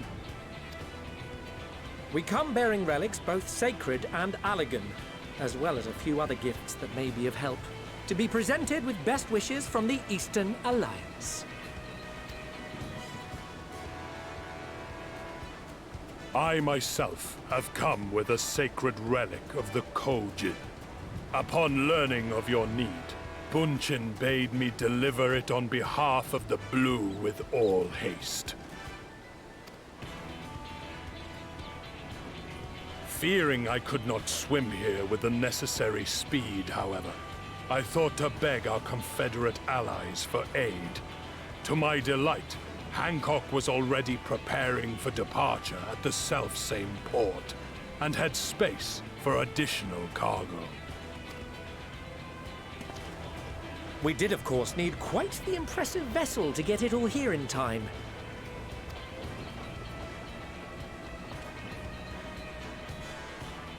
That is all wonderful to hear, but what of the extraordinary cost? I shudder to think of the ransom we must pay for such a bounty. Fret not for your coin purse, young Alphino. Lord Lolorito looks ever towards the profits of the future, and thus the East Aldenard Trading Company went to some lengths to reduce the financial liability. And since the Scions funded the entire venture, not a gill need be rendered up in compensation. Everything is already yours. We funded the venture? When? Don't let the name fool you. This coin keeper knows a thing or two about spending.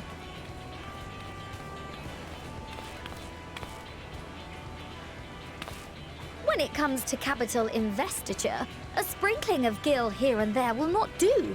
You need enough savings to make waves when it really counts, which is why frugality is paramount. We also had the benefit of a generous patron. Generous being rather an understatement. She has supported us from the shadows since the very founding of the Scions. We even had coffers to fill. Mother! Huh. All right. Amelians. I remain, of course, an entirely neutral party. I simply thought our family's coffers were needlessly full. We can hardly take them with us on your teeny-tiny toy boat, now can we? And would be ashamed to leave all that hard-earned wealth unspent.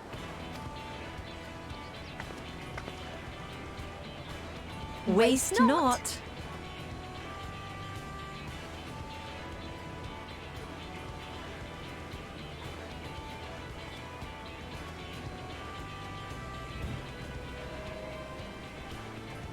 However did you manage so much in so short a time, though? We expected word to reach only a fraction of our allies. Did I not tell you I have my ways? Erenville, you were involved too. I received a letter from Cryo after we parted ways in Labyrinthos. She explained what the Scions were trying to accomplish, and why you might soon require the services of the Gleaners, spread across the world as we are. I pray you do not interpret this as a betrayal of Charlotte. I accept that the Forum's aim in pushing us to our limits was to preserve what knowledge we have, and I bear you no ill will for it. Yet, in collecting that knowledge, what I came to appreciate most about our star is that there remains so much we do not know. That is why I chose to help the Scions, to combat the obliteration of those countless, undiscovered wonders. I held no illusions that they would be less demanding taskmasters. Though, rest assured, if I had, I would have been sorely disappointed.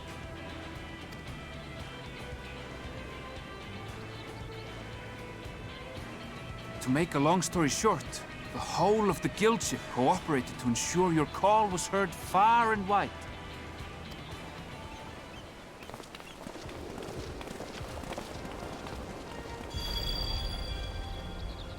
What's this about a ship that can fly to the moon? And why didn't you mention it sooner? The one time you don't beg my aid, your problem's a bloody ship that can fly to the moon. See it! You brought the team. Of course. Garland Ironworks' finest. You need only point us towards my new favorite ship.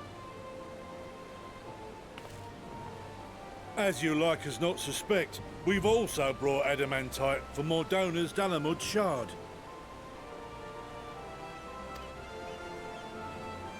I admit to some consternation upon first receiving Kryle's message. So few Scions remain at the Rising Stones now. Far too few for such an expedition. However, the Gleaners were able to secure us reinforcements. Idleshire's treasure hunters, not least among them. Fascinating as all this is, I fail to see how it explains your presence here. Does Razat Han not have more pressing concerns?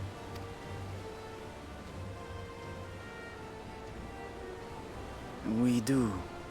Yet averting the final days would be the most expedient solution. That, and I am indebted to you.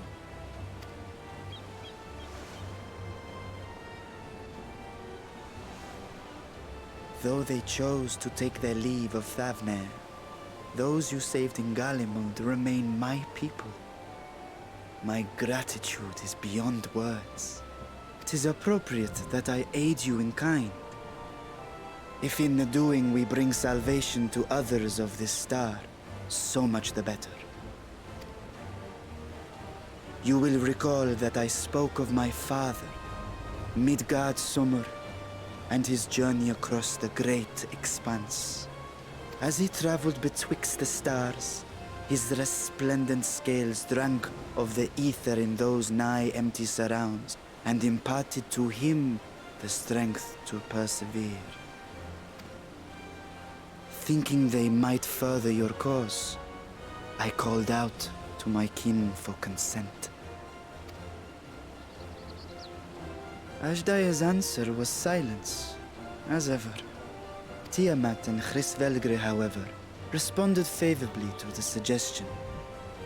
My sire, too, gave his assent. Thus have I brought you his own worm scales. Fit them to your purpose, and seek a worthier fate for us all.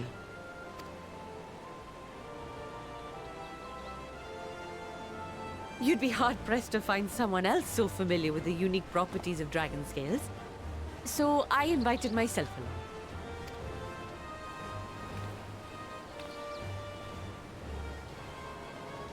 along. Bugger me, this is so unbelievable. I've gone right back round to believing it again.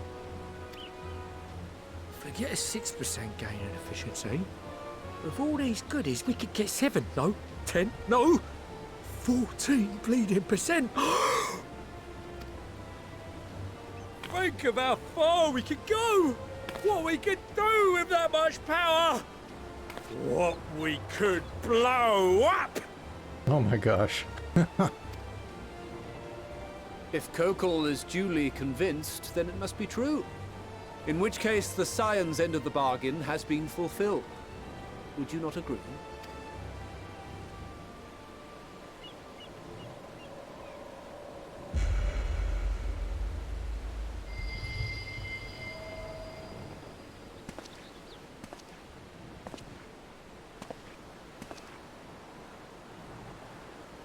Yes, Father?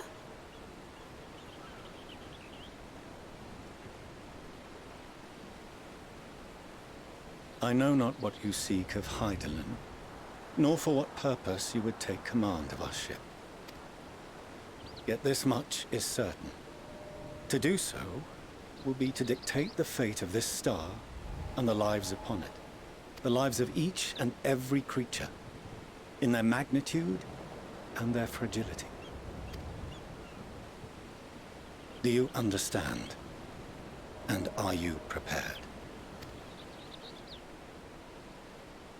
We have seen and we have felt how much each life shapes this world. And so we are determined to abandon none. We understand what is at stake, and we are prepared to bear this burden.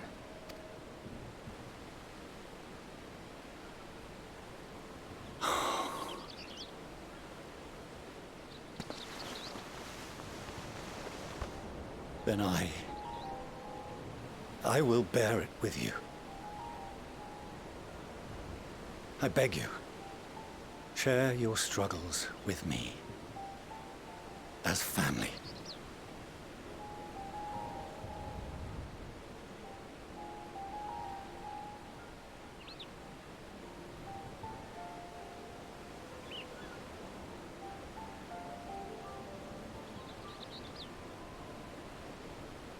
You grasped my fingers with such tiny hands the day you were born. I thought my heart might burst. It was love and happiness beyond expression. Overwhelming.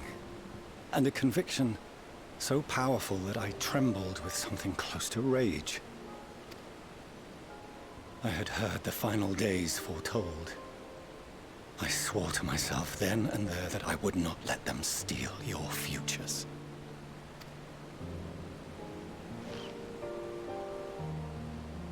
The great Exodus would succeed, must succeed. No sacrifice or sin was worse than the alternative. If anything gave me pause, 'twas mine own father. The Archon Louisoix openly decried Charlian's policies, a perspective which I regarded with increasing disdain as I grew older. Yet even as part of me thought him a fool. Perhaps I also hoped that he, of all people, would devise a brilliant means to save my children. A naive hope, but stubborn enough that I could never bring myself to keep you apart.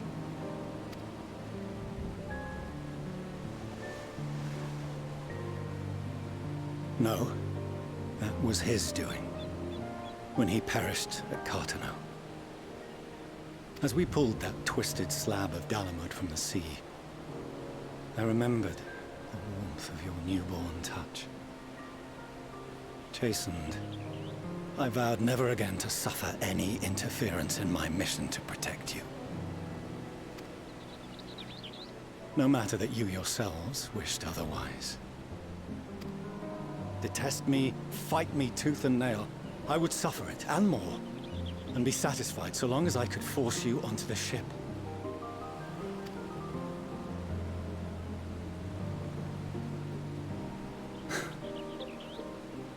I was wrong. You two have grown so much stronger and so much wiser than I dared dream. You have earned the right to walk your own path, and already begun to do so. Good. Because there are things we care about, and people we love. And none of them is replaceable. Not a one. It cannot have been an easy journey for you to have come so far.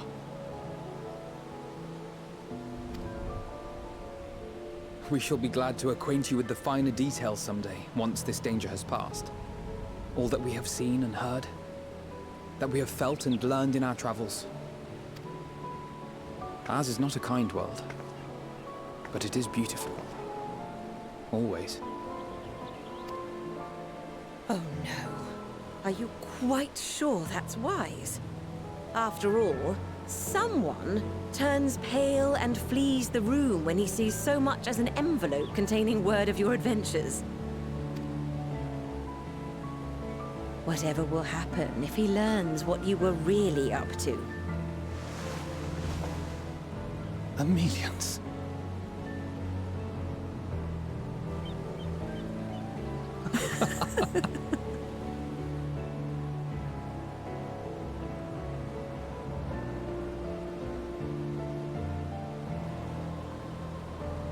Though I have wronged my children most gravely, I owe you an apology as well. I assumed that it was the Scion's influence that made them so keen to charge headlong into danger.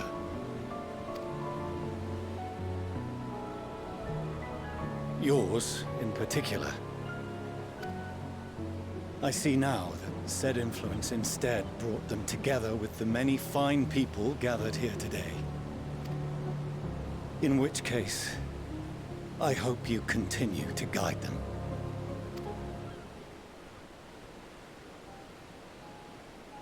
If we've finished loitering about the harbor, might I suggest we put our plans into motion? People are beginning to look confused. Perhaps you can spare a few words ere they resume the tedious lugging of cargo. You've no small number of friends and admirers here after all.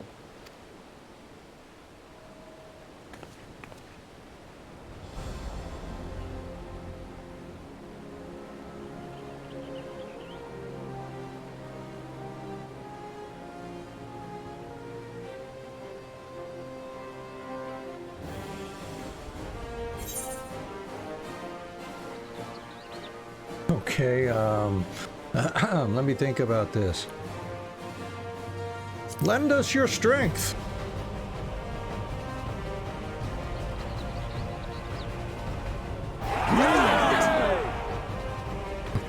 Okay.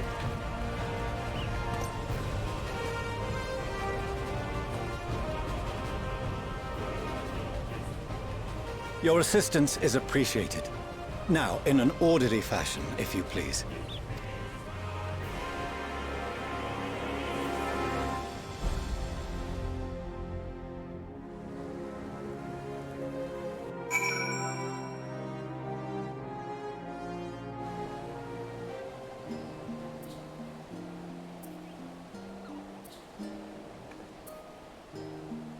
All right, well, we are almost to our next ether current, which will let us fly in Labyrinthos, but I have another commitment in about another hour here, so I'm going to have to end the stream here so I can get ready. I appreciate everybody hanging out with me today. I'll see if I can find us someplace where we can raid into. Thank you for the hydrate key. I'll take care of that here before we set up a raid here.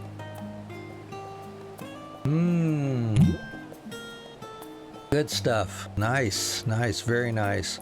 All right, let me go take a look and see what we can do here. Let's see, who might be good for visiting here?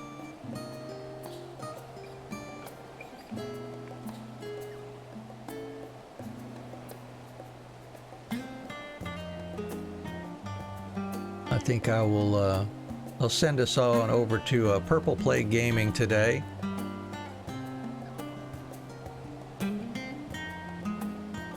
See, they are playing Final Fantasy VII Remake, it looks like. Well, hang tight, I'll get that started.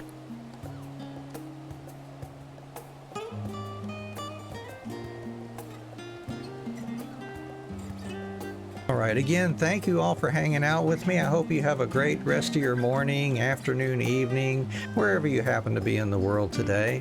And we'll be rating Purple Plague Gaming here in just a moment. And thanks for your time today.